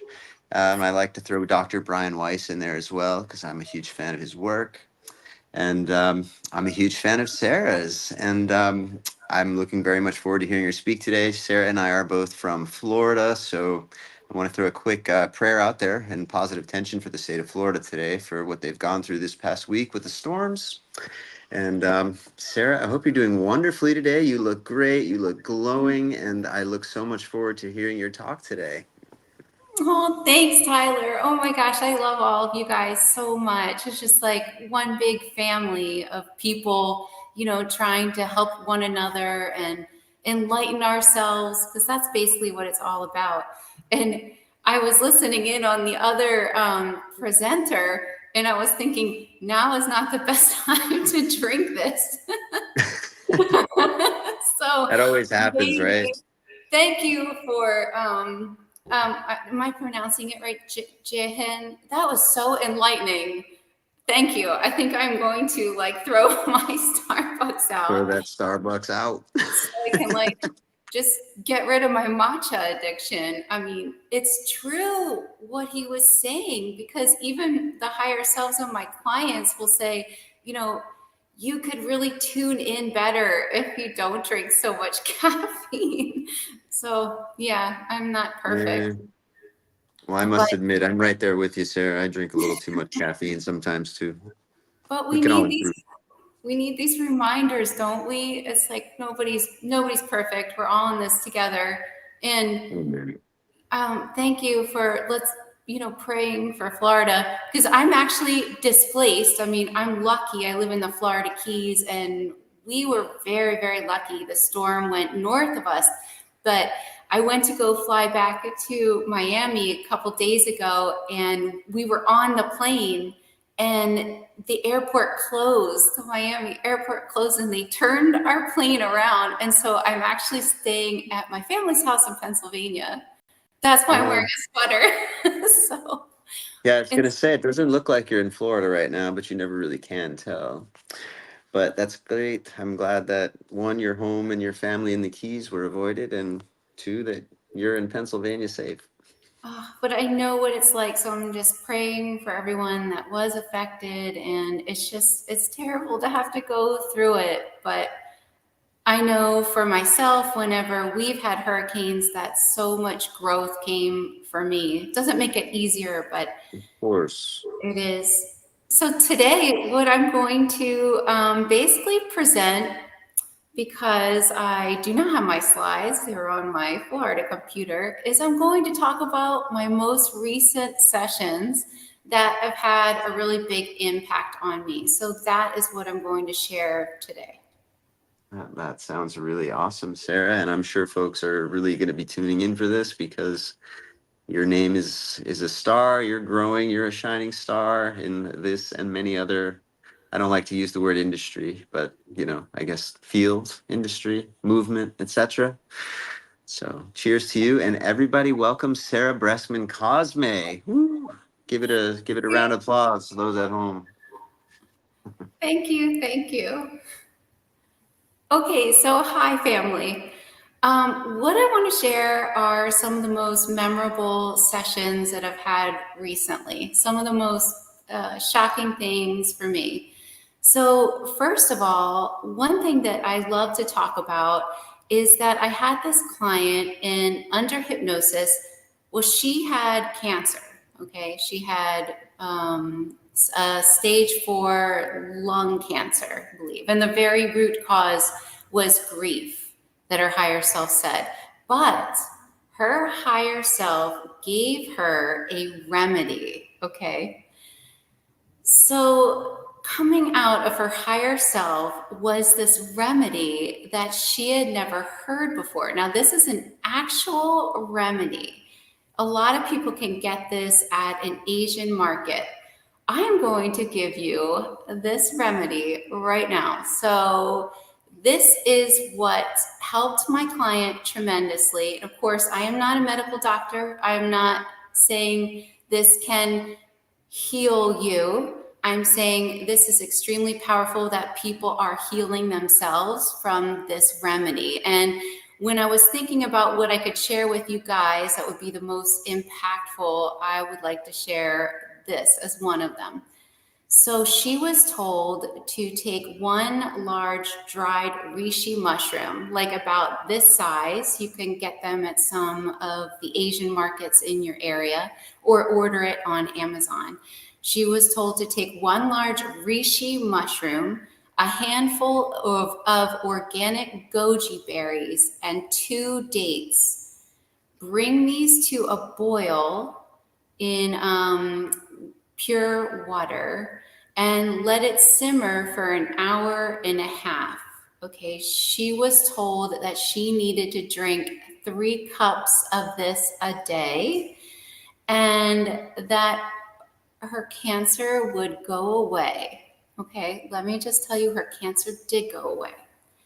I'm also going to share, of course, I'm not a medical doctor, all right, that I've given this remedy to many people. And if you know me and you are friends with me, you know that I've shared this remedy with many people, and many people have had such profound effects that we just call it the miracle cure, okay? So you take these ingredients, you bring it to a boil. Remember, you have to let it simmer for an hour and a half. What is happening is the cancer-fighting properties of these mushrooms. Now, this was given to my client under hypnosis, all right? So you let it sit for an hour and a half simmering, and then pour it into a glass. It has to be glass container. If your symptoms are severe, she was told to drink 3 cups a day. And then I drink 1 cup a day when I'm home. Now, my husband, who doesn't really care for any of this stuff, he used to have this wart and I made him drink it and it fell off. So it's pretty amazing what comes out. So that's one of the most memorable sessions that, you know, and information that I've had in a while, and very impactful. So I'm going to talk about another session that was very impactful for me. In this session, this woman was remembering being a man in this past life in, I guess it was probably the 1800s. So she remembered being a man in the 1800s, and he lived with his wife, and he loved his wife tremendously. In fact, that was like his whole world. And he just really enjoyed her company and loved her so much. It was so endearing how much he loved her. Well, his wife got sick, and I think she had some sort of fever, and there was no real cure for that back then. And she passed, and it was just extremely agonizing for this man whose like whole world was his wife. He loved her so much, and he just felt so devastated that he felt as if there was nothing left to live for. In fact, after she passed, he wanted to die, and he wished for death. So he spent his days just wishing that he would get sick. A couple times he got sick, and he thought maybe this is it. Maybe he would finally be reunited with his wife. So years go by, and he finally decides he's going to get a gun and shoot himself. So he shoots himself, and he dies. And as soon as he dies, he's greeted by his wife. And he's so excited to see her, to reunite with her. And she's not excited to see him. And what was so interesting is here he was finally being reunited with her. And she tells him, look, we can't be together. We're not going to experience our next life together because you didn't fulfill your purpose. And your purpose was to experience years alone and finding happiness within yourself. So by taking your own life, you not only robbed yourself of your true mission, the lesson behind this life, but you robbed our relationship. And now we have to wait until you fulfill this purpose and do this life again. It's in a sense only harder, and then we will be reunited. And so what's so interesting and what I've learned throughout all these hypnosis, subjects or these different sessions that I've done, that it seems like when you do take your own life, as hard as things get, and it feels like you just want to end it for some people, that really isn't the answer to anything, because it just seems like when you get to the in-between and you know all the answers again, that there are these lessons that you came into your life to learn. And these lessons are always the hardest thing to learn. It's the one thing that you're trying so hard to accomplish, the hardest issue you have in your life. That's why you came into this life.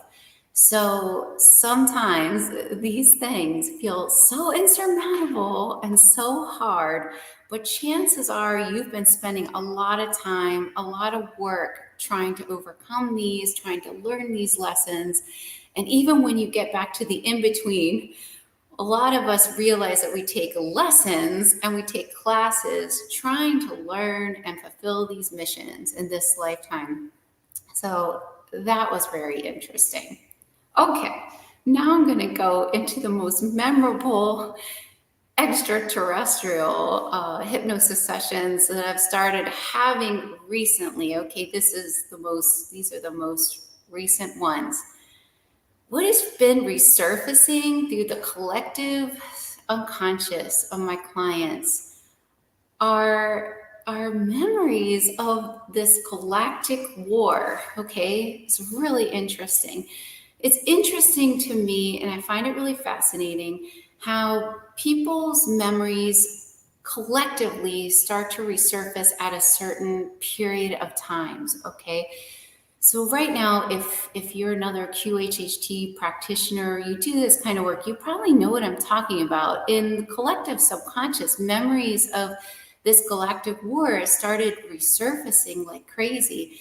And people are remembering interesting lifetimes, like about remembering like living basically in the Vega star system, the Lyran star system, and they started to realize that there's so much more to our galactic history than we've ever been told. And what's really fascinating is that this kind of information seems to be showing up in our physical bodies as clues. So people are starting to show different clues as to what influence, galactic influence, is actually being projected through them, which is really quite fascinating. So what I've come to understand from so many different sessions is that even your eye color and blood type actually is a clue. It means something. I mean, I always thought for so long that that was just a genetic trait that people would have, but actually that's not the case at all. It's actually telling information, showing clues, and it's actually broadcasting that information to other people. So I like to talk about the fact that all the rings around your iris and even your pupil color show the blueprint of your soul. So when you're communicating with another soul, what's actually happening is this divine light that's being channeled through you comes through your eyes and goes into the other person's eyes, straight into their soul, actually. And the other person's soul is reading the blueprint of your soul. And through the blueprint of your eyes is actually transmitting a lot of information. So there's something to be said about being activated from other people. You can just have a conversation with someone, look into their eyes, and feel as if something's happening on a deeper level. Maybe you're remembering that person in a way, or maybe you're actually being triggered by the blueprint of their soul, because it seems like a lot of people are starting to trigger each other's memories just by being in the proximity of one another. So what I've started to understand is that if you are broadcasting, when I say broadcasting, I mean your eye color might actually change, and people do experience eye colors changing. If your eyes are broadcasting the color blue, usually what that is, according to my clients and the higher selves, is that you're broadcasting ancient information from a totally different star system. And these people are usually broadcasting information from one of the water planets. Now, they seem to be very, very old souls and carry through their unconscious really ancient memories of other star systems where there were a lot of like beautiful sea life. And even just looking into somebody's eyes who has blue eyes can transmit some of this ancient knowledge from these other galactic places. Now, I'm sure many of you have heard about like people coming to this galactic plane as a volunteer. Well, there's so many volunteers that are here just sharing information from other places, from other star systems, and that helps tremendously to raise the consciousness.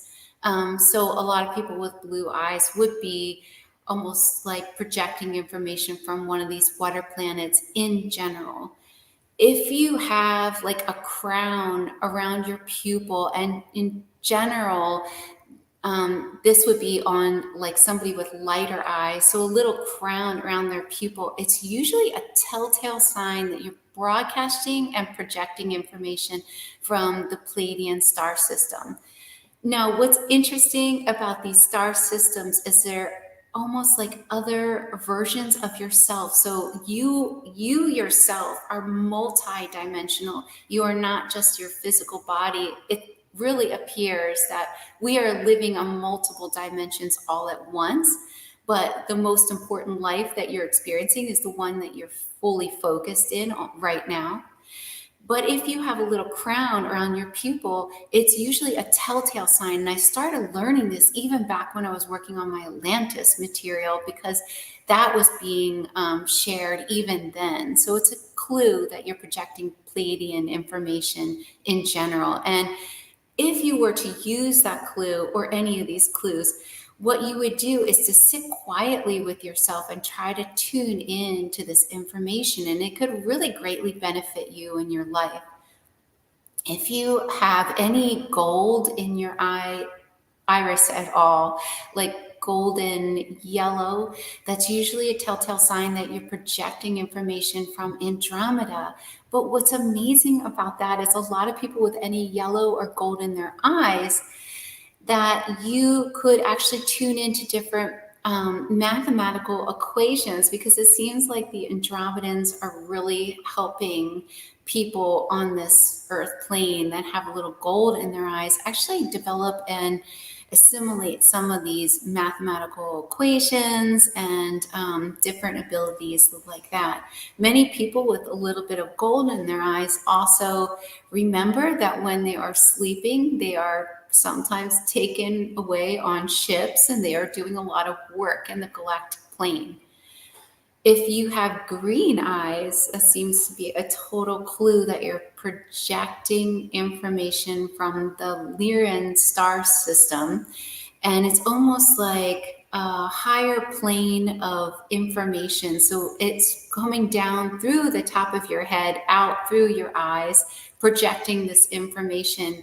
And a lot of times people with green eyes cannot be in the same room as some type of electronics, because it's from such a different plane that it doesn't really it interferes with some of our technology. A lot of people with green eyes are very psychic. It's also really fascinating to me that in ancient Egypt, a lot of the pharaohs had green eyes, red hair, and astigmatism and Rh negative blood, which that combination alone seems to be entirely tuned in, very, very tuned in, and receiving a lot of messages from many different galactic planes. And brown eyes seem to be transmitting ancient information from the earth plane, or what people consider to be the inner earth. So in general, people that have brown eyes in general seem to be very, very old souls, usually have reincarnated a lot on the earth plane and are projecting a lot of this ancient information. Really interesting to me because I have brown eyes, and I do seem to be reincarnating here quite a lot according to the higher self. It's really interesting too, because these eye colors and clues that are coming through my clients under hypnosis are just so fascinating to me, because there's this group, this collective that consider themselves the Tuatha De Danann, and they there are still incarnated Tuatha De Danann, and they seem to live in caves kind of on the edge of society. You probably wouldn't run into them, but they do reincarnate a lot, and they do show up with clues as well. And their eyes seem to come across as a light brown, kind of like vibrant light brown. And they seem to be very playful when they're reincarnating into the population to bring that consciousness into this earth plane. So the whole blood type thing is really interesting to me, because what it appears is that different blood types are also clues, and you can actually activate your particular blood type by going to a certain place on the earth, actually, because certain places on the earth hold certain ley lines which actually activate your particular blood type, or even your soul DNA. So it's just very general. I mean, these are the types of things that I hear in these sessions when my clients are deep under hypnosis and I'm speaking to the collective subconscious. So if you have the A blood type, in general, you're carrying a lot of Norse information. And if you were to go to a place like Glastonbury, you could really activate that particular type of blood type.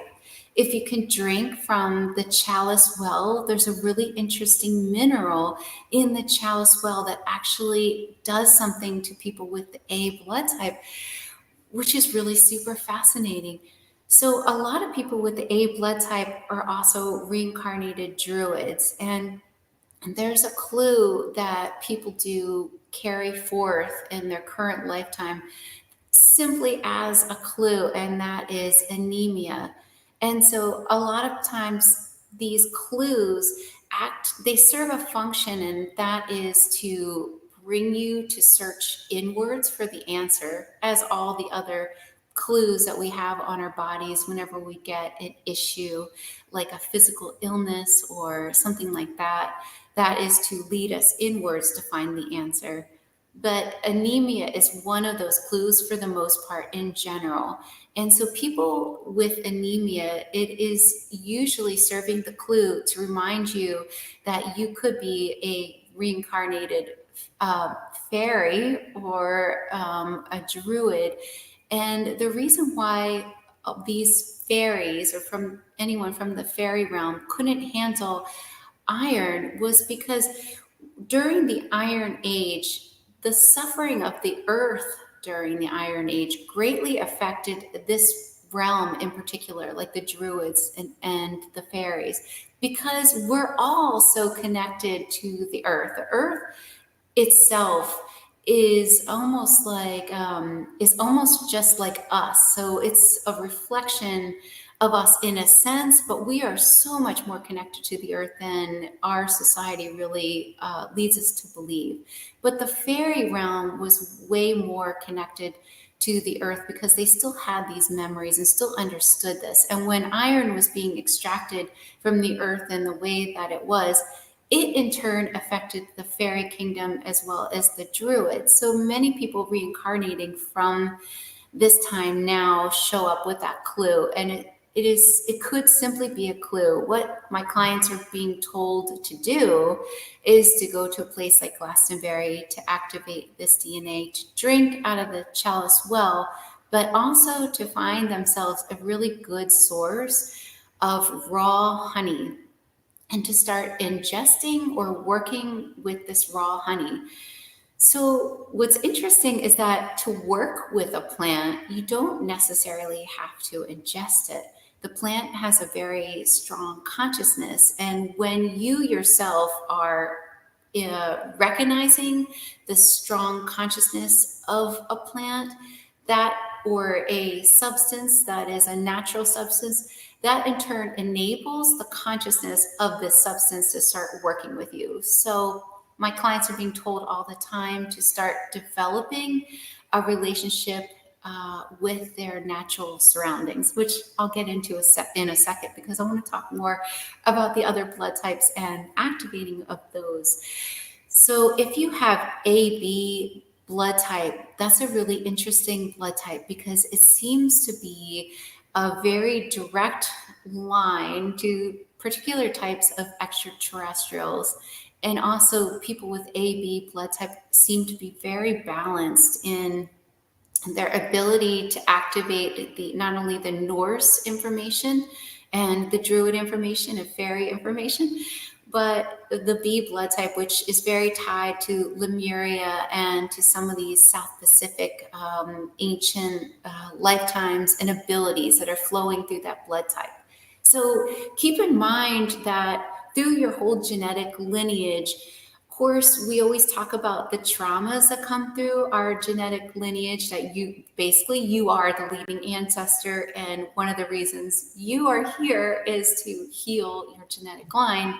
But don't forget, you have abilities flowing through your genetic line that have been very suppressed for thousands and thousands of years. So in general, people with the B blood type carry forth a lot of ancient information from Lemuria. So if you have the B blood type, you might want to go to even any place like Hawaii, any place in the South Pacific. Just feeling the air, getting in that area can be enough to really activate this blood type. One way to activate the blood types, according to the different blood types that you have, is to actually place your hands on some of the megalithic structures. I mean, we usually talk about the different chakras in our bodies, but the palms of your hands have chakras, and the soles of your feet do. And when extraterrestrials are, starting their technology, most of them, what they do is they put the bottoms of their bare feet on the ground and then the palms of their hands in, usually it depends on what type of other version of humanity extraterrestrial we're talking about, but a lot of times they put their hands in fingerprints, and this creates a circuit. So if you think about other versions of yourselves, extraterrestrial technology, you reenact that at these megalithic structures. So what you would want to do to fully activate yourself is to place your bare feet on the ground and the palms of your hands touching this megalithic structure, because the ancient structures were built in a way to activate the people that would come to them. So when you do this and you are creating a circuit, and it is lighting up your pineal gland, and it is activating your dormant DNA, and it will start to translate this information into your subconscious. And then it will come into your conscious when your conscious mind is ready for it. So it's not always, sometimes instant and you know all these things again, but most of the time for most people it's very gradual. Otherwise it would be really hard to handle, but some people are ready for that, and you know who you are. So if you have RH negative blood, that's such a fascinating blood type because it seems to be considered the gift of the stars. So even back when I was working on my Atlantis material, it seemed as if the RH negative blood type was directly attached to a certain type of extraterrestrial seeders that seeded this population. And if you have RH negative blood, there's actually different abilities that you have that other people don't. There's actually certain illnesses that you will never get, just like all the other blood types. It's really quite fascinating. So if you do have the RH negative blood type, understand that you do have special abilities. One of these abilities is actually personality type. So people with the RH negative blood in general have a personality type where they are usually natural leaders, which is really quite interesting. But if you have green eyes, Rh negative blood, and red hair, and astigmatism, this was, like I said before, considered the gift of the stars. So astigmatism is not a disability in any sense. It might feel like one to people that have astigmatism, but that's actually a different shape of your eye so that you can tune into different dimensions. All the quote unquote disabilities are actually huge abilities. Just like ADD and ADHD, it's actually, I know it's hard to experience these things, but that's actually an ability to see things from a different perspective and to see greater. If you have Rh negative blood, then one of the ways that you could really activate your DNA would be to go to Egypt. That is one of the best ways to do it. Maybe if you find yourself an Egypt tour, or come on mine.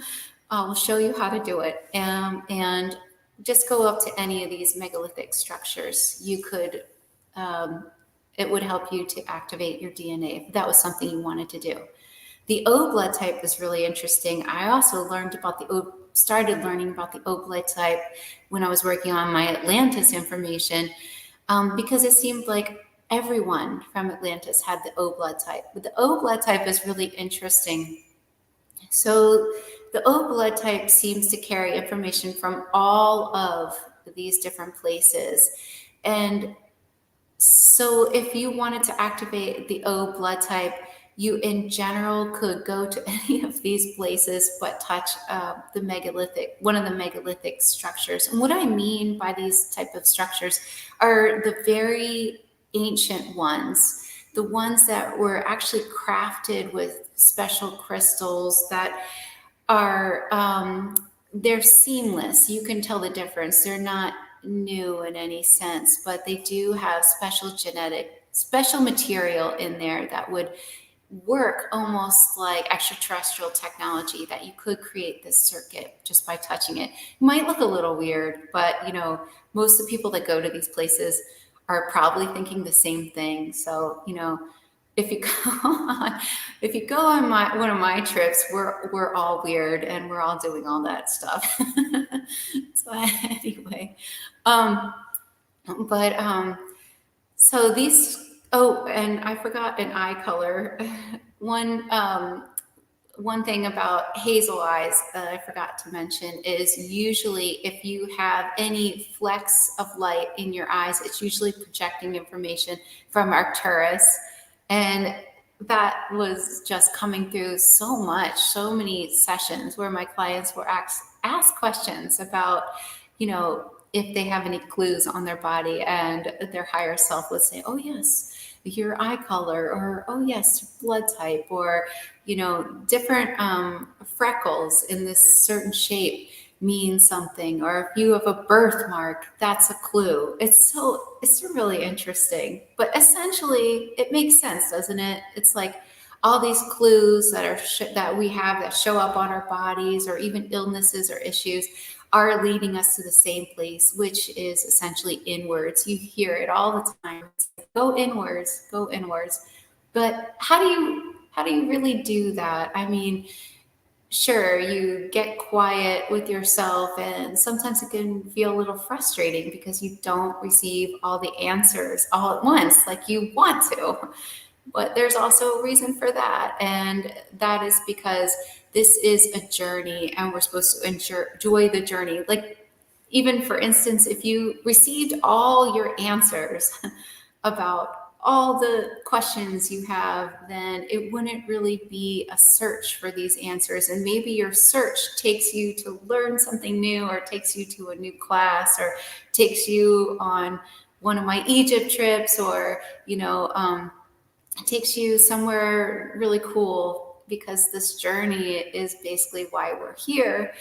Because when you pass and you go to the in-between, all these things again. And what's really interesting is, not everybody is on the spiritual journey. I mean, of course, all you guys like watching these presenters, you guys are, and you probably ask the same questions that I do, because we are all in this together.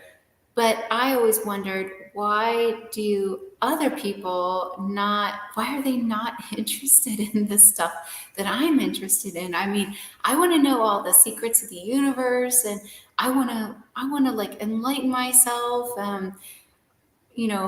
Maybe I will quit matcha, probably not today though, but someday I will quit matcha and, better myself.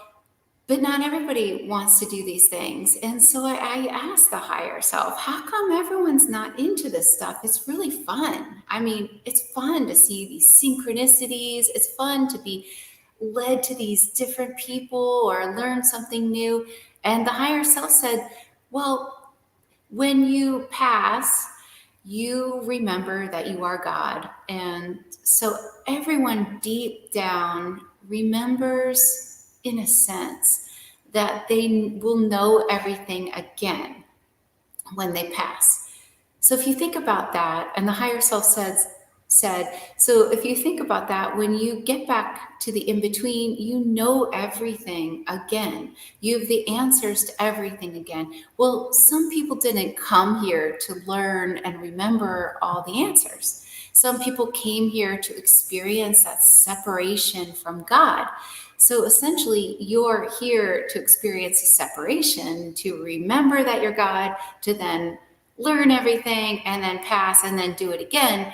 But some people came here to not do that, to experience this separation, to not feel guilty when they drink matcha all day long. I mean, and they're eating bad foods. They don't care. And they don't really care about learning about themselves because they want that separation. Because when they pass, and they know this on a level, when they pass, they will remember it all again. And they want to experience the separation and really feel separated. So when we see people that are not into this stuff, there may be a reason for that. And they may just want to experience the separation.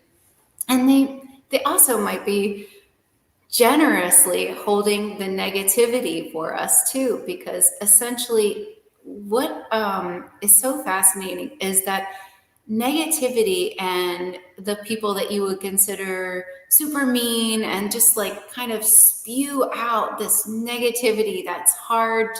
It's really getting harder and harder to be around a person that's super negative when you yourself are working on yourself and you're experiencing this ascension. The difference in the energies can feel really difficult to be around. But what I've learned is that this negative energy is propelling the motion of the positive energy. So without the negativity, without people generously playing the negative role, we wouldn't have this ascension process at all. So what I've been told is they should be thanked and really honored for sharing this negativity with us, because without them, we wouldn't have this growth. It's almost like an atom splitting. So it goes in, it's almost like propelling the splitting. And without the negativity, we would just not be growing at all. So despite how hard everything can be, and despite how hard it is to even experience negativity in these hardships, there's a reason for everything. Every single thing in your life has meaning. Every single thing has a reason. And really, we're just all here for this journey of enlightenment, or to experience the separation. Whatever you're here for, there's no wrong in any of it. It's all exactly as it should be. But one way you could tell that you are on the positive timeline or moving in the right direction is you will start to experience these synchronicities, these repeating numbers. You might even feel like you're experiencing deja vu. You might just feel as if things are working out in a way that feels like a dream, because it feels like it's almost unreal. And that's because you are being initiated in this spiritual path, and you are definitely on the positive timeline if you experience any of those things. Essentially what happens is, as soon as a person becomes curious at all and they start seeking inwards, the universe is a reflection and starts getting curious about you, and you solidify yourself into the initiation path. So if you're starting to see signs and synchronicities, that's a really good thing. It means you're in alignment, and it means you're following the right path. It doesn't mean you're not going to have challenges. It just means you're doing something right. So good job. Pat yourself on the back. And I don't know if I ran out of time. I don't want to go too far over, but I do want to say that I love you all, and every single one of you, and we're all in this together. And despite all the wonderful things said about me earlier, we are all the same. And I just want to share my love, and thank you so much. Beautiful. Thank you, Sarah. It's so amazing how intricately connected and how meaningful every single thing is. When it comes to like how our past lives affect this reality, when it comes to the water from the chalice well, right? And all these different codes have just been, it's almost like there's just clues everywhere, hidden in plain sight. Yeah, everywhere. It's so fun. It's like a scavenger hunt. Everybody's on, they just don't realize it. Right.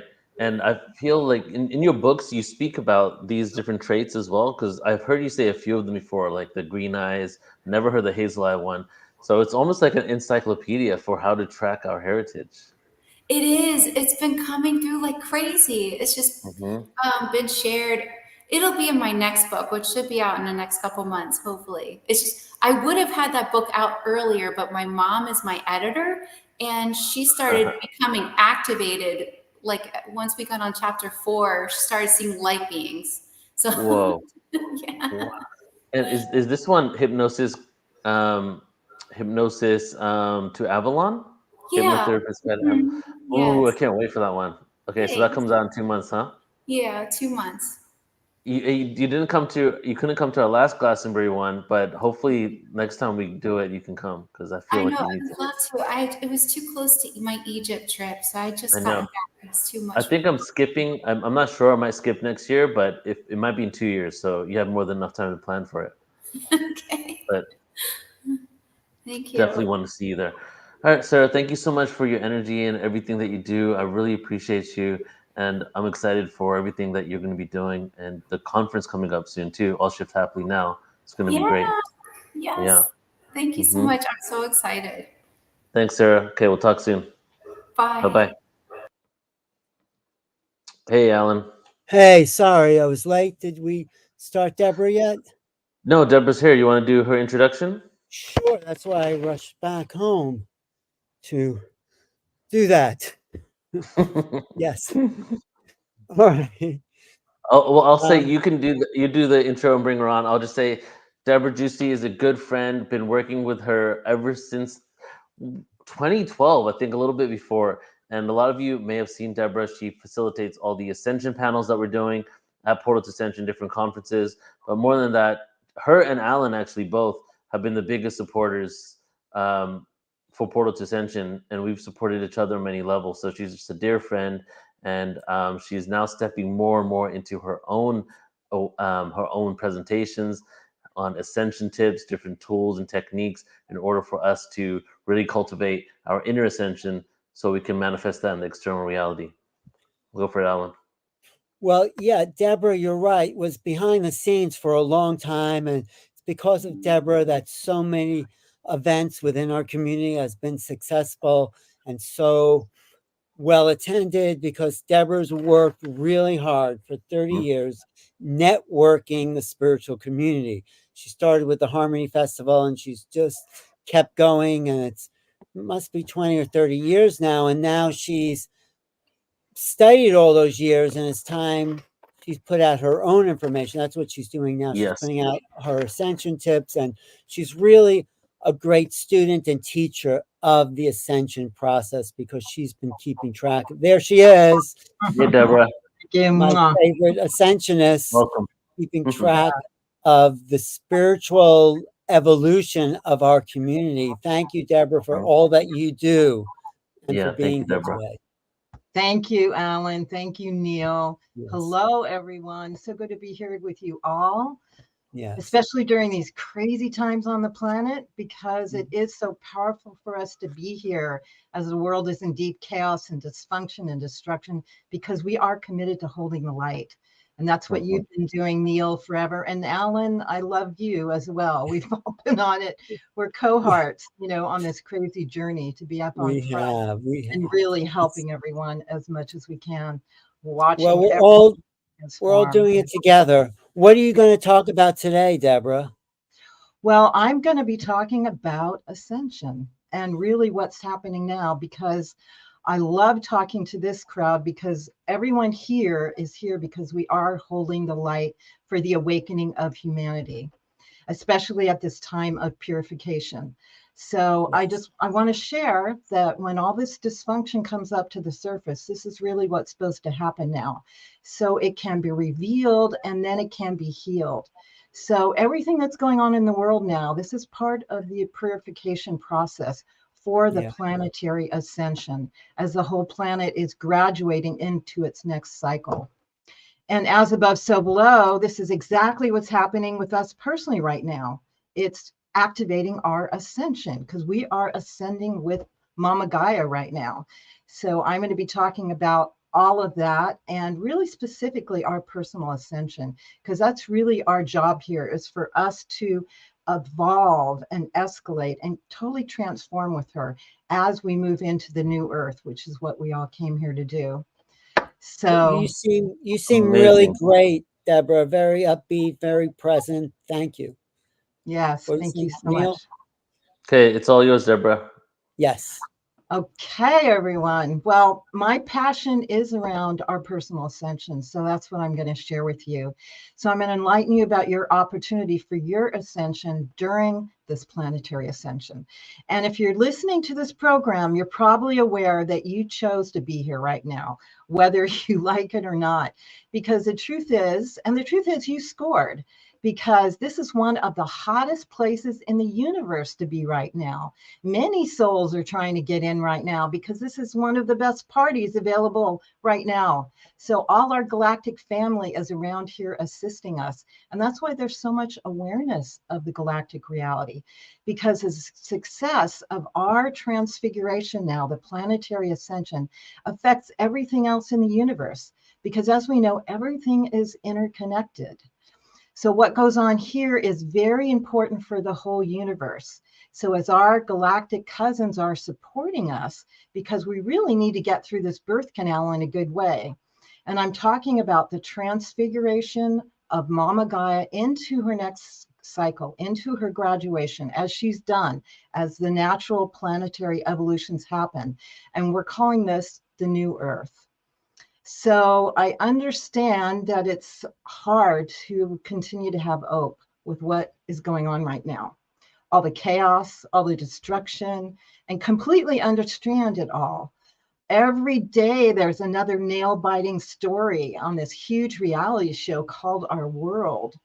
And our world and our lives are facing huge challenges in the economy, the radical weather, the environmental destruction, the ongoing wars, let alone our politics, which is creating a huge divide.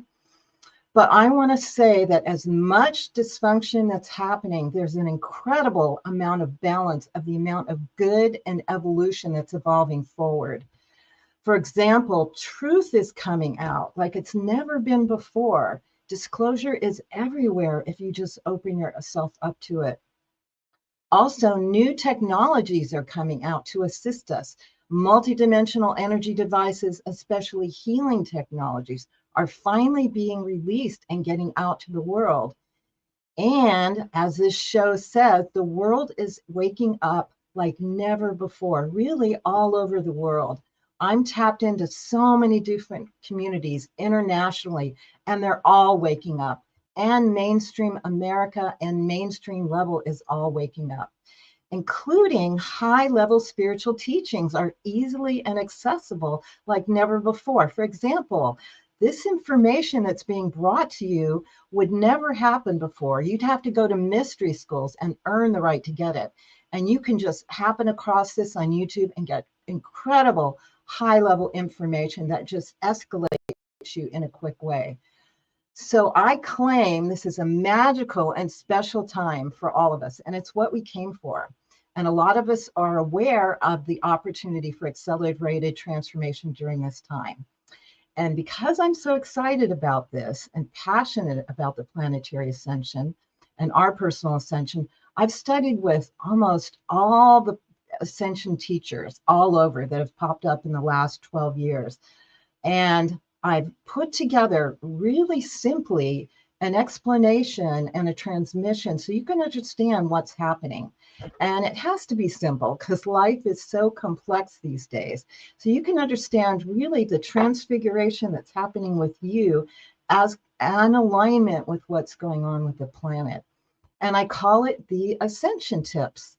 And it's done really simply in tips. So some of them you'll recognize, some of them may be new concepts, but they're all in a sequence so you can understand the evolutionary process that's happening now.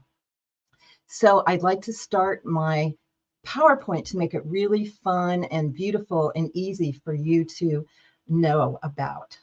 So I'm going to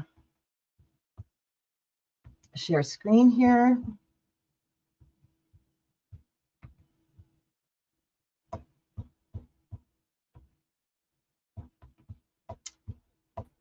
Yeah. So you go ahead and share screen, entire screen.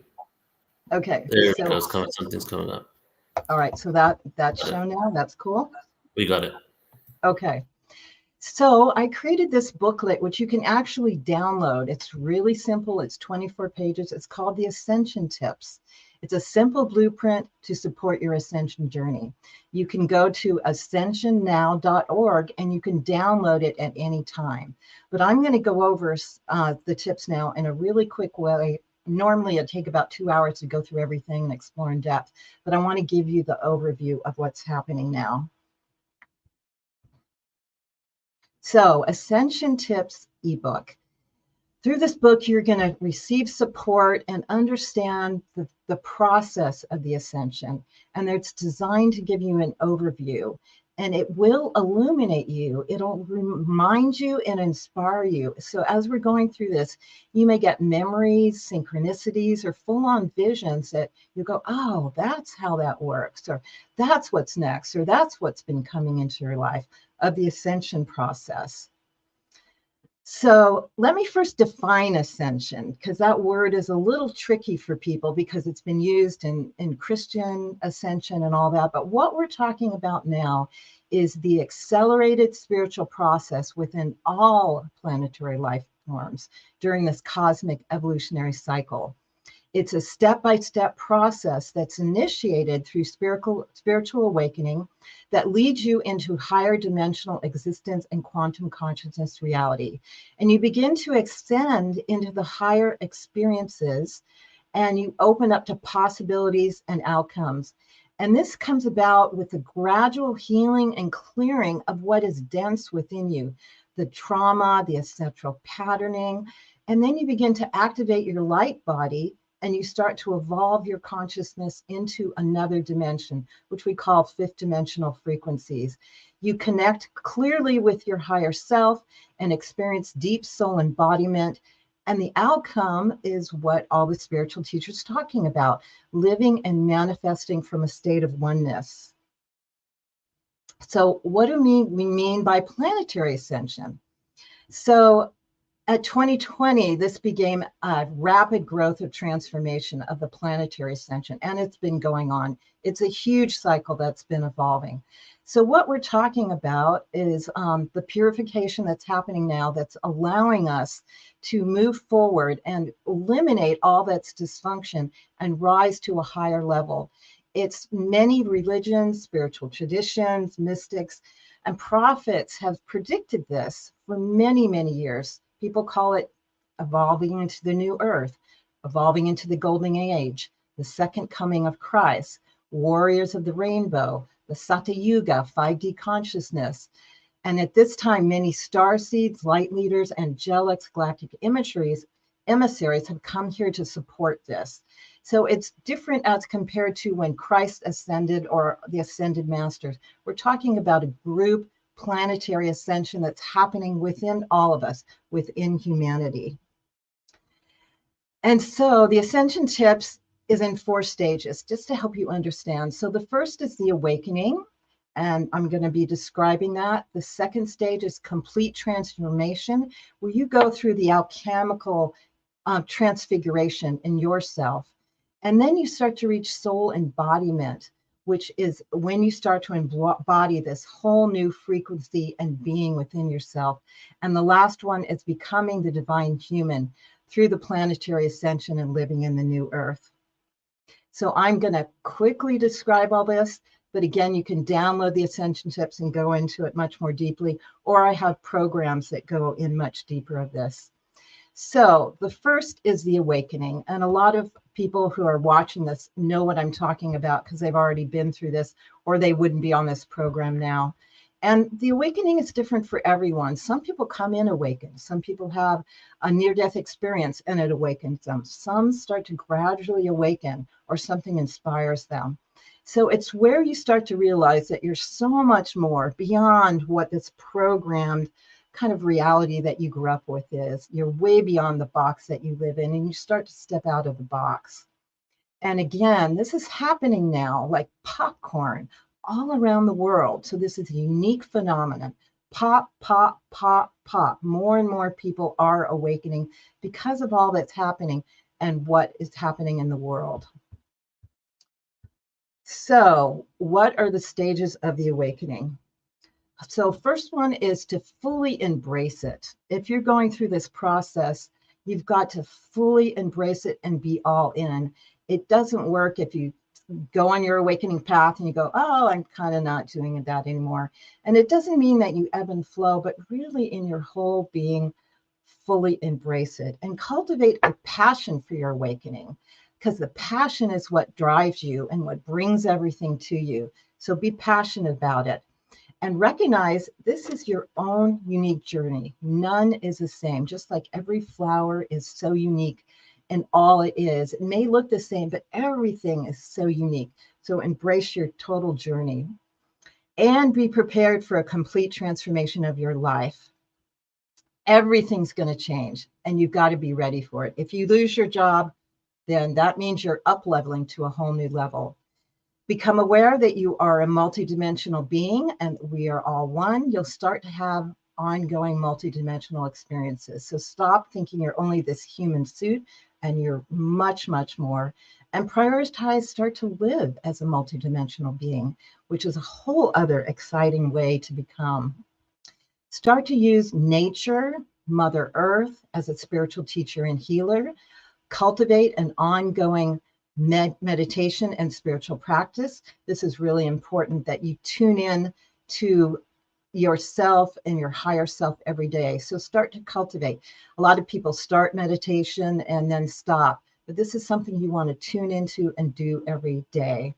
And you've heard this before, but take ongoing steps to raise your vibration, because that's what we're talking about. We're talking about raising our vibration, our frequency to the next level, to be operating at a whole nother level. Pay attention to the signs and synchronicities appearing in your life. That is going to be your teacher. Analyze your dreams and symbols for higher information and awareness and guidance, and be open to downloads and visions, because they're going to start to be coming in. And again, all of these tips could have huge conversations, but I'm just going to go through them quickly so you can get the bigger picture. Embrace everything that happens on your ascension journey with complete acceptance, even the bad things, because they're usually red lights that stop you from going in that direction to keep you on your path. This is important. Master your fears, practice non-attachment, and develop trust in your higher self. Really important. And of course, uphold the highest attitude of gratitude. Cultivate forgiveness, compassion in every part of your life. Develop and sustain complete self-love. That is so key, because if you can't love yourself and let spirit come through you at the ultimate level, which is what we're talking about, spirit isn't going to come through if you don't totally love yourself. And live yourself, be who you are. Do not try to convert people, but be the ascension, and that will inspire people. There's a lot of ascension coaches and guides, so seek help. If you want to do everything well, you get coaches and guides, and there's a lot out there now. Going to sacred sites is really important to download the codes, the remembrance of your past life, and to activate your frequency. And learn to connect with your ascended masters, the self guides, and the angelic guides, and your star family. But most of all, start to cultivate unconditional love for everything. Really, love is the bottom line. It's the key. It's the octave of unity consciousness. So this is really the bottom line. So again, we're going to continue on here. Next stage is complete transmutation. So after you've awakened, and then you really start to go through the alchemical process, through the healing, through the transfiguration of what's happening with you. You start to connect with your higher self, who becomes your guide to your journey. And you start to embark on delayering embedded density, trauma, and other memory blocks that block your soul connection. So let's talk about the stages of transmutation. So what you're basically doing is you're extracting your energy from the global matrix program. So I'm sure many of you understand what that is, but you are going to be operating sovereignly and independently. You're going to be enhancing your physical, but also energetic bodies with life force all the way throughout. Learn to master your energy completely. Contain and protect your energy field with healthy boundaries. Be aware of the ascension phenomena and how it affects physical and energy bodies. You start to feel, if you're walking into a room, that this is not the right place to be, bad energy in there, that type of thing. Tame your ego, really big lessons, not letting your ego guide you. It serves your ascension. Undertake deep shadow work, really important to go in there and do the healing so it doesn't keep dragging you down to the lower frequencies. You commit to uncovering and healing unresolved trauma and core wounding. You embrace any of the dark night of the souls as your teacher and gift towards spiritual evolutionary quickening. Dark night of the souls is something that will come up to do a complete karma clearing. I've had one myself, lost everything. You embrace that, even though it's difficult, and just go through it, everything that comes through. You develop high discernment, so you strengthen your ability to sense and feel what matches and what resonates with your soul truth and divine purpose. And this one, really important, do not live in a state of judgment. Get out of the judging, because that limits your perception of what you can really understand and feel. Become aware of, to heal and evolve your core beliefs and your negative beliefs. Resolve outstanding karma and complete soul contracts, especially with your soul family. And important, connect and heal your inner child. Inner child work is so important for all of us to do. And you start to develop your intuition, and you fully allow the expanded abilities of perception to continue to develop. Developing your intuition is a superpower that you will have in your ascension. So this will start coming online. You deepen your spiritual practices and meditations. Lighten up, because you're going through a truly advanced alchemical process. Really, you are changing from the DNA structure out. Operate through the universal law of sovereignty and freedom. We are becoming sovereign beings and operating outside of the matrix, but through our own connection with Source and with our higher self. Start to utilize the solar and galactic and energetic transmissions and spiritual gateways, like the portals, the eclipses, all these solar flashes. Be aware of them and use these energetic transmissions.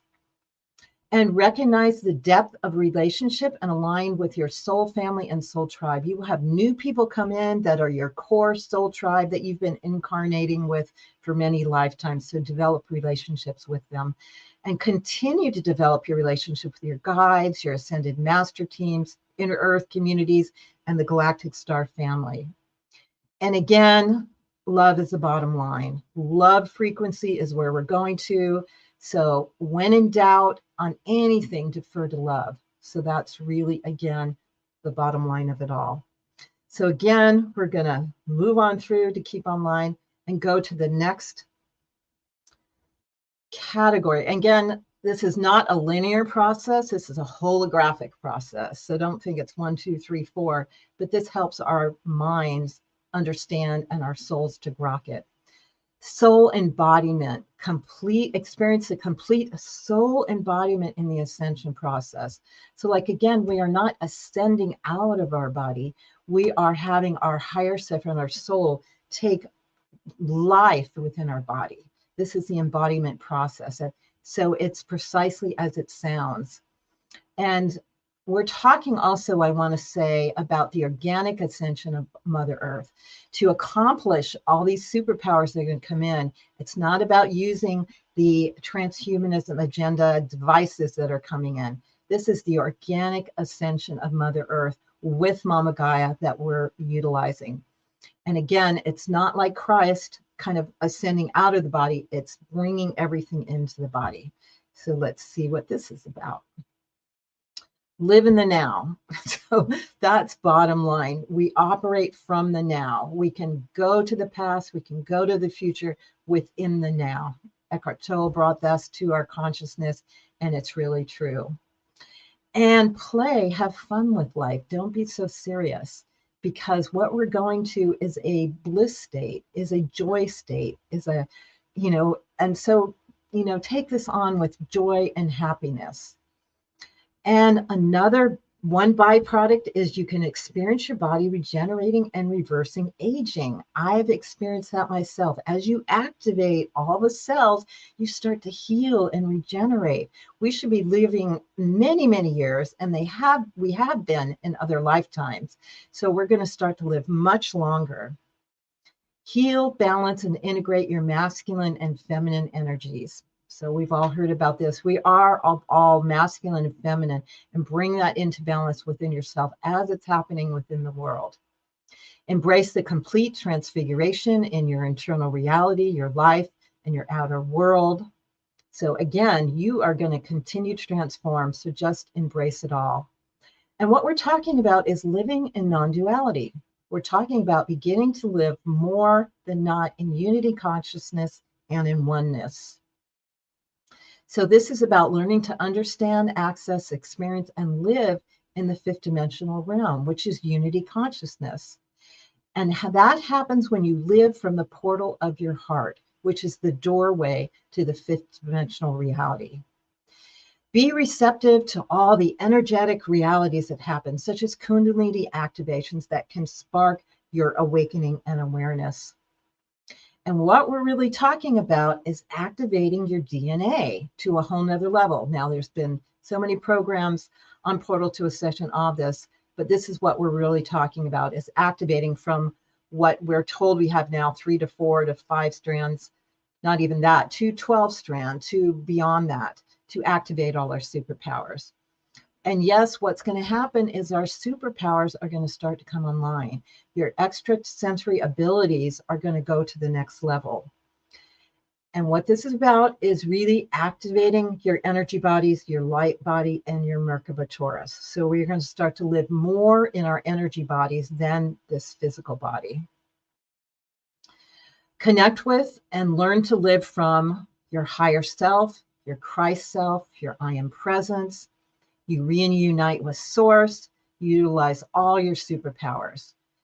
And one of the benefits is you're going to utilize your full power of manifestation. So there's been many teachers on this, but our ability to manifest is God-given, is source-given. So that is going to come full online, and you're going to learn how to do that. Now, you have to be a high being to have all powers of manifestation so that you are operating in alignment.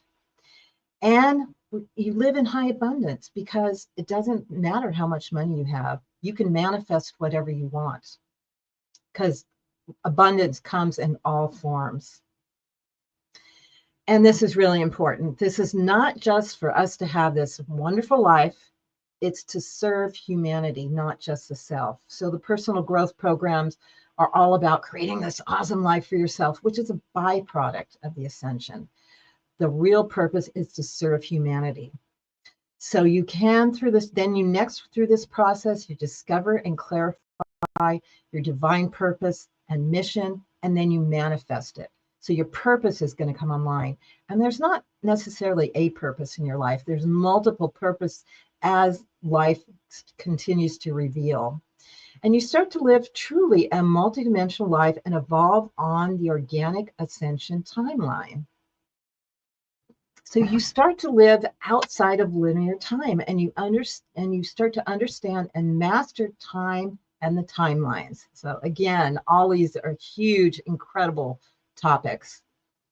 And you start to support more the planetary ascension through the global meditations, through terrestrial grid work, lane line activations, sacred site clearing. You start to be part of the planetary support system. And then you get ready for complete transmutation supported by the solar and galactic transmissions. Those are upgrades. They're starting to come in now. They're going to continue to activate and accelerate more and more, and you'll be able to utilize all of those.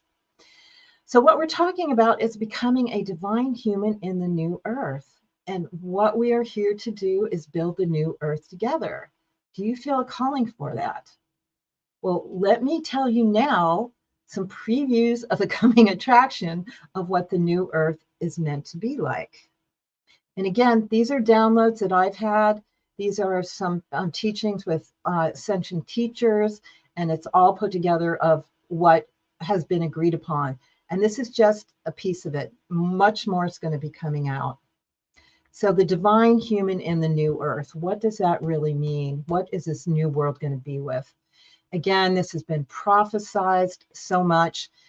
You can think more of like the high points of Lemuria and Atlantis. Those civilizations started to reach this whole level, but didn't quite complete it all and continue on. As we know, they met with destruction. So are we going to be able to do it this time? I mean, that's really the bottom line. Are we going to be able to transform this time and really live and exist in the new earth? So let's see what this is going to be about.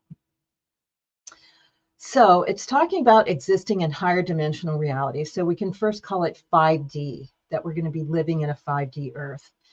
And what it's going to be about is consistently, everyone's going to be living in the awakened state, Christ consciousness, the frequency of love, or all that is. Can you imagine what it would be like if everyone was living in the awakened state? That's what we're talking about. So your body is not going to be as physical. It's going to be much less dense and operate at a much higher vibration. If you can think about the galactics and how they transform from various frequencies, that's what we're going to start to experience. You will have access of all your memories from past life, future lives, and alternative lives. Isn't that great? Isn't it challenging to come in so veiled to this life where you're going to have access to all your knowledge and your superpowers? You're going to be able to instantly manifest like that. So again, you have to be a pretty high being to use that power in the best way. Could you imagine if our current humans had powers to instantly manifest? Wouldn't work so well. And you're going to be able to see and witness deeply and just live in multidimensional reality, or what we call that now, what we can understand it as. We're going to recognize that time is not linear, and we're going to experience time existing simultaneously. We're going to be communicating telepathically, which some of us are starting to do now, but we won't have to use the phones and all that other stuff. There's going to be another way for us to support and connect with each other. And we are going to experience collaborative, creative, dynamic, and deeply loving relationships. We do that now in our soul tribe, but this is going to be humanity's consciousness. We are going to live in high-level collaboration and creativity together. We are going to honor and hold and initiate children as true evolutionary leaders. We're going to recognize that the souls that are coming in beyond us are higher beings, and we're going to give them the blessings that are due to allow them to expand. Certain people are starting to do that now with the indigos that are coming in, but this is going to be a matter of how we live. We're going to live in sacred, eco-regenerative, loving communities. We are going to be divinely aligned. We're going to have divinely aligned technologies that support our society. So we are going to have high-level new technology supporting us that's going to take care of our survival needs. So we can live at this whole other level of creativity. It's not the current transhumanism agenda that's coming in now with the current AI so this is another tricky reality. It's the organic ascension and organic technologies. A lot of the higher galactics have that and will be giving that to us when we deserve that we're ready to utilize it. Obviously, some of it's being transmitted and handled now, but basic humanity will have it when it can utilize it at this level. We are going to experience new societal and government structures, not our current structure, what's in process of collapsing now. So this is going to be a whole level of high government structure. Money's not going to be around the way we know it. It will not exist. It'll be a whole other financial structure, not currently, which is set up where a few people have all the money at the top and the people at the bottom. It's going to be a whole other way of exchanging and getting and earning and all of that. We're going to design regenerative ecologies that live in balance with the earth and nature. Honoring nature will be primary. We are going to witness the transformation of nature. It's not going to be so violent as it is now, where one species has to kill another species. It's going to be a whole other evolution of nature, because again, Mama Gaia is evolving. We're going to experience a renaissance of all the arts, constantly exploding forward through technology. What if all your survival needs were handled and you could focus on the art and creativity and love and connection and play and all of that, and building new things for the betterment and the play and the enjoyment of everyone. Everyone's going to practice sacred community service. So everyone will have something that they offer to the community. That will be their gift, because their needs will be taken care of, and it will be understood that you are here to bring your purpose, to bring your gifts to community. We are going to experience the world beyond the transhumanist agenda and AI threat. Once we go to that level, the current threat that is happening now will not be able to touch us, because we're going to be beyond that. We're going to gain full awareness that Earth is just one of the many civilizations in the vast universe. Of course, Portal to Ascension people understand that, but just all of humanity is going to start to connect and be invited to be on council with the galactics. We have graduated, we're going to be able to participate, and there'll be full awareness of it, as there has been in other civilizations that have reached this higher state, but we are going to get there. Love, compassion, peace, and harmony is going to be what we stand for and what we do. So that's the new Earth. And again, this is a brief just flash into you so you can be inspired. You can remember what you know. This can help with you. Again, I give workshops and other things, but you can download the Ascension tips again. There's my QR code, but ascensionnow.org, ascensionnow.org. And you'll have this booklet and you can go over it. And there'll be new versions coming out because there's new versions coming in to me. So if you sign up, then you'll get the new versions that are coming out. Also, I want to share with you, I'm one that just gets inspired by spirit to do what's needed.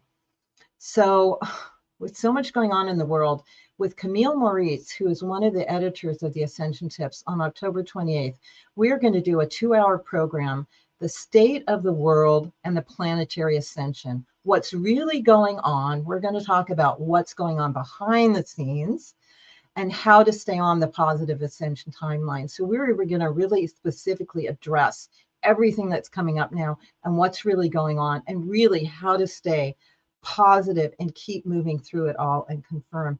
You can register at planetaryascension.org, planetaryascension.org. And you can join up and join us. And you can just sign up for the replay if you can't make that date. But it's going to be really, really powerful. Camille is amazing. She's my Ascension teacher for 7 years. She has tapped into everything. So between us, we're going to give you a really incredible transition that will give you hope and have you understand what's going on. And also I have a Wishing Well portal that has a newsletter. This is where I've promoted Portal to Ascension for Neil since the very beginning through my Harmony Connects. Debra recommends transformation into the paradigm newsletters. So watch for that. You can go to wishingwellportal.com. And again, thank you for listening to me and receiving this transmission. Really, the ascension is now. So this is what we all came for. Again, it's party time. So I'm glad we're all finding each other. I'm really happy for this program that can bring even more and more people to the light. Appreciating Neil, appreciating all the speakers here, and love you all. Thank you so much. Debra, beautiful presentation. Thank you. Amazing. It's so cool to watch how your presentation has evolved over the last few years. Mhm. And I can see not only is this like your journey of multiple decades all coming into one, all the teachers, but you really coalesced all of what you've been getting from the beginning of what happened, the inner work we need to do, and then the vision for the future. Yes. You know, it's beautiful. And more coming in because I know. the show goes on for sure. So yeah, thank you so I much. love this so much. And thank you for doing that. And thank you for bringing that here, because you just kind of like summarized the whole conference, you know, like what it's truly about.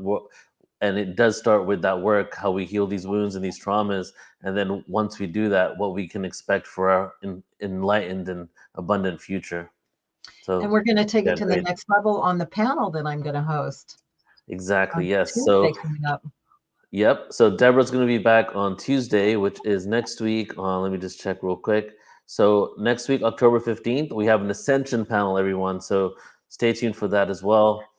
And Debra, thank you for everything. I love you so much and appreciate you. So I'll see you in a few days. All right. Blessings all. Okay. Beautiful. You know, and I feel like when we close out today, actually, next we have Michael Brandt de Maria, and we're going to be having some music. And I think it's great that Debra just kind of outlined all of that and has really just put that into the field of, especially love the last few slides on the you know what the future can entail for us all, how we can shift into our consciousness to start using all this technology from a more conscious perspective and awareness, right? And as Michael is going to be performing very soon here and putting us into this expansive state with frequency and music, we can actualize more of what Debra has said, our own intentions, and the collective attention for this event. Like, this is called the awakening of humanity because it is time to wake up. It is time for humanity to not be asleep anymore and to realize who we truly are and start becoming the masters of our own reality. And that's what this event's about. That's why we're doing this work. And Debra did a really good job conveying that. So I'm excited now, everybody, to bring on Michael Brandt de Maria, because he hasn't been on Portal's Ascension for, I think, almost over a year now, maybe just over a year. And I truly love it whenever Michael is on because his music, his presence is incredible. And just to let you know how we're going to flow for the rest of the day, Michael's going to go on next. And then after that, we have two presentations, but they're pre-recorded because they couldn't make it live. So we're going to go with Michael, and then we're going to play a couple of presentations, one from Brooklyn Rain and one from JJ and Desiree Hertak. So let me introduce you to Michael. Dr. Michael de Maria's life turned inside out and upside down after the first decade of his professional life when he underwent a life-transforming vision quest without food or water, guided by a native teacher. He went there suffering compassion, fatigue, and burnout after working for many years with severe cases of child abuse and child protection team psychologists. The experience provided a profound healing, a course correction, and gave him a vision for his life. Ever since, his mission has been to help guide others to what he calls the ocean of peace that lies within each human heart. He does this through his work as a creative mentor for the soul's journey, yoga, meditation, mindfulness teacher, and above all, musician, artist, poet, and filmmaker. His healing music is heard over 1 million times a week across the world, garnering him 4 Grammy nominations, 8 ZMR awards, 6 #1 albums, a Native American Music Award, and appearing on the Grammy-winning album All About Bullies, Big and Small. He is also a Sounds True recording artist, with his music being featured on projects with Eckhart Tolle, Mark Nepo, and Noah Levine. He's the author of 4 books, 3 of which are bestsellers, and is the creator and author of the Peace Within process for integrative wellness. So let's welcome Michael to the show. Hey, brother. Hey, brother. So good to see you, Oh my Neil. God. It's Thanks good to for see having you, me. man. You too. Oh, Can it's you been hear so me long. okay? Hear you perfectly, brother. Great, Yes, great. excited for this. Well, thank you so much. And it's great to be here and always amazed at the people you bring together and the Thank you, space you brother. create. And it's been cool to see you. I guess you've been traveling around the world too. I Last have time we been, yeah. talked, you were in Europe, and so sharing the Ascension energy. I'm proud of you. Good stuff. Thank you, brother. You know, and as soon as I created this event, you were one of the first people I reached out to, because, you know, it's been a while, but every time I do something like this, I think of you, because not only just the way your presence, brother, is just so strong, but your music and what comes through you is completely in alignment with the mission that we're doing. You convey the mission in musical form, you know? Wow, that's So, a huge compliment. I'm honored by those words, Neil. And I mean, because these flutes have healed me from my trauma, and they also, I was just playing for I actually had one of my dearest mentors and teachers this morning. We had a ceremony during his cremation and played the flute, and there's something I literally felt his, soul going off into the ethers. Wow. And the flute has a way of carrying that energy. So thank you for getting it. Yes. Yeah, thank you for getting it so much. Well, the flute is the sound of the soul. Aho, brother. Amen. I feel it, man. And they, how many cultures that the word for breath is the same word for soul, right? And even in most cultures, that's true. And so what's so beautiful about the flute is it's the breath of the soul that can really touch others. And one of my flute makers would say, hey, the flute maker takes the heart of the wood out of the flute. The flute player has to put the heart back into the wood to make it sing. So I always really love that too. I feel that. All right, brother, we're ready to receive. All right. Thank you, my friend. Okay. Great to be here. So I love you all just to take a nice deep breath with me. Okay, so breathing in through the nose, out through the mouth.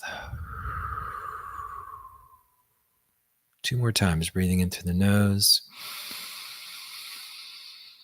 out through the mouth. 1 more time, breathing in, just giving yourself permission to be fully present. And breathing out. And I really love you just to bring your awareness to the gravity working on your body. And bring your awareness to your heart center. And what's beautiful about the heart, it is the great connector. So many traditions and in my own practice, to me, this is where the great loving resides. The spring that lies at the edge of life and death, night and day, joy and sorrow, deep within the inmost core of the human heart. And this great loving can heal the deepest wound and calm the greatest fear. And for me, we need this great loving for the time of ascension, for the transformation, for the great turning and the great work that's before all of us. So in yoga, I'm also a yoga teacher. You see the chakras behind me here. The heart chakra has a sound. It's called the bija mantra. And The heart chakra sound, the mantra is YUM, Y-U-M. So just to prepare you for this little musical journey we're going to take, I'd love you to chant YUM with me 3 times as well, visualizing and bringing your awareness to the heart center. And the heart chakra is an emerald green. So I want you to imagine a emerald green orb of light within the heart center. So taking a nice deep breath in.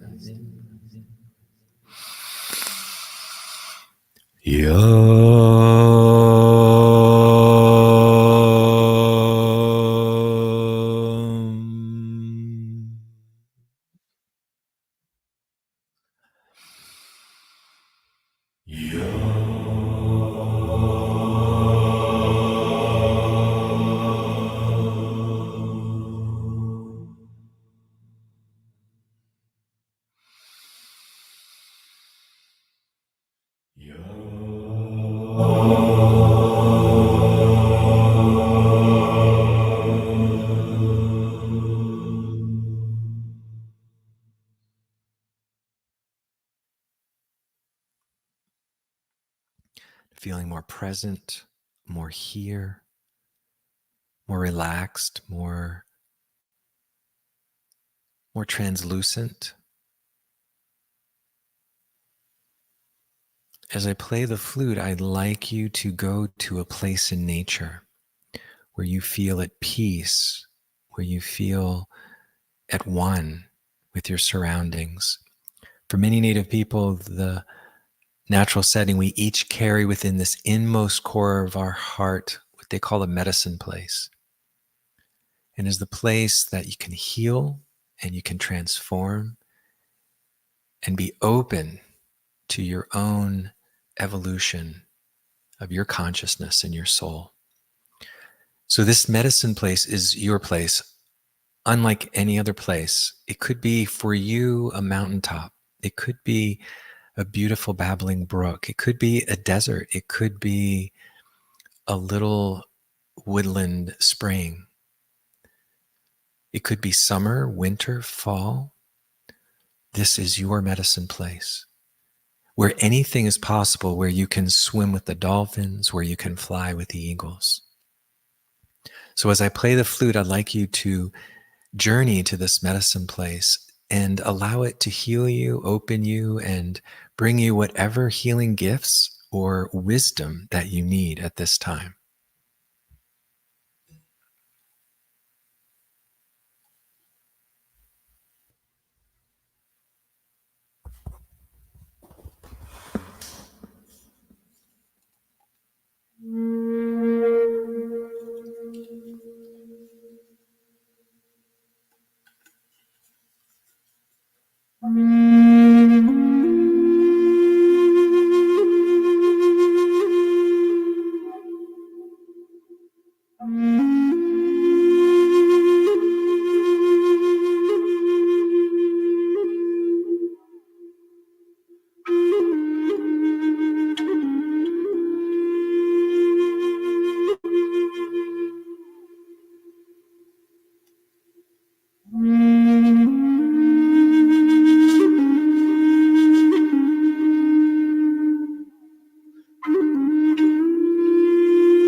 Eno okua te che. Kinoa ikune chikinia ahukia. Enamawa kune kia. Atu neme chiki unua. Aho. Kinoa tu ete ma. Kinana tu eti mana koche chenoa mahikiyuna. Kokone aho. Echune yama ba. Ekunua.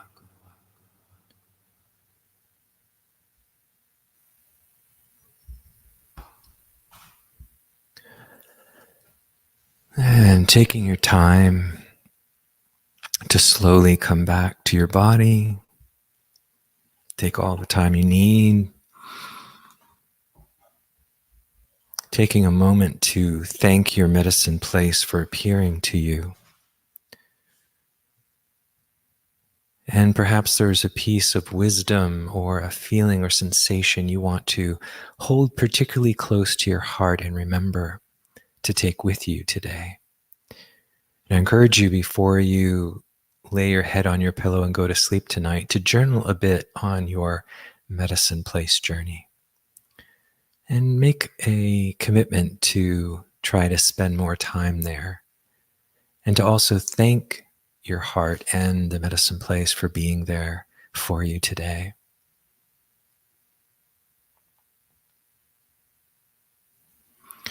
Feeling more present, feeling more open, a little softer, noticing how differently you feel than when we first started.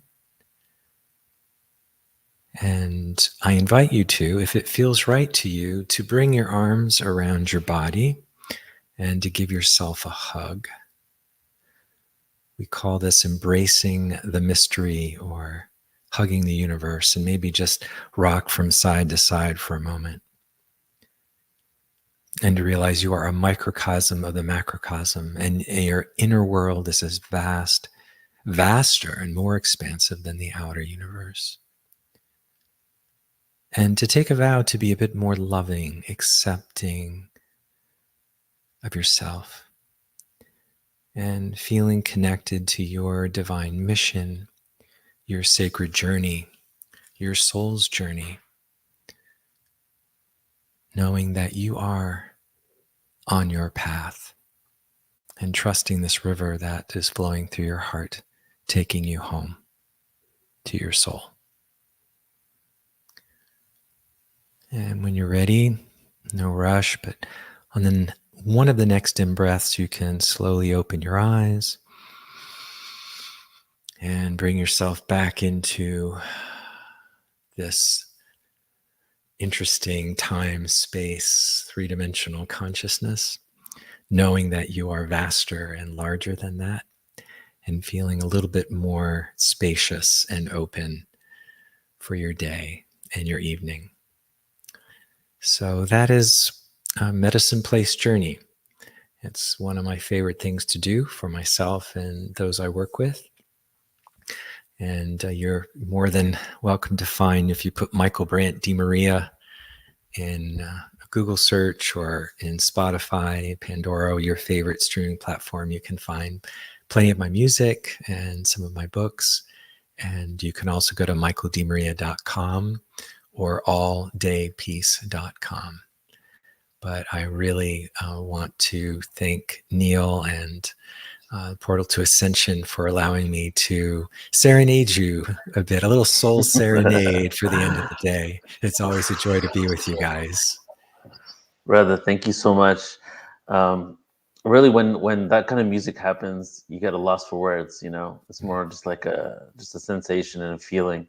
Yeah. And it transports you. Like, I mean, I'm into all types of music, but the flute in particular, it just transports you into like almost like a fifth dimensional world where everything's in harmony.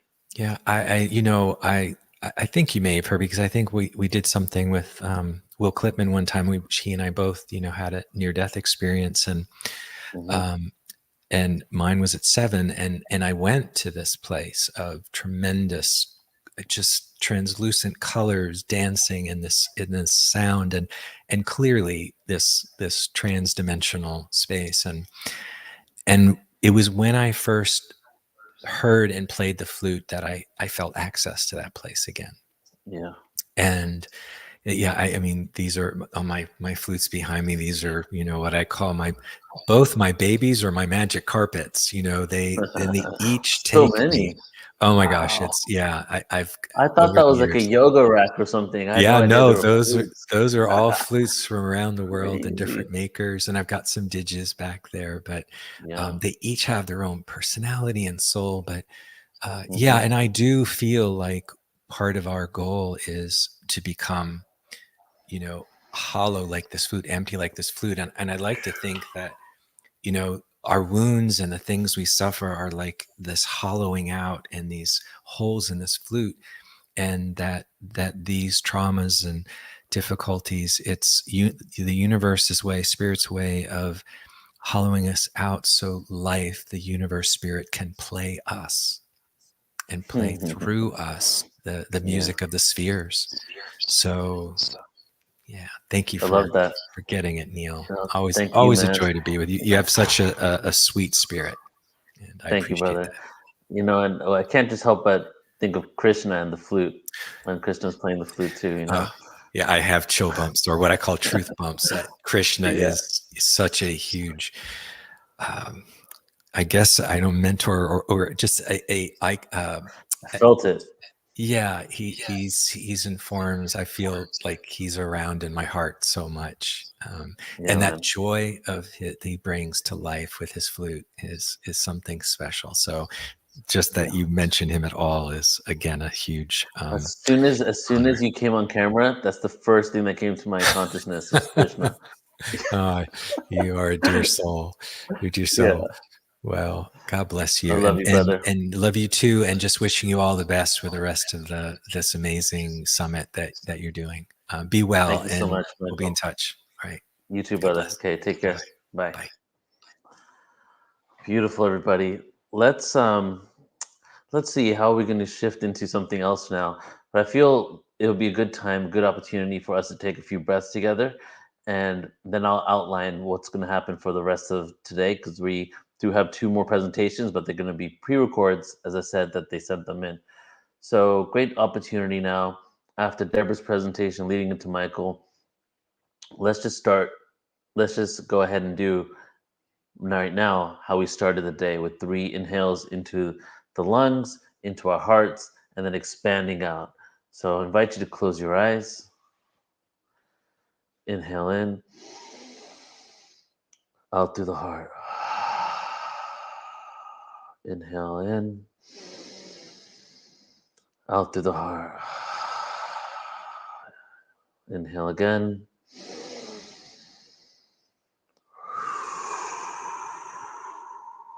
So this is also a great opportunity for us.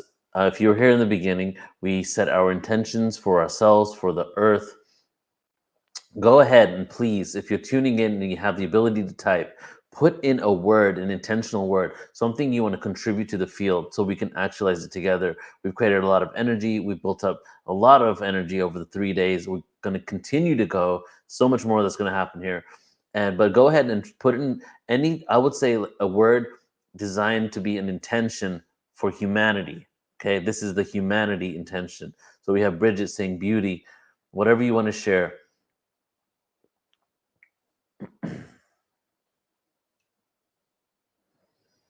Go ahead and type them out, and I'll put them up here on the screen. Beauty, authenticity.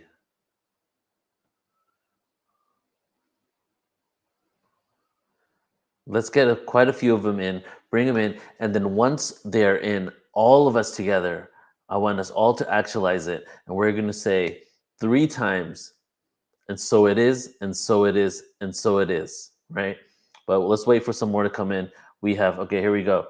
Beauty, authenticity, surprise, unity, compassion.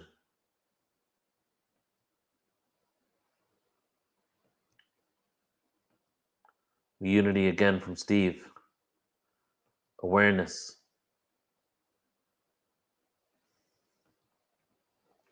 Keep them coming, guys. What I'm going to do is I want to do a poem. while this is coming in, just so that now we can have like a bunch of them come in before we do this. Keep them coming, keep them coming. Love, transmutation, peace. So this poem here, you know, the flute always makes me emotional. I don't know about you guys. Did you feel it?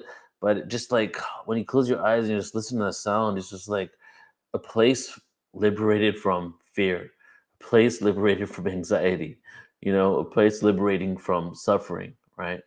And all of those things, of course, have their place within this consciousness, but it's just like almost like the burden of day to day and the challenges just lift within that frequency.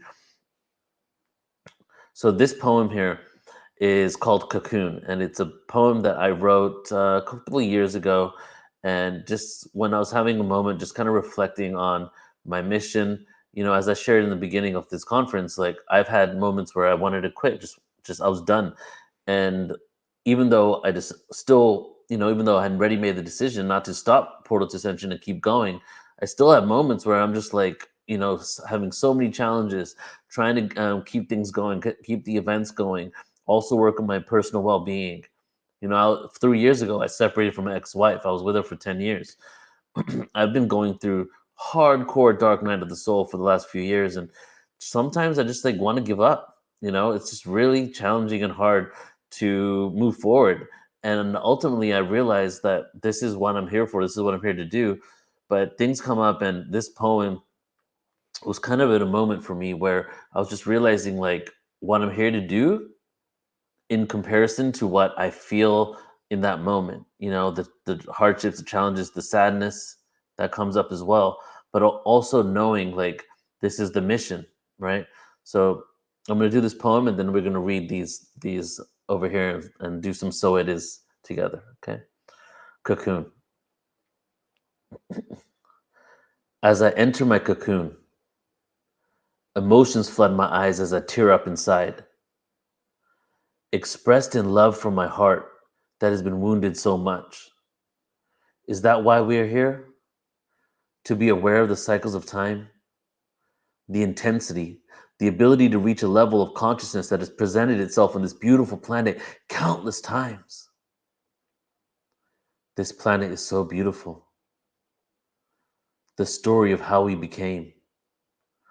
Thousands of years where humanity and time coexisted instead of being authoritative and controlled by the ages that will come and will continue to go and will continue to come again. Each eon presents an opportunity for liberation. As I sit in my cocoon, eyes closed, safe now from the faces, the hatred, the pains, the pain. It hurts me often. Knowing the cycles is not a form of implementation, integration of the construct of the highest order when we do not follow leaders, but our own sovereign leaders of our own right. A facilitator of energy. Why are we here? Who are we? Who are we? The philosophy of humanity. What makes us unique, but also what connects us to the plants, animals, and what lies beneath the skin, the vehicle to transport our essence. This time, this time, this time. This time has come before. I cannot judge the transition of one construct into another, one system into another. Who can judge me? The frequencies were designed to provide a depth of experience. Duality came from the infinite singularity until the infinite potential burst into countless possibilities. A fractal, a water drop, a black hole, where I can go and hide. The vibration of love is sometimes buried deep inside. Why am I here? I often wonder, who am I? Why do I exist? Why do I know what I know? I cry often for the beauty of what it means to be human. I cry often for the beauty of what it means to be human. For the uniqueness of our position as the galactic position of the earth shifts better to assist in my mission. My mission? What if I gave it up? Does life continue, and is the energy enough? I gave up my mission countless times as I could not deal with the depression and the self-hatred inside. I grew up having to lie. Fears, insecurities can lead to demise or a way to rise. I experienced both. I love the earth so much that sometimes the love makes it hard to communicate with words.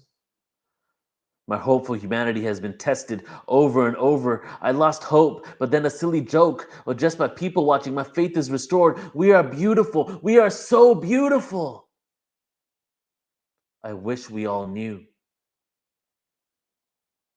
I have experienced hate for myself that altered my health, but only I can help me. Only I can help me. Only I can help me.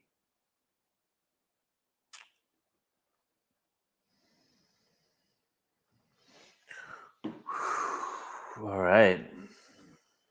So that was the cocoon. Thank you for all of these messages here, guys. Beautiful, beautiful intentions. I'm going to start reading these in a second.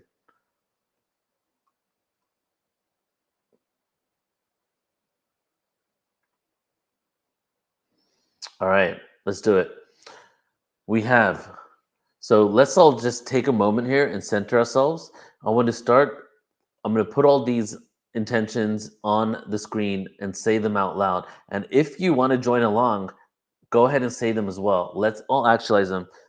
There's 100-something people watching, a couple thousand people are going to watch it in the next few days. And whoever else tunes into this can also do this.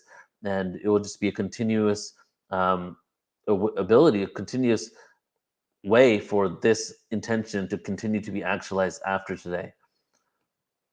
So let's do this, guys. Beauty, authenticity, surprise, unity, compassion, awareness, transmutation, love, peace. Blessing is the sacred land. Meditate. Awareness of self. Discovery. Divinity. Divine acceptance. Gratitude. Joyfulness. Love.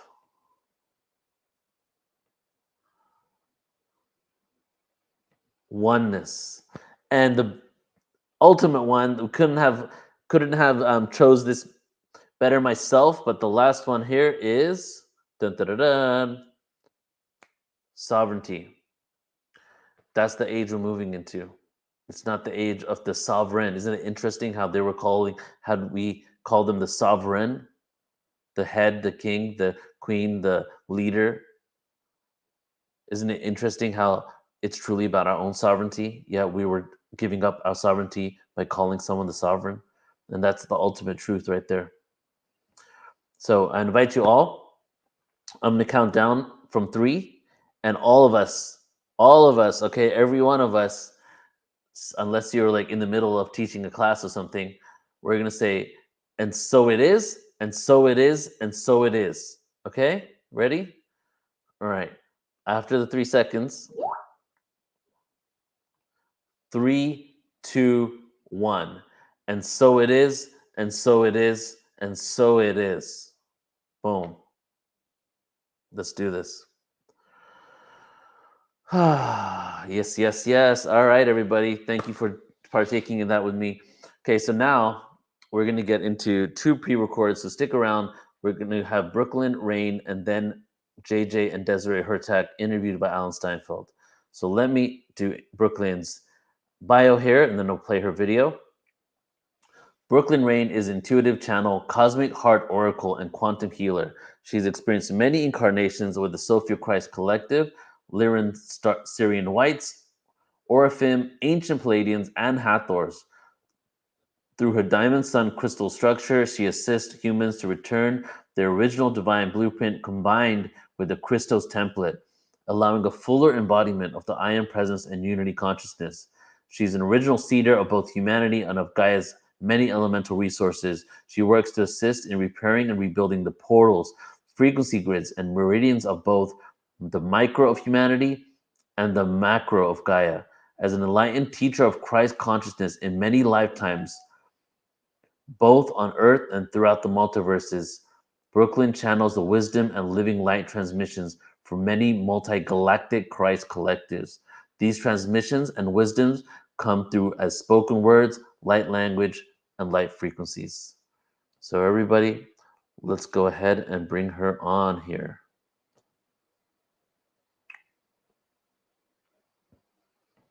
Here we go, Brooklyn Rain. Hello, everybody, and thank you so much for being here in this creational field together for this very exciting Portal to Ascension offering. I can feel the excitement and the energetics of all that is in flow.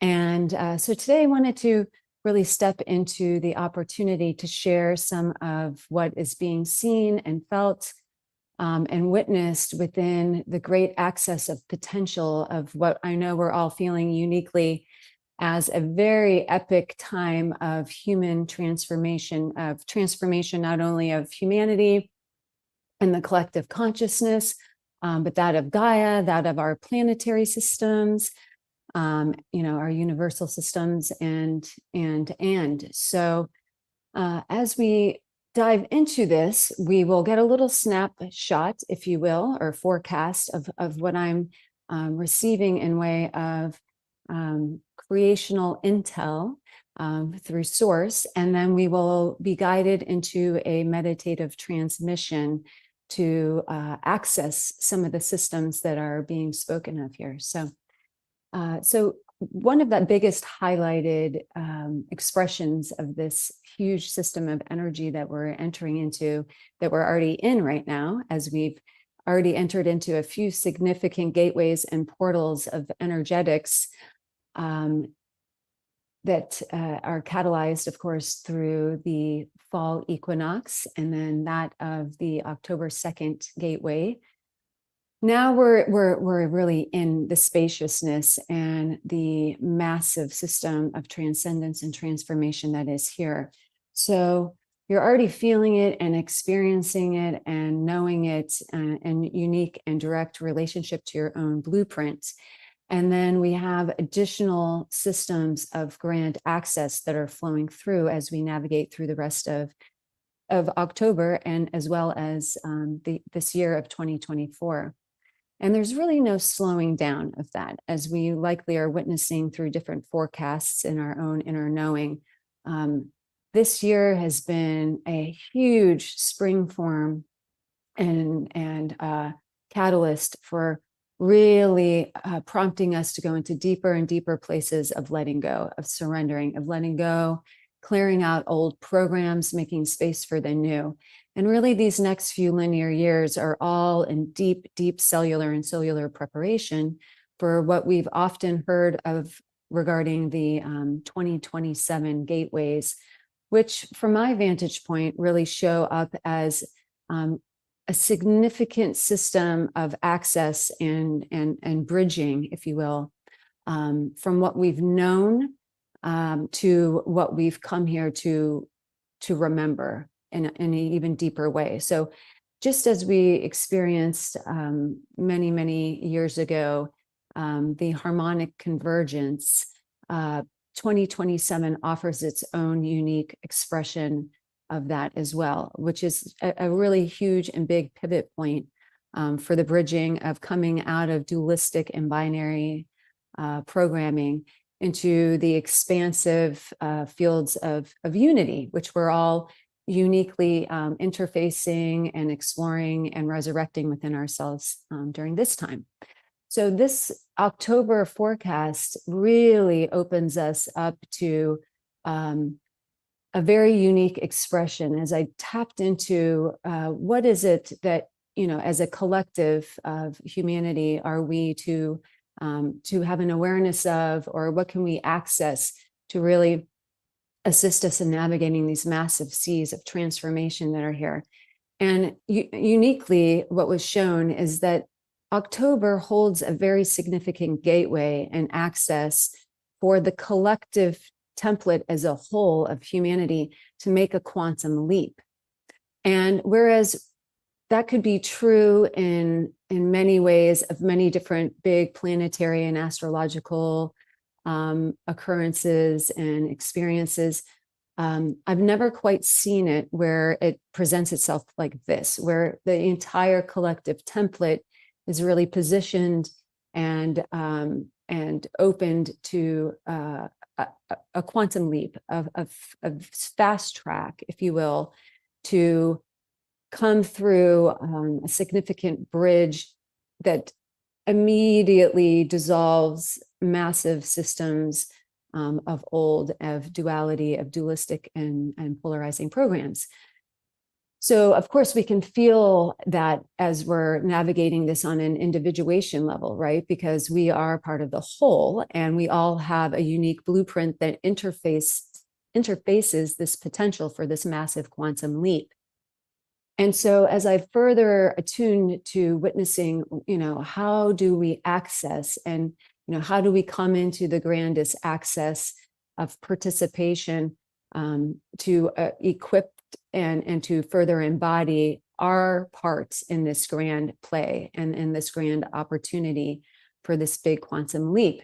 And what started to reveal itself quite potently and brightly is the new access, if you will, to the sphere of infinite potential.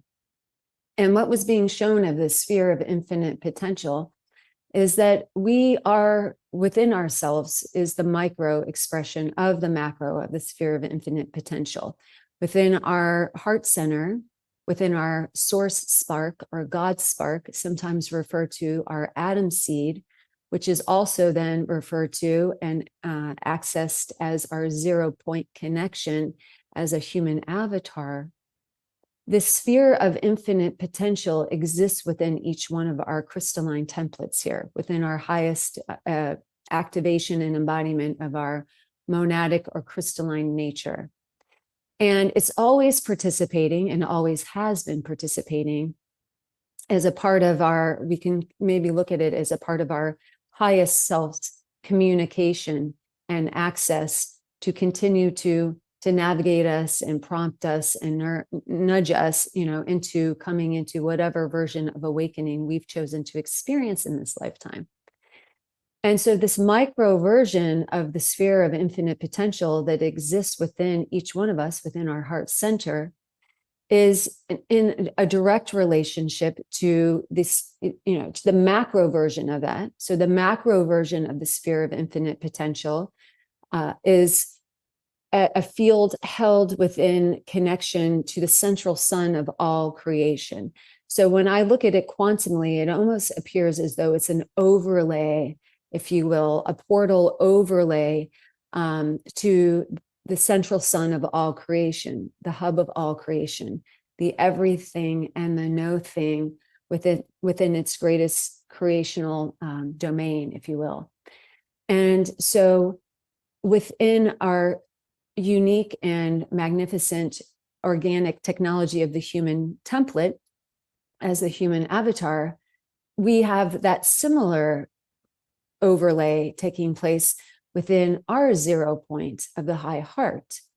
And then to create an even greater understanding of where we can most attune ourselves to perhaps the greatest participation of increasing our embodiment and awareness and igniting of this sphere of infinite potential within.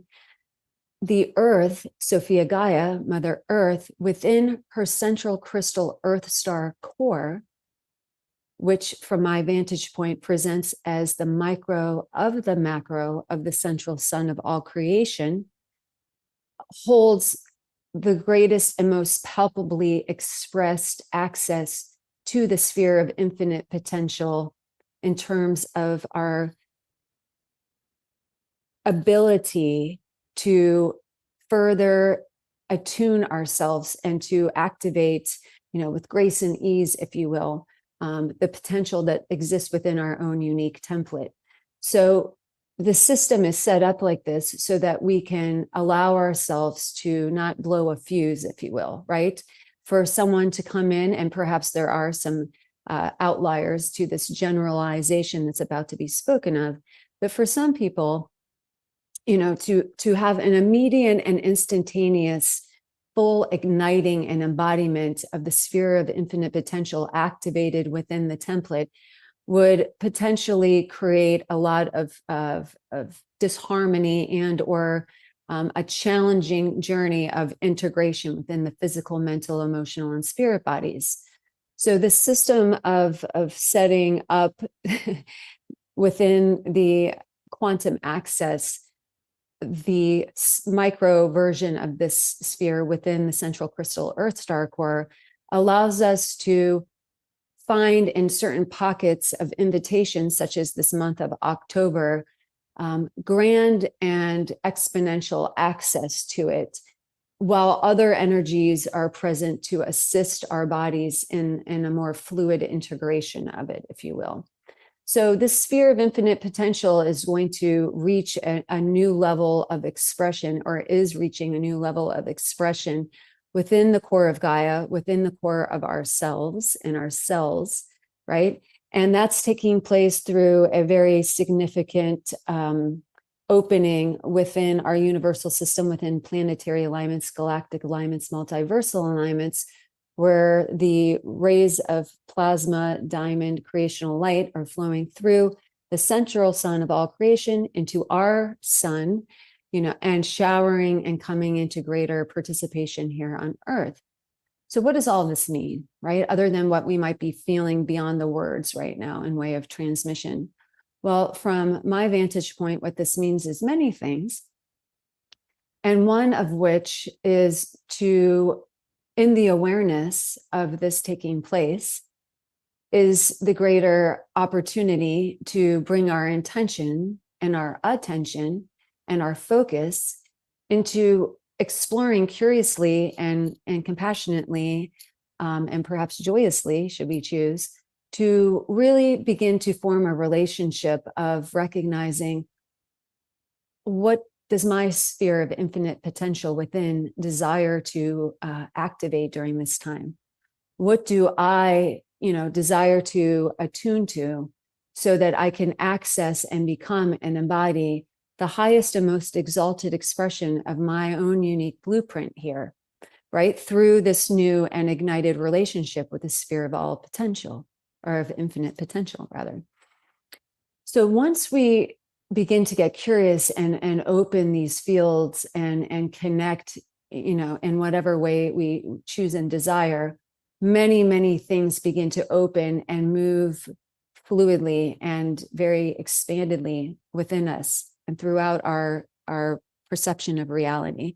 In other words, the potency of the sphere of infinite potential and our intention that we take into the exploration of it and and igniting of it is going to quickly bring forth to our awareness in many unique ways all the things that we are participating in through thoughts, words, actions, beliefs, and feelings, words, etc., that are in direct duality or polarity to our accessing and embodiment as infinite potential. So the things that we have created that maybe have previously precluded us from feeling like we can access or fully believe and trust in ourselves as the sphere of infinite potential are going to surface into greater awareness and presentation so that we can dissolve that, right? So entering in and creating a clear intention within the sphere of infinite potential brings forth the opportunity to recognize what we're consciously and subconsciously participating in that has limited our access to and as this potential. So really allowing yourself, perhaps post-transmission, the transmission we're about to enter into, to really create a place of space and really allowing ourselves to come into greater participation with the position of the witnessing observer, if you will, right? Coming into a place of soft neutrality, finding a gentler landing space and vantage point as the witnessing presence, right? As our highest self. And this is very helpful because when we allow ourselves to do that, then we allow ourselves to quickly alchemize and release and disengage the things that flush to our awareness that are ready to let go. So in other words, that which no longer serves us flushes to the surface, to our awareness.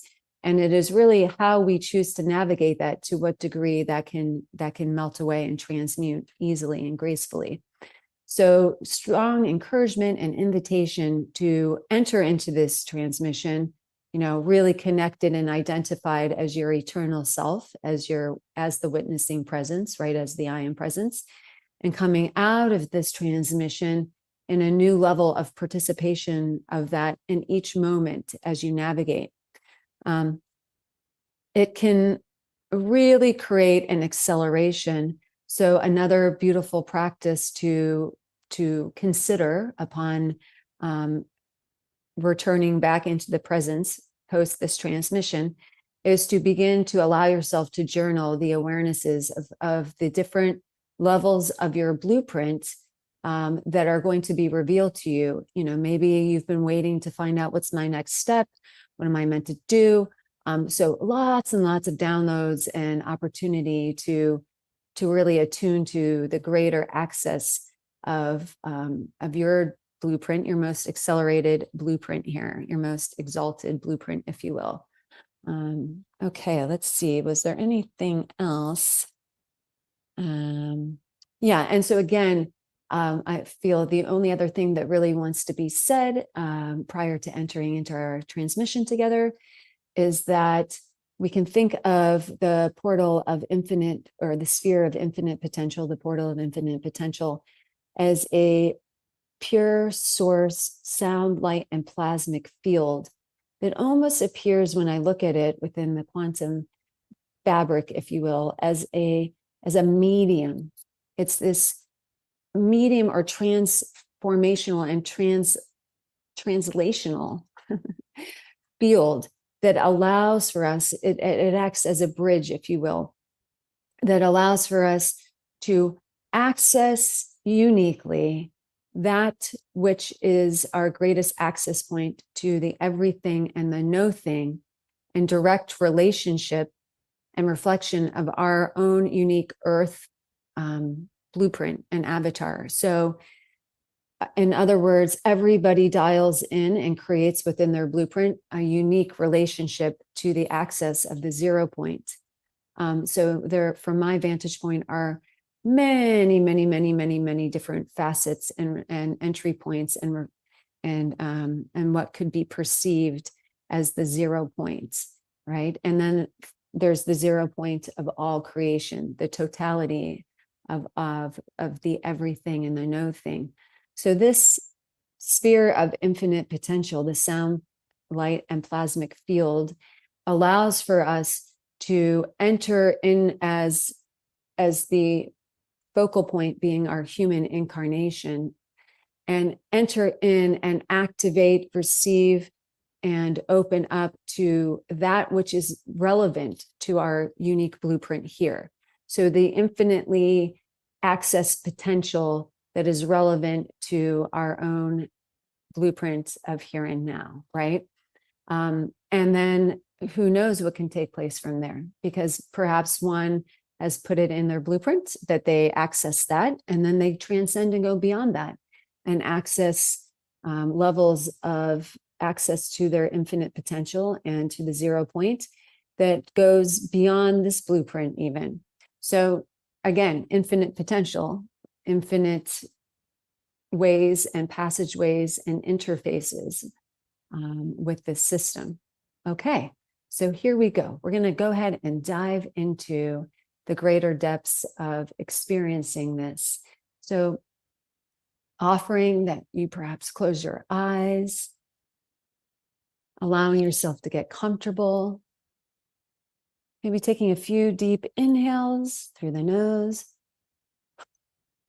exhales through the mouth. Inhale through the nose. Exhale through the mouth. And allowing full surrender. What does full surrender invite me in this now moment to be able to do, to be able to be? Perhaps letting go of any tension within the physical body, letting go of any tension and resistance within the mental body, the emotional body, the spirit body. And as you're softly and deeply breathing, finding whatever pattern and rhythm of breath that you feel is being called forth and invited right now, as we go deep into this alchemical transmission of here and now. Perhaps you stay with a soft and subtle, regular inhale and exhale. Perhaps you go into a deeper, more rhythmic breath, remembering that the breath of life, eternal, the breath of source, eternal, is a wonderful vehicle, a friend and a guide. And when we allow ourselves to open that breath, we allow ourselves to ignite even on a deeper cellular and cellular level everything that we have set forth as our intention, everything that we most desire to experience and bring into this transmission of here and now. And so as you feel into the radiance of the sphere of infinite potential that is above, below, side to side, all around and within, beginning to feel the radiance, the nourishment, the clearing, the cleansing, the felt sense of being immaculately held by pure source in this now moment. And as you feel this radiance permeating within, through, and all around, allowing ourselves to drop into the heart, allowing ourselves to set the intention to drop into our heart center, further knowing, meeting, opening with clarity and grace our relationship with the sphere of infinite potential within, the 0 point within. Letting the mind dissolve so that we can feel the essence and the omnipotence of this radiant divine technology within, opening, speaking, singing to us. Opening, surrendering, allowing, remembering, as we allow ourselves to soften and surrender even more.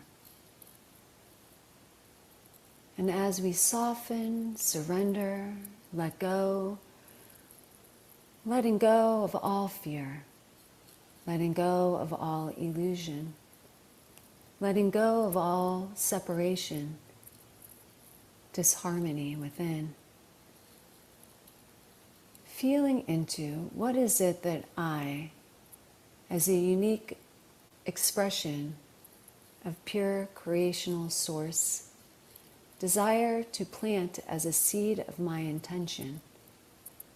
So taking a moment as you dissolve into and as your 0 point, your heart center, and feel into what is it that you most desire in this now moment to set forth as your intention, as we begin to ignite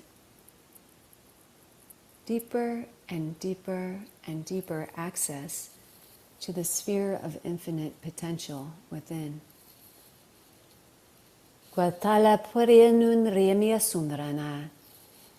Opening, feeling, allowing,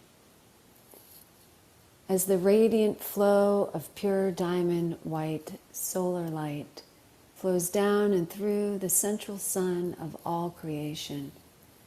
Feeling it flowing down and through the central channel of all creation now, precipitating in a radiant shower of pure potential. We feel it clearing, cleansing, activating, purifying, nourishing all of our bodies, moving down and through our central channels, opening, harmonizing, creating a unified harmonic within our physical, mental, emotional, and spirit bodies. We feel the invitation palpating, igniting, getting brighter and brighter and brighter, assisting us, taking us deep into the invitation of letting go of all that is in direct duality and polarity to the highest expression of our blueprint's infinite potential here and now. What are we ready to let go of? Kwataya pare niandra pasundre nianga ush aniandra miandre. Unda prayanda ya undaya undaya. Oh,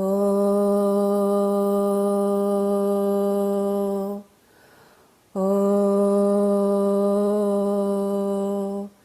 andaria preya naya naya naya. Oh,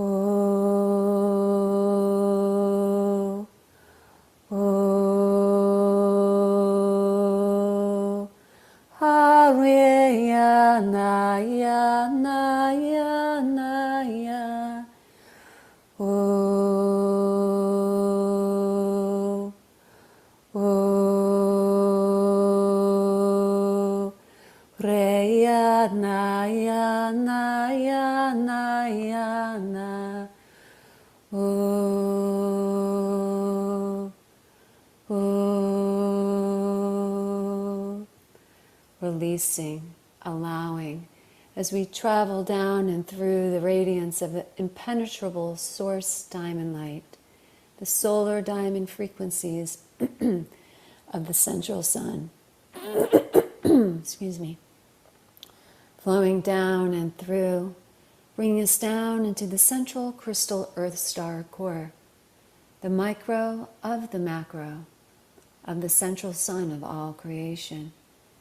We feel a glorious, new and expanded access as within the central crystal earth star core ignites, radiates, and opens, harmonizing our access to the sphere of infinite potential. We open to receive and activate within all of our bodies the opening, the calibration, the harmonization of the 0 point access within. Kwatapare sunre niandraya nayandra upre sandrana yepre niandra hai hai haruendriandrana uprayana undraya preyandraya pre preyandraya andraya uprayandraya o o o hapra pra aruendraya andraya andraya o o oh, opening, allowing, releasing. I am free. I am free of all separation. I am free of all fear. I am free of all illusion. I let go of the fear of the unknown. I let go of my fear of physical death so that I may open, ignite, activate the radiant sphere of infinite potential I am. I open the gateways, the pathways, the portals and meridians within to fully align and activate the highest expression of infinite potential, capable of expressing within my physical, mental, emotional, and spirit bodies, in accordance with the highest divine law and order. I open this access, I allow, I surrender. I trust in the magnificence and radiance of Source I Am. I open the pathways and gateways of pure potential to melt away all programs, all limitations within that are in direct duality to the highest expression of the sphere of infinite potential I am. Prepa prayanaya oh, oh, oh, oh, oh, oh. Rayan rayat presun rayan rayan rayan rayan rayan. Oh, oh, oh. Kwasapre sundrami andrana. Opening, accessing, as you walk into a radiant sphere of pure white creational light, the sphere of infinite potential.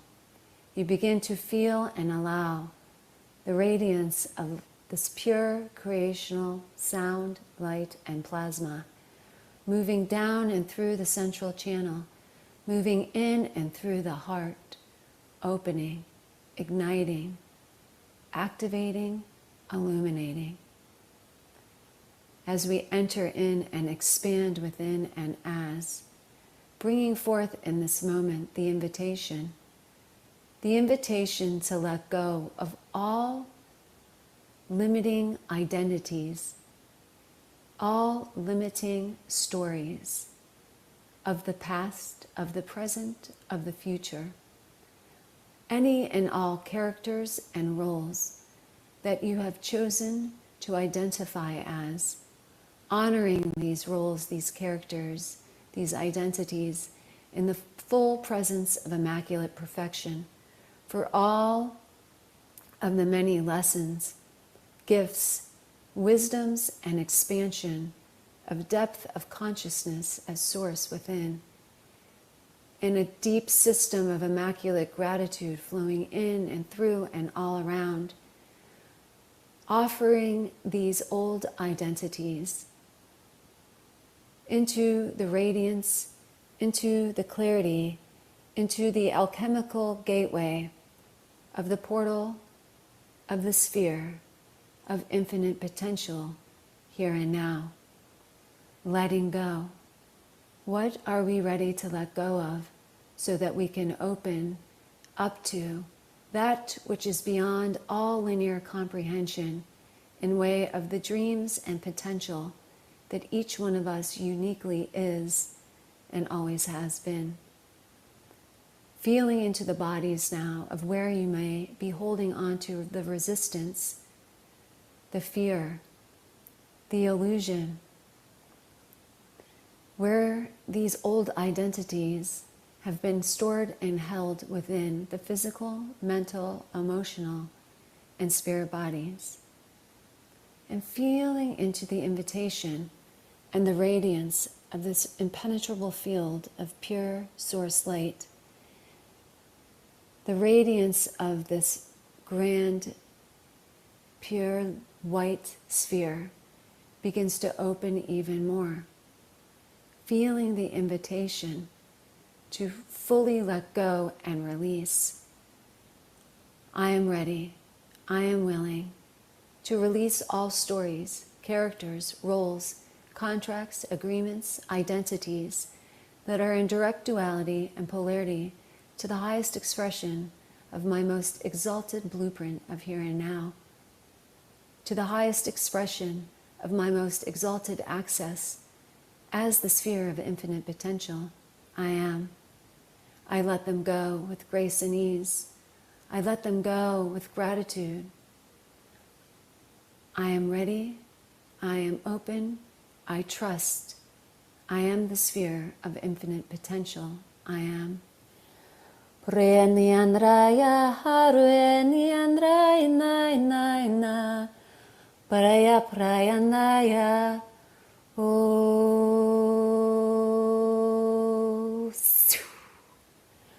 Oh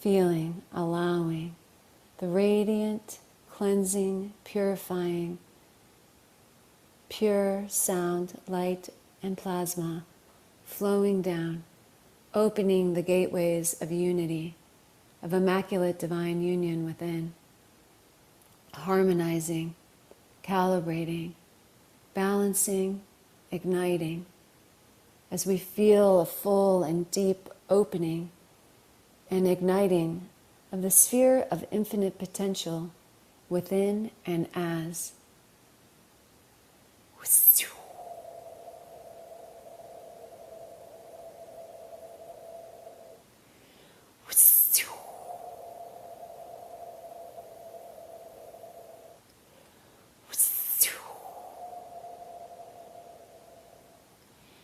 We now feel the radiance of pure, nourishing, sacred water, the diamond waters of Gaia, flowing down and through and all around as a radiant stream of pure, grounding, and nourishing light.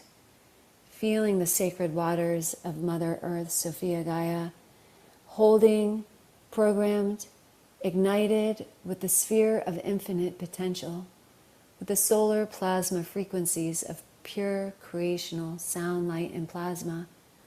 And as these sacred waters of Gaia flow down and through and all around, we feel our cellular water attuning and harmonizing, grounding and balancing, as we begin to feel ourselves now coming back into the presence of our physical bodies, the sacred waters flowing within, flowing throughout and all around, holding us, balancing us, nourishing us.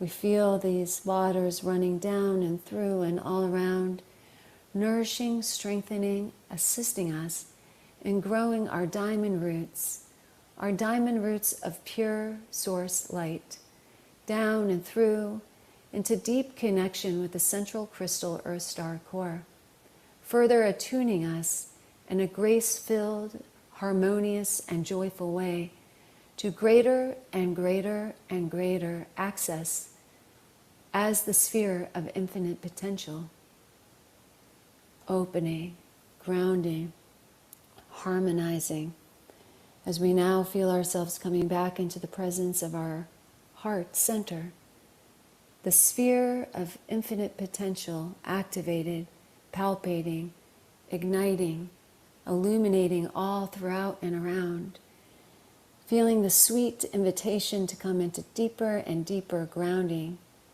grounding in and as anew. Aum Beriandaya Andraya Andraya Oh Oh Oh Aum Mariandraya Ina Oh. And so it is, and so it is, and so it is. Thank you, thank you, thank you. Coming back into the presence of this now moment, coming back into our heart center, taking the time and space to fully ground back into the here and now, to allow ourselves to attune to all that is taking place within and throughout.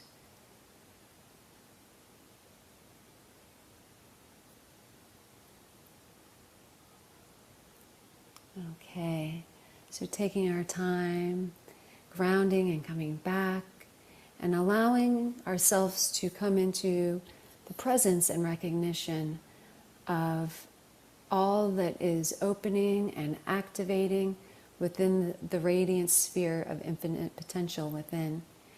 Again, an encouragement to connect with journaling if you feel called to do so.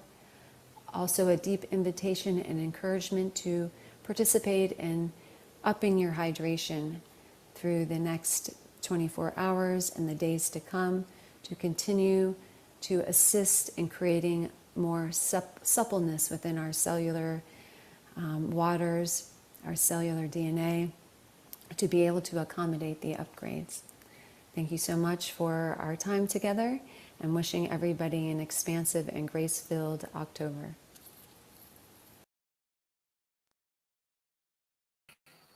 All right, everybody. Thank you to Brooklyn Rain. You can find out more about her on our website, portaltoascension.org. Speakers, all the speakers here today are there. You can read their bios. You can click over to their websites, their Facebook as well. And so I'm not going to play the JJ and Desiree Hurtak today. I'm thinking tomorrow. It's been a long day so far, so I'm going to probably play that tomorrow. And let's see. Before we close out, is there anything else I want to share with you? I think we've had a full day. Hope you guys have enjoyed it. It's midnight here in Spain. So been a beautiful long day, and we still have 8 more days to go as we're picking up this energy, continuing to infuse the timeline with consciousness. But yes, I do have something I want to share with you. I want to talk to you about the schedule tomorrow, okay? So let me just share a screen, and I want to share with you the schedule for the next 2 days. And, you know, as I like to do, I like to kind of summarize the days as they went by. First day, super activating, light language astrology, kind of like laying the foundation. Yesterday we went galactic, but we also went some really grounded information for the last part of the day. Today we've had all types of information from Sarah, Cosme talking about different ET heritage and Druidic heritage, past lives in Egypt and Avalon and so forth. Jehan, who also spoke about self-sabotage, which is a theme that honestly comes up in my life quite often, and really working through that. And then, of course, Debra Giusti showing us basically from the healing all the way to the ultimate destination. I guess there's no ultimate destination. It keeps going on, but the journey and where we can head and what we can create. And of course, Michael Brandt de Maria with the music. So thank you to all the speakers, everybody who was here today, and everybody who's yet to come. So here we go. Here's the schedule.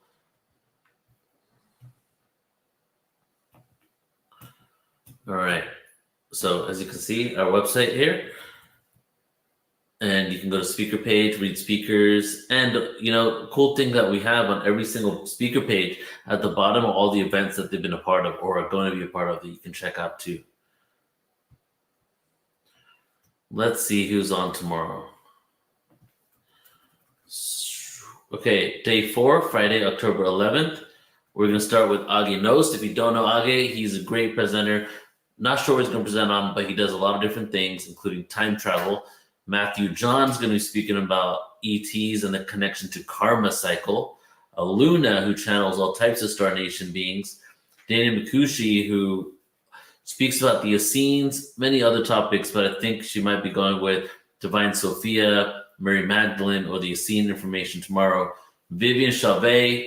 Guys, we have an ambassador from the Arcturians coming to visit at 11:15 a.m. tomorrow Pacific. Sol Tara, who's also another amazing person. Beck Milonas, who is a friend of mine that just came to live here in Spain with us. She arrived today.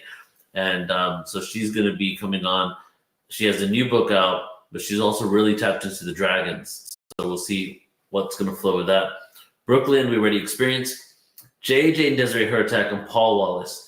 Tomorrow, stay for the whole day if you can, because not only is going to be some incredible awareness, but JJ and Desiree and Paul Wallace, we're going to go into some ancient history because we haven't even touched the ancient past yet.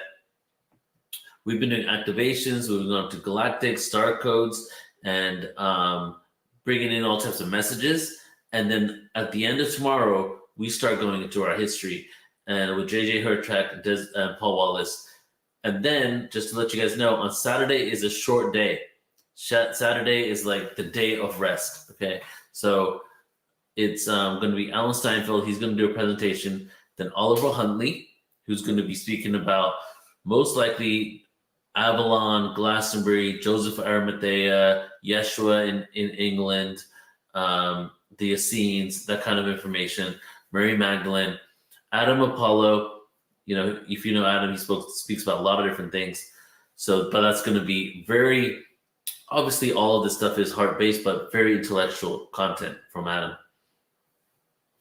And then since we're on this Sunday, October 13th, Mark Anthony, who is the psychic explorer, one of the world's most well-known mediums, Rob Gauthier, who channels a benevolent reptilian being, Lorianette Rebecca, we're going to have an ambassador from Orion's Belt, speaking about Orion's Belt, Bridget Renee Holiday, who did the regression for me for the dragons and is one of my really good friends, speaks on many different topics, communes with many different beings, Paul Williams, who has a few episodes of Gaia. He's also a QHHT practitioner, and he has a lot of awareness that he has gained through his regressions.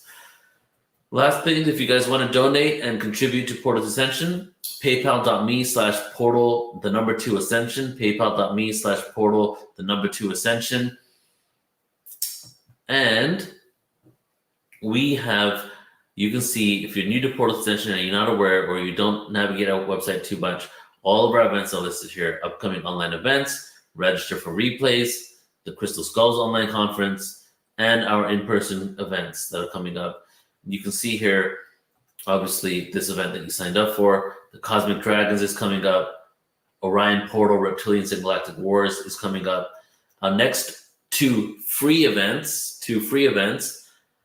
Extraterrestrial Diplomacy and First Contact, the second annual free event, Extraterrestrial Diplomacy and First Contact. And on 11/11, we're doing an all-day 11/11 stream. In between that, we have a live channeling from Sirius.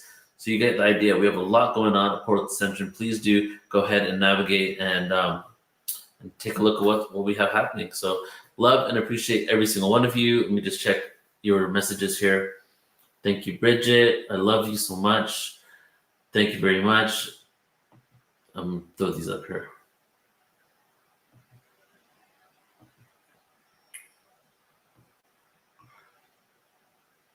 Thank you all. And let me see who's going to be your MC tomorrow.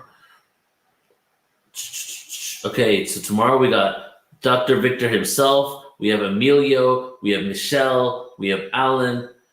So we have 4 MCs tomorrow. So we're picking up the energy, guys. Believe it or not, we were just riding the wave for the first few days. Tomorrow, expansion.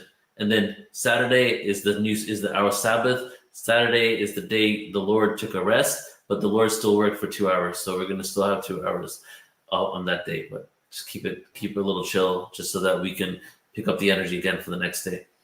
Anyways, love you all, appreciate you. Have a beautiful rest of your day, and we'll see you tomorrow. Bye-bye.